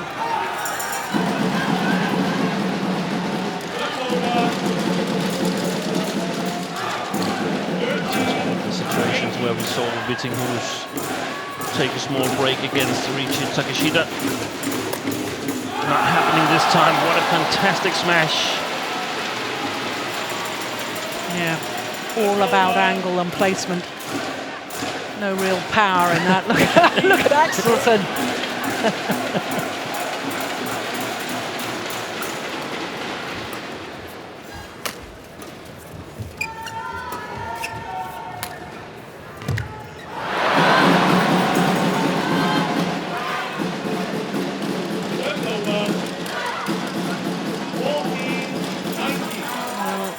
Players got to keep a handle on their nerves. Easier said than done, of course. Good shot, good shot. Very, very efficient cross shots from Vittinghus. It's game point opportunities for Denmark.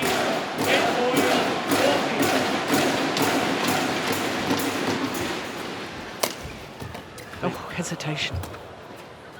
What away with that. Oh, that's brilliant. That is a fabulous smash. That's over.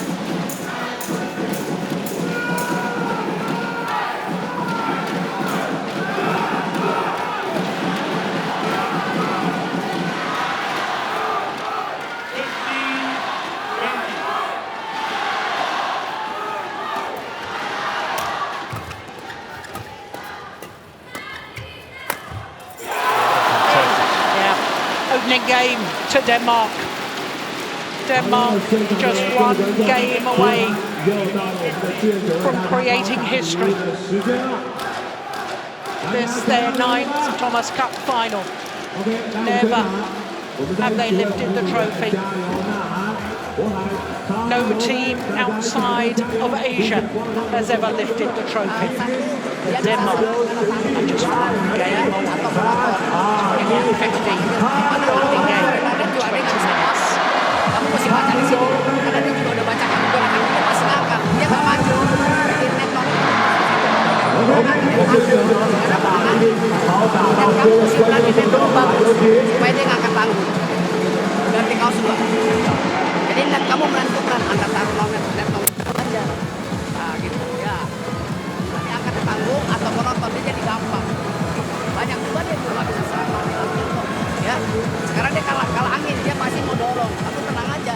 Jadi kamu jangan lama dengan kamu pegang taruh net, angkat lagi. Biar dia langsung. Kamu giliran kamu yang maju supaya dia angkat, angkat main lagi, bola tuh.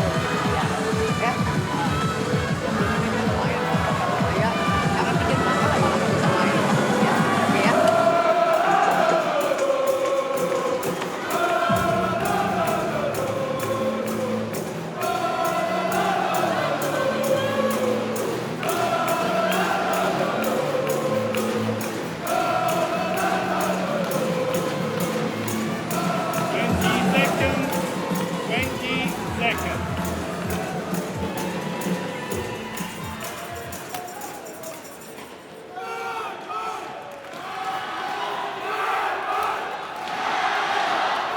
So what on earth must be going through the two minds of the two players on court?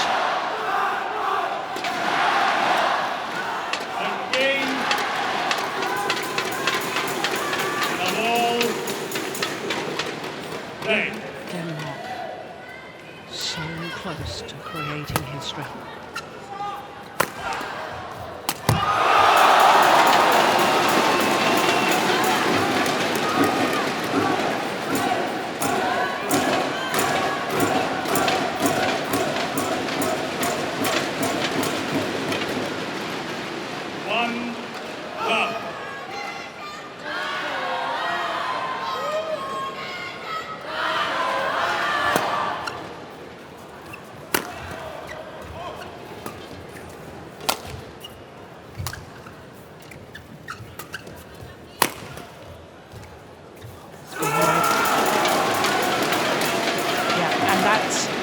That we talked about from Mustafa.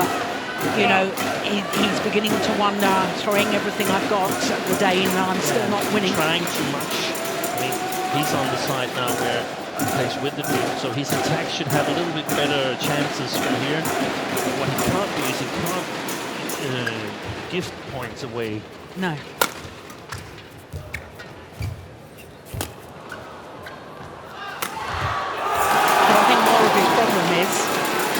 Is knowing how to win points. Yeah. Because you said it in the opening game. The Dane is very consistent. He's playing really well, Mustafa, and it's just until now he's had trouble having those danger shots that you have to worry about as an opponent. It's a nice block.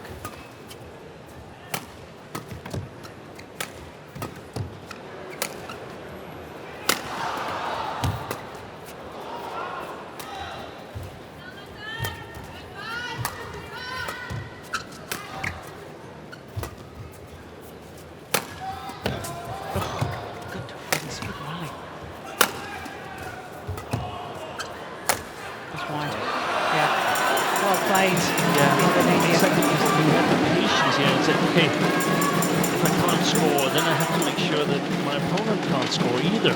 Yeah. And then, okay, then it might be sort of endurance match or endurance battle. Who has the most stamina? Because I mean, that could easily get to Vittinghus as well if he is not able to score points and so on, and he's so close.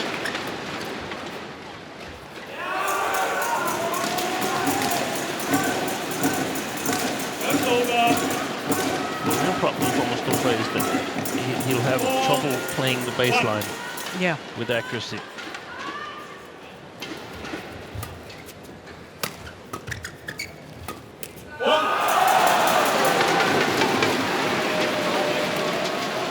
Well, as far as the Dane is concerned, Vittinghus is just simply got to keep applying the pressure. And figure out how to manage the crisis, because I think there's bound to come a crisis at some point in this match.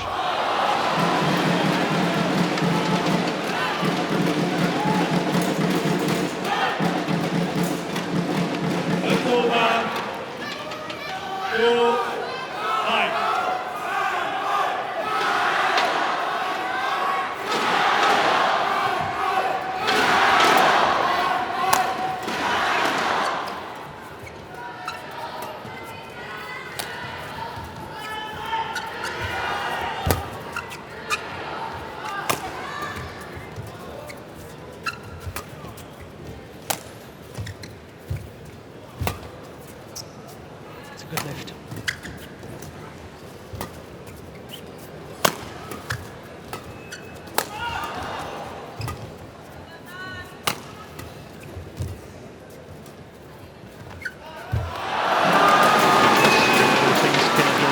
Out that the flat rallies, the soft flat rallies into the court, still around the net but into the court. It's often Mustafa who makes the first mistakes on those, trying to go for the net.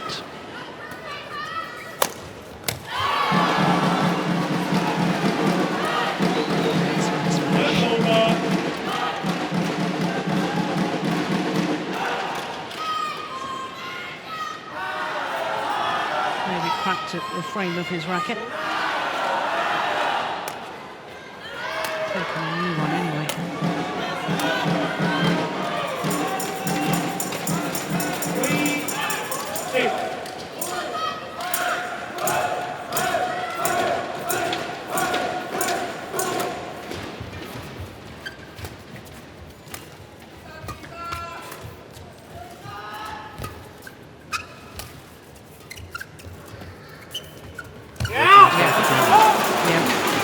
So, in other words, when he just pushes that little block just slightly back from the net. A little bit further back from the net, and then challenges Mustafa to try and play the net with precision or play a similar shot back.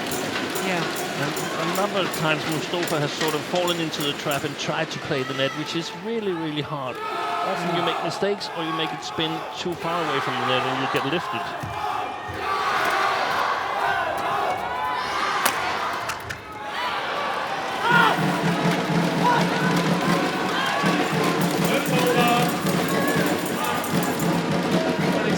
Touching distance. He's asking for the court to be mocked.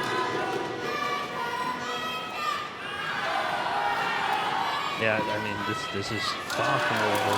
There's so much psychology in this match, and it's only small things that could change the momentum totally. Suddenly get a good feeling or a bad feeling. 4-7.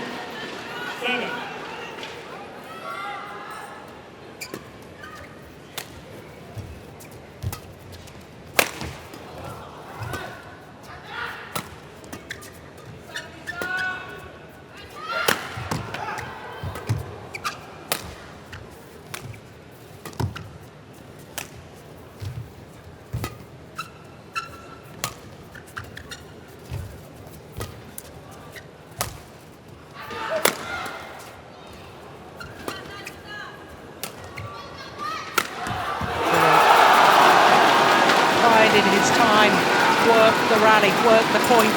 And what does that tell you? It tells me that Mustafa, the fact he lay on the floor, it was only a few seconds, but it tells me volumes. The anguish in his mind. What have I got to do?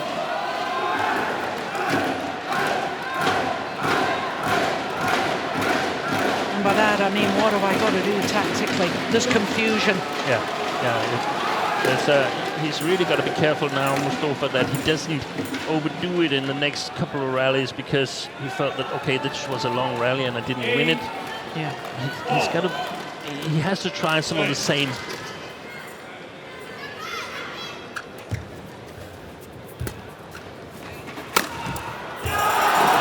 Big smash. Yeah. And what a variation suddenly to the body.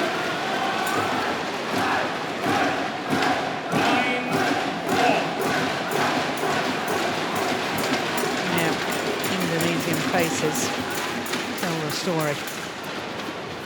Concern, worry.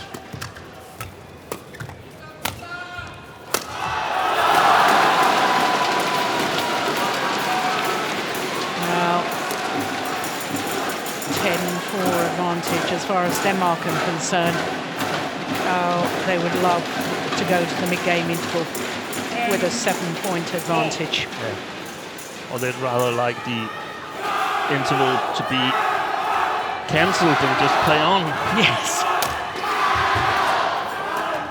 It's going right. They do indeed have a 7-point advantage at the mid-game interval in this deciding match in the Thomas Cup final.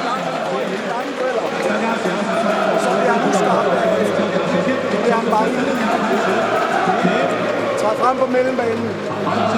Mellemspil, så opover. Så hold mig fra det der med oversats. Ja. Jeg er hurtigt nok til bare at rykke på den, når det er. Lige nok, der kommer chancer bedre hele tiden. Så muligheden for baglinjen. Gå op. Fokus op på den forward. Overskud til at spille. Så hold det her.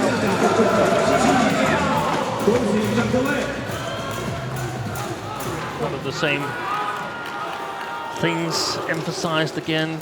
Step forward, cover the front court, smash to get forward, don't smash to win it. That's actually meant that he's smashed an awfully lot of winners here in the beginning of the second game. That's good defense. There's another error on the net shot from Mustafa. Got to dig deep now, the young Indonesian. Yeah.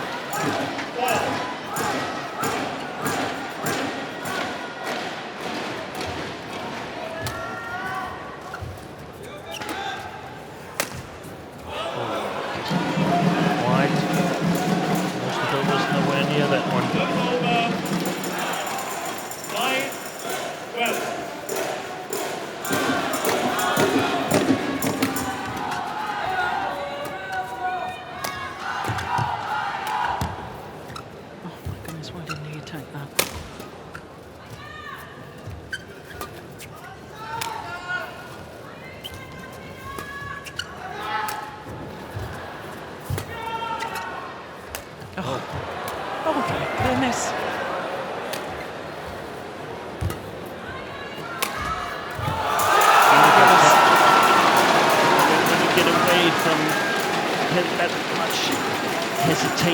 Then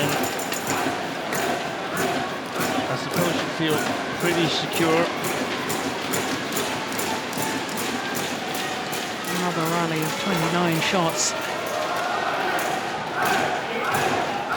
I thought Vittinghus looked desperately nervous early on in that rally with those hesitations.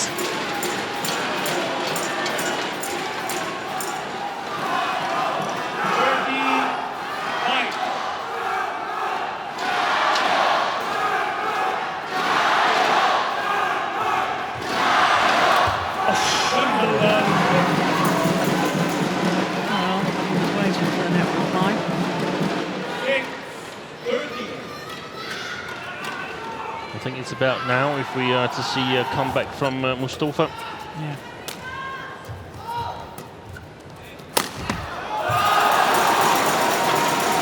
Oh, that is a terrific smash from Beating Hoos. Their time is running out for Indonesia, isn't it?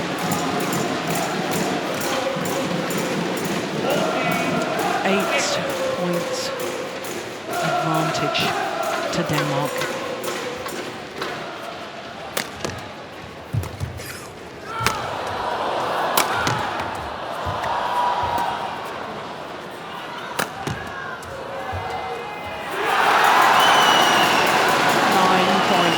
Advantage. 15-6 and just 6 more points needed for Denmark to create history. Beatinghouse must put that out of his mind. I think the Danes are starting to count down from 6. 6 left.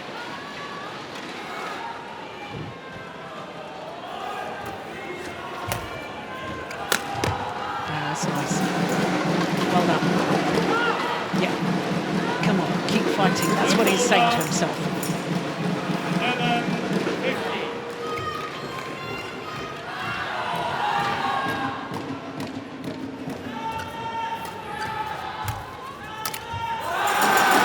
That's not helping his cause.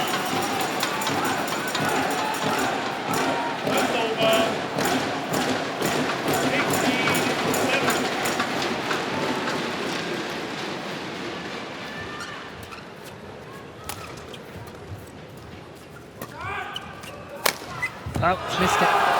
He's missed it. He went for the cross-court winner. Ahead wide. 10-point advantage to Denmark. 4 more points required. Danish teammates cheerleading the fans here in Kunshan.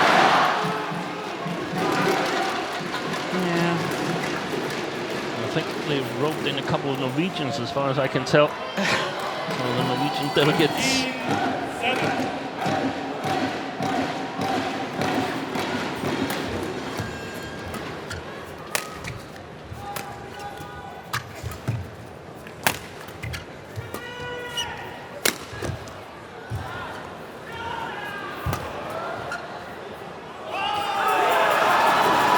That's gone long.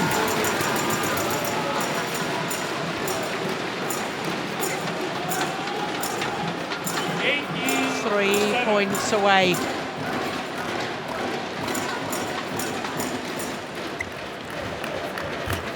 Great shot. 2 points needed for history. Denmark, who have never won the Thomas Cup. No country outside of an Asian nation has won this coveted trophy. Denmark are just 2 points away. What a fantastic match they played. And that might be some of my last words.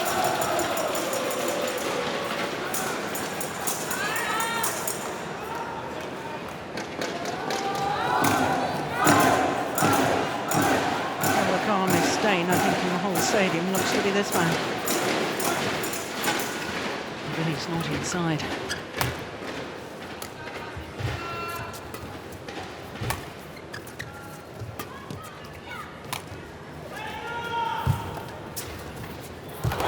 Championship points. World Championship points for the men's team competition.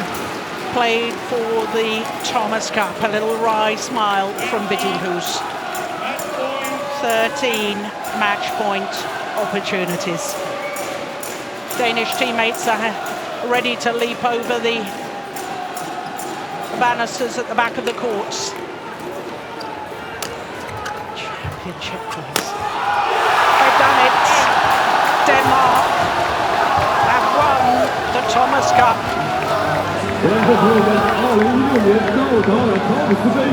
History is made in their 9th final.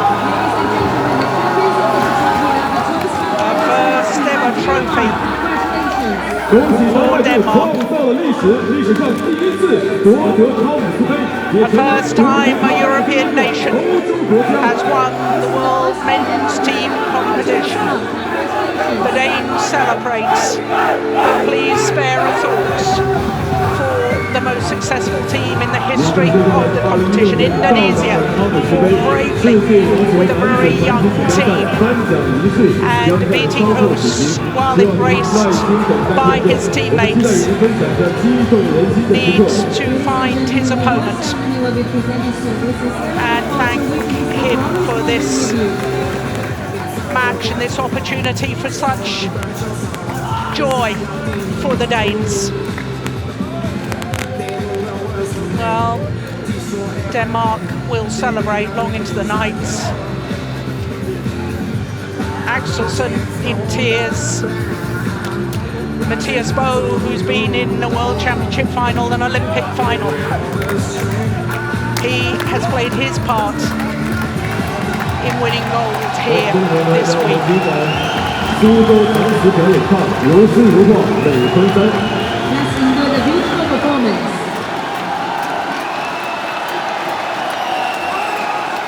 Well, they came as the number 2 seeds, but they came without half of their top doubles pair. But Denmark, who perhaps in many people's eyes, despite being number 2 seeds, were never considered the favourites here in Kwangshan.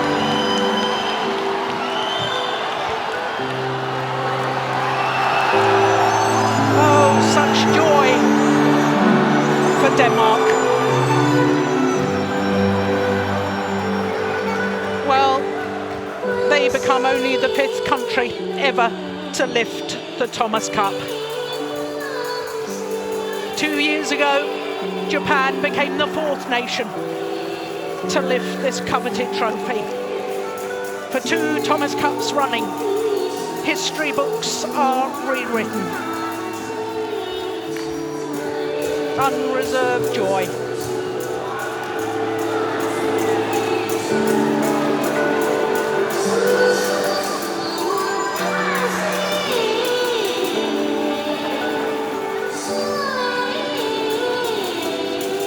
Record, Vittinghus 21-15, 21-7.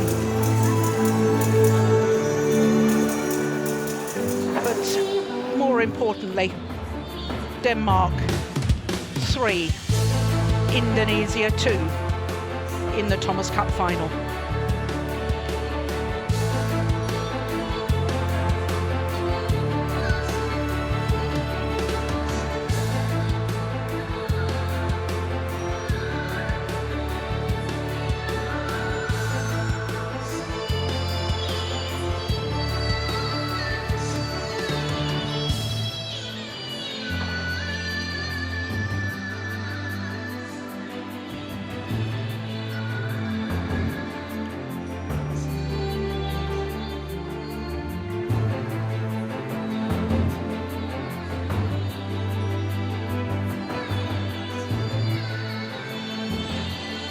There is confirmation.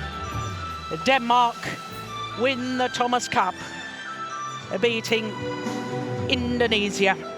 It went down to the 5th and final match. How fitting.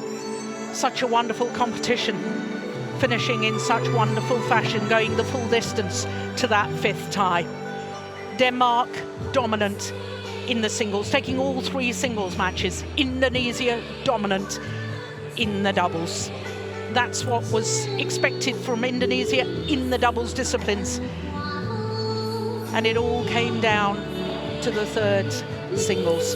Well, I guess the experience of the 30-year-old Vittinghus very much played its part, and perhaps the fact that Mustafa had not had to play in the quarter-final or the semi-final because the ties had been decided before they got to his 5th and final match. Well, Steen, we see the joy of the Danish players. It has been very much a team effort. and you have been part of that team.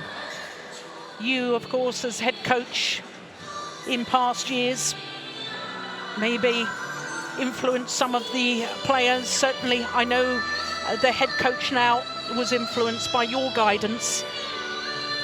And it is an incredible moment for Denmark. We, of course, await the prize presentation, and I know it's very difficult for you to speak at the moment because it is such joy for you to see your compatriots finally lift the trophy when appearing in their 9th final. Indeed, it is a team effort.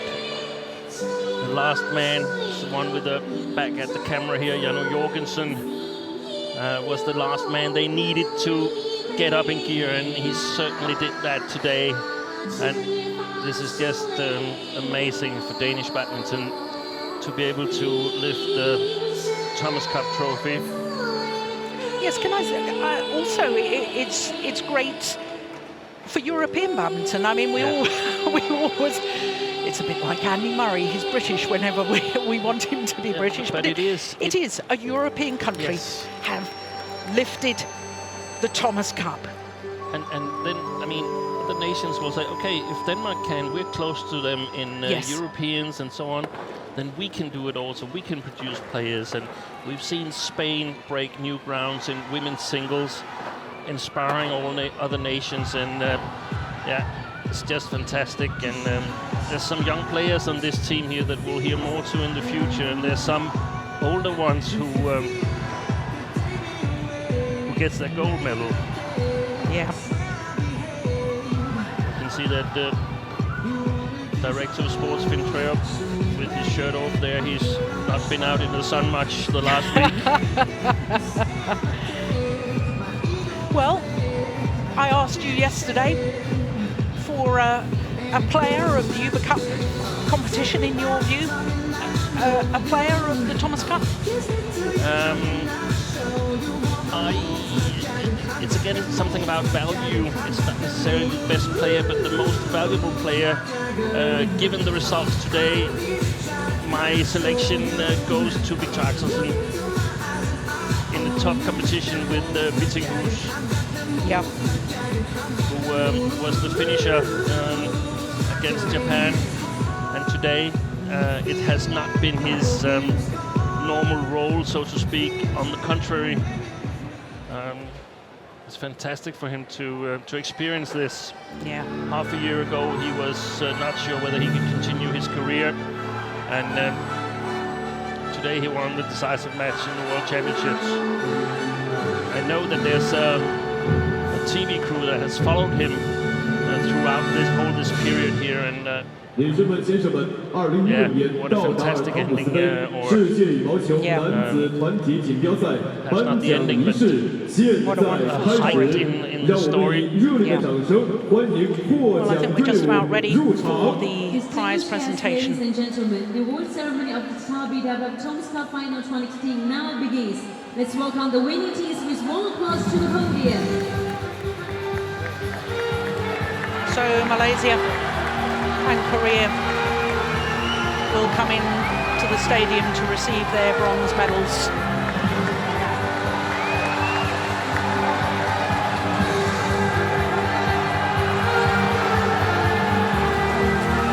Korea, who beat the favourites China in the quarter-final. What a marvellous victory that was, and perhaps their semi-final tie played in the afternoon session after being so late at night with their quarter-final. Maybe that played its part. Yeah. But that's sport.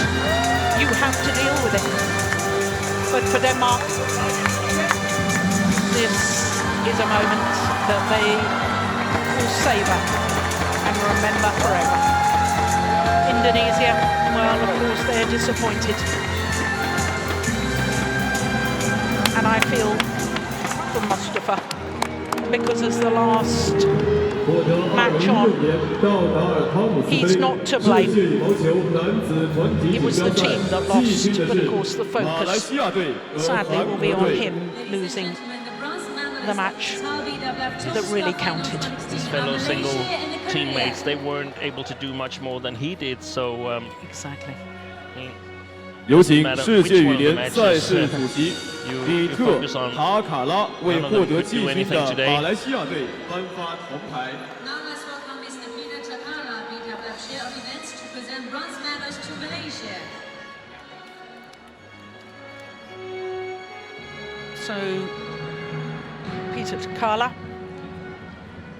BWF Chair of Events, will present the bronze medals first to Malaysia.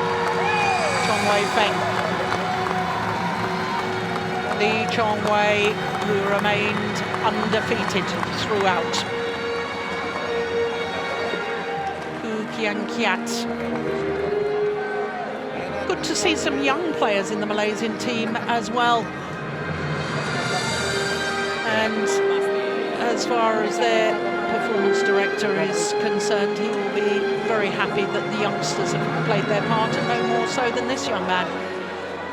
有请昆山市人民政府副市长金建宏先生为获得季军的马来西亚队颁发道达尔纪念品、赛事吉祥物和鲜花。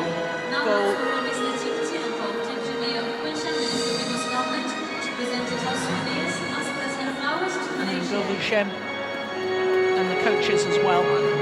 They pretty much started this Malaysia by beating Korea in the group stage. Yes. And thus sending Korea up to top seeds China in the quarterfinal. Of course, Malaysia, or Malaya as it was there, were the first ever winners of the Thomas Cup. There is Morten Frost, former Danish world #1. Now working with the Malaysian team, and of course he will be disappointed that his team weren't in the final today, but I think there will be a certain pride inside that if his Malaysian team couldn't win, then it was Denmark who took the trophy. 2 years ago, of course, Malaysia were beaten 3-2 in the final by Japan, who won the Thomas Cup for the very first time. It's great, Steen, that for 2 Thomas Cups running, we've had new champions. Shows the progress of the sport, development.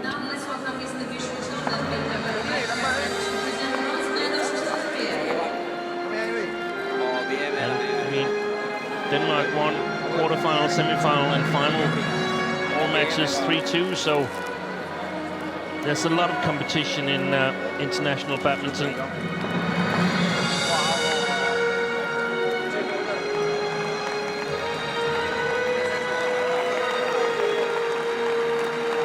So Korea get their bronze medals. Vishnu Tolan, BWF Vice President, presenting the medals.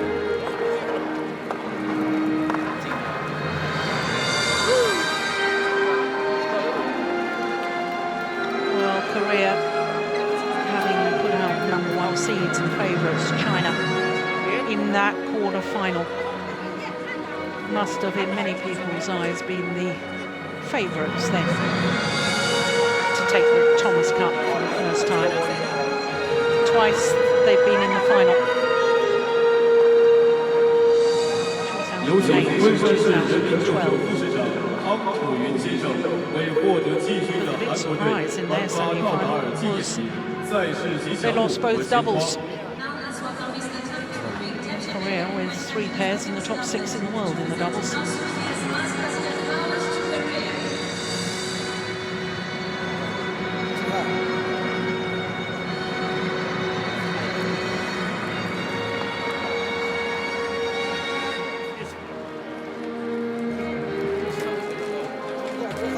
All the support staff, all the coaches get medals also. Yesterday, of course, it was silver for Korea in the Uber Cup. Bronze in the Thomas Cup.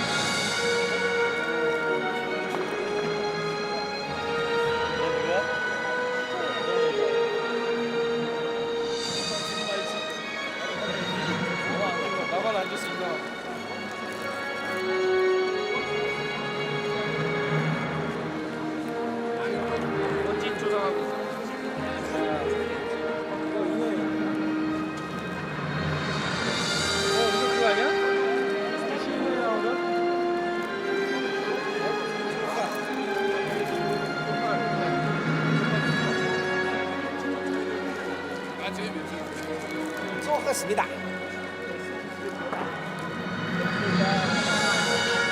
获得2016年道达尔汤姆斯杯世界羽毛球男子团体锦标赛亚军的是印度尼西亚队。 The silver medalists of the Total BWF Thomas Cup Final 2016 are Indonesia.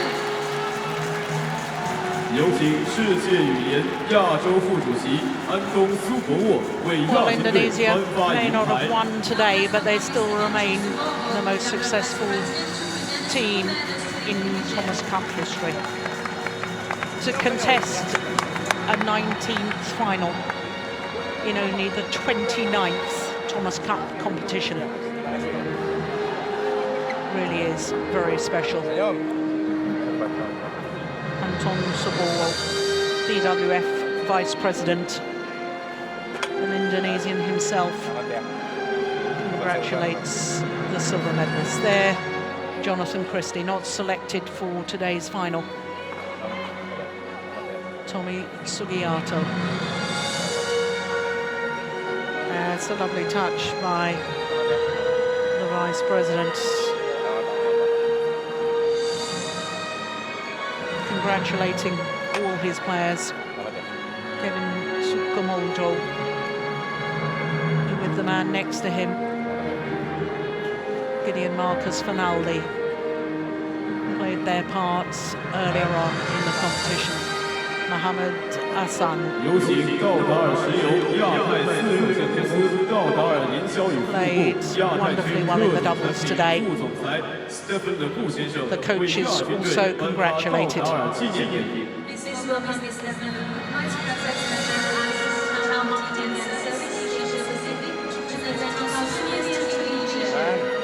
Yes, the man who played third singles.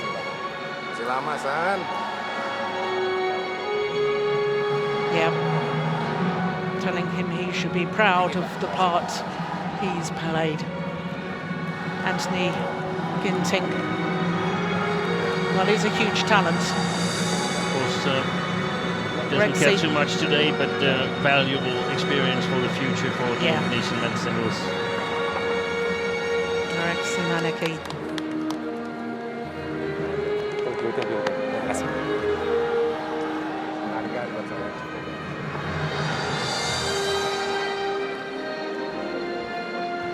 有请昆山市人大常委会副主任张伟刚先生为亚军队颁发赛事吉祥物和鲜花。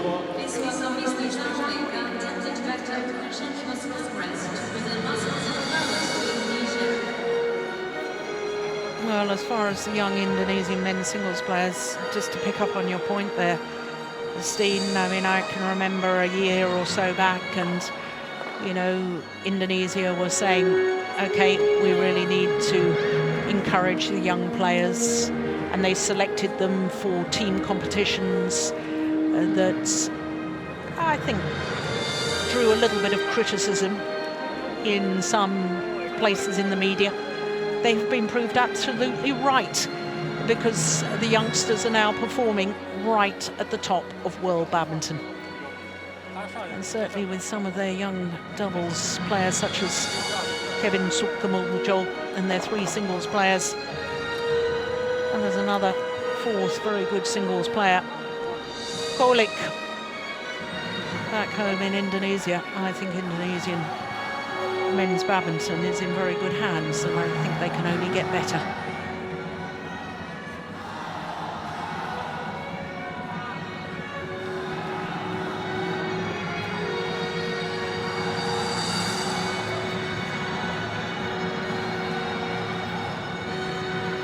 获得2016年道达尔汤姆斯杯世界羽毛球男子团体锦标赛冠军的是丹麦队。Denmark, Thomas Cup champions. 第一副主席古斯塔沃·费尔南多·萨拉萨为冠军队颁发金牌。 The first ever European country to win the Thomas Cup.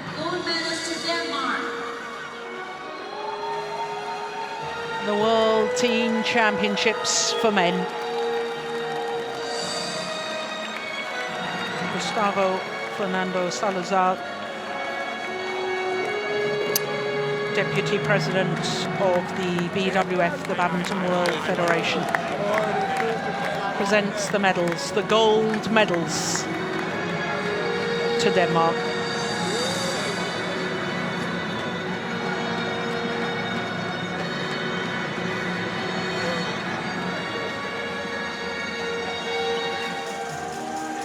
The medal to Emil Holst, who won that deciding match of the semi-final against Malaysia.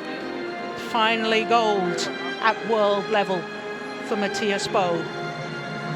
Silver medal at World Championships and Olympic Games.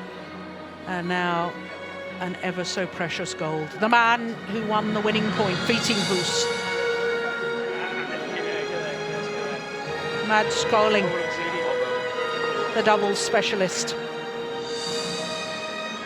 And Steen Pedersen's player of the tournament in the Thomas Cup team, Victor Axelsen.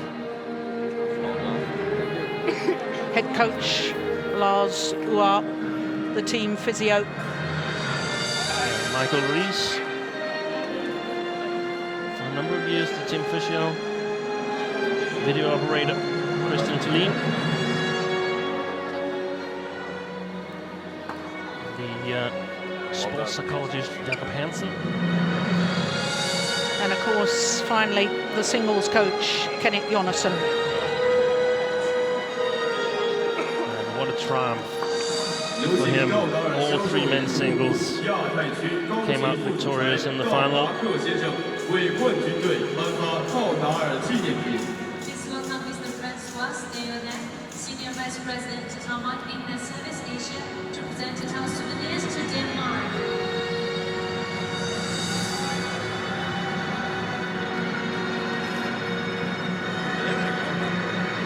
Well, Steen, I know the Danish media have been a little bit slow to cover what's happening here in China. World Ice Hockey Championships on. But I hope to goodness the Danish media sits up and takes note of this. It is a truly outstanding achievement by Denmark to win the Thomas Cup here in China.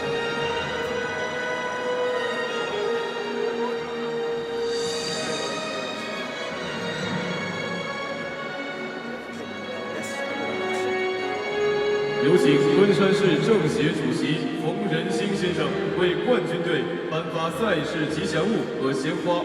Please welcome Mr. Feng Renxing, Chairman of CPBCC Queensland You can see BWF President Paul Erik Høyer standing by in the hallway.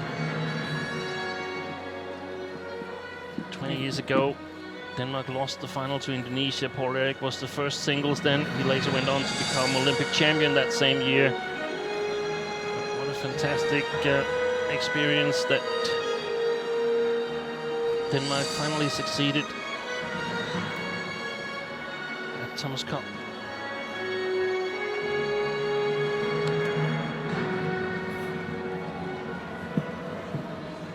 Yes, Thomas Cup competition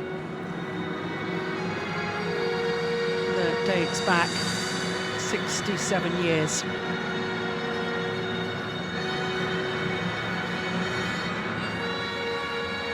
(1949), the first competition.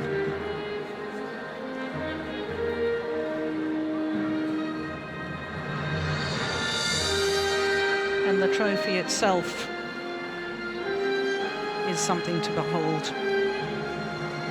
Donated by British badminton player Sir George Allen Thomas. He was elected president of the International Badminton Federation. He proposed this World Team Championship for men. He presented the trophy, which is said to be made of platinum. Now please welcome Mr.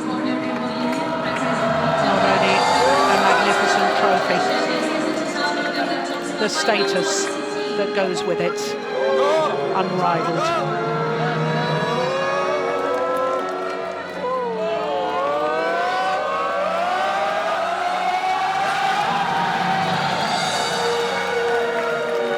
A Danish president of the BWF, as it is now, presenting the coveted Thomas Cup to Denmark.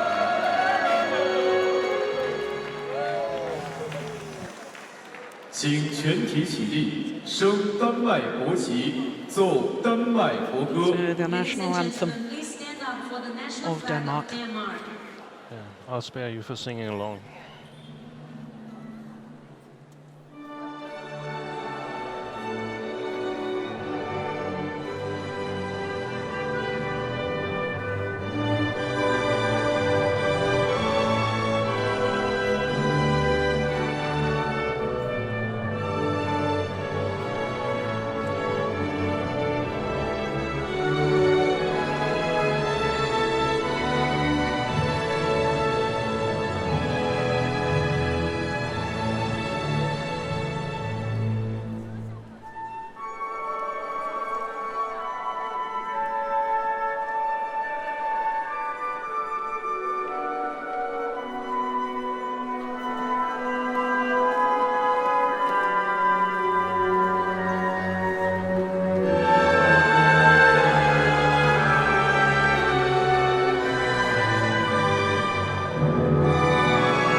What a proud moment for Denmark.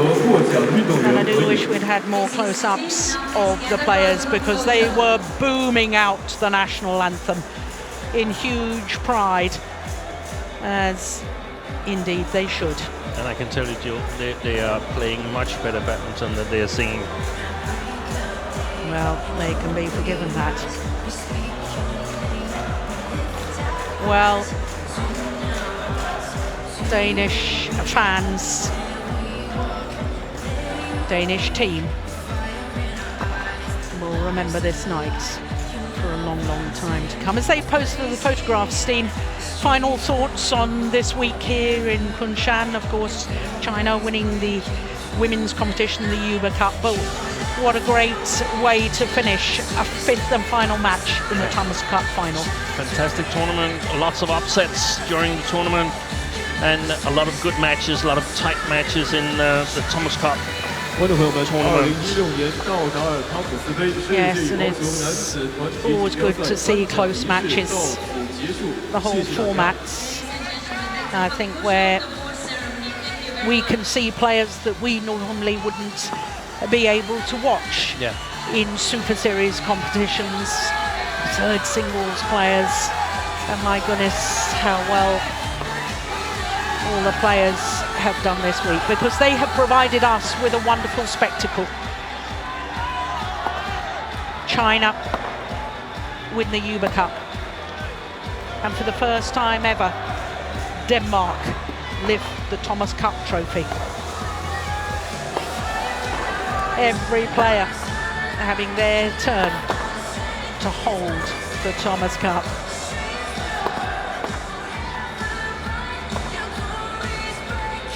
Well, the final against Indonesia, 3-2 in favour of Denmark. It was a fitting climax to a wonderful week here in Kunshan. Nice that the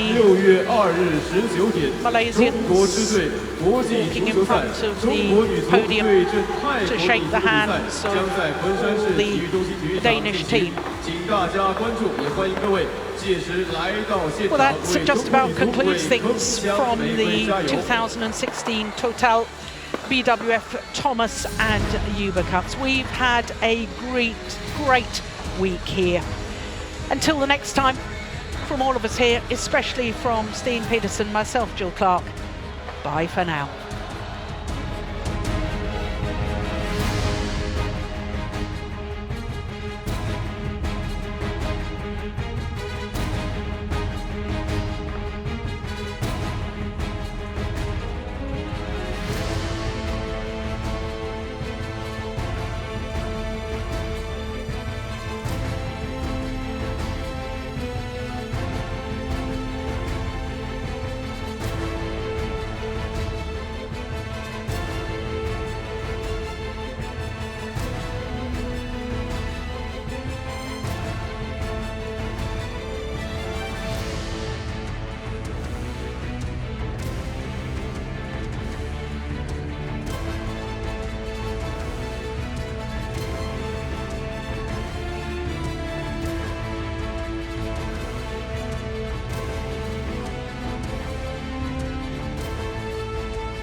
感谢支持和热爱羽毛球的球迷们，羽毛球运动的快乐和精神，因你们得以传承和传递。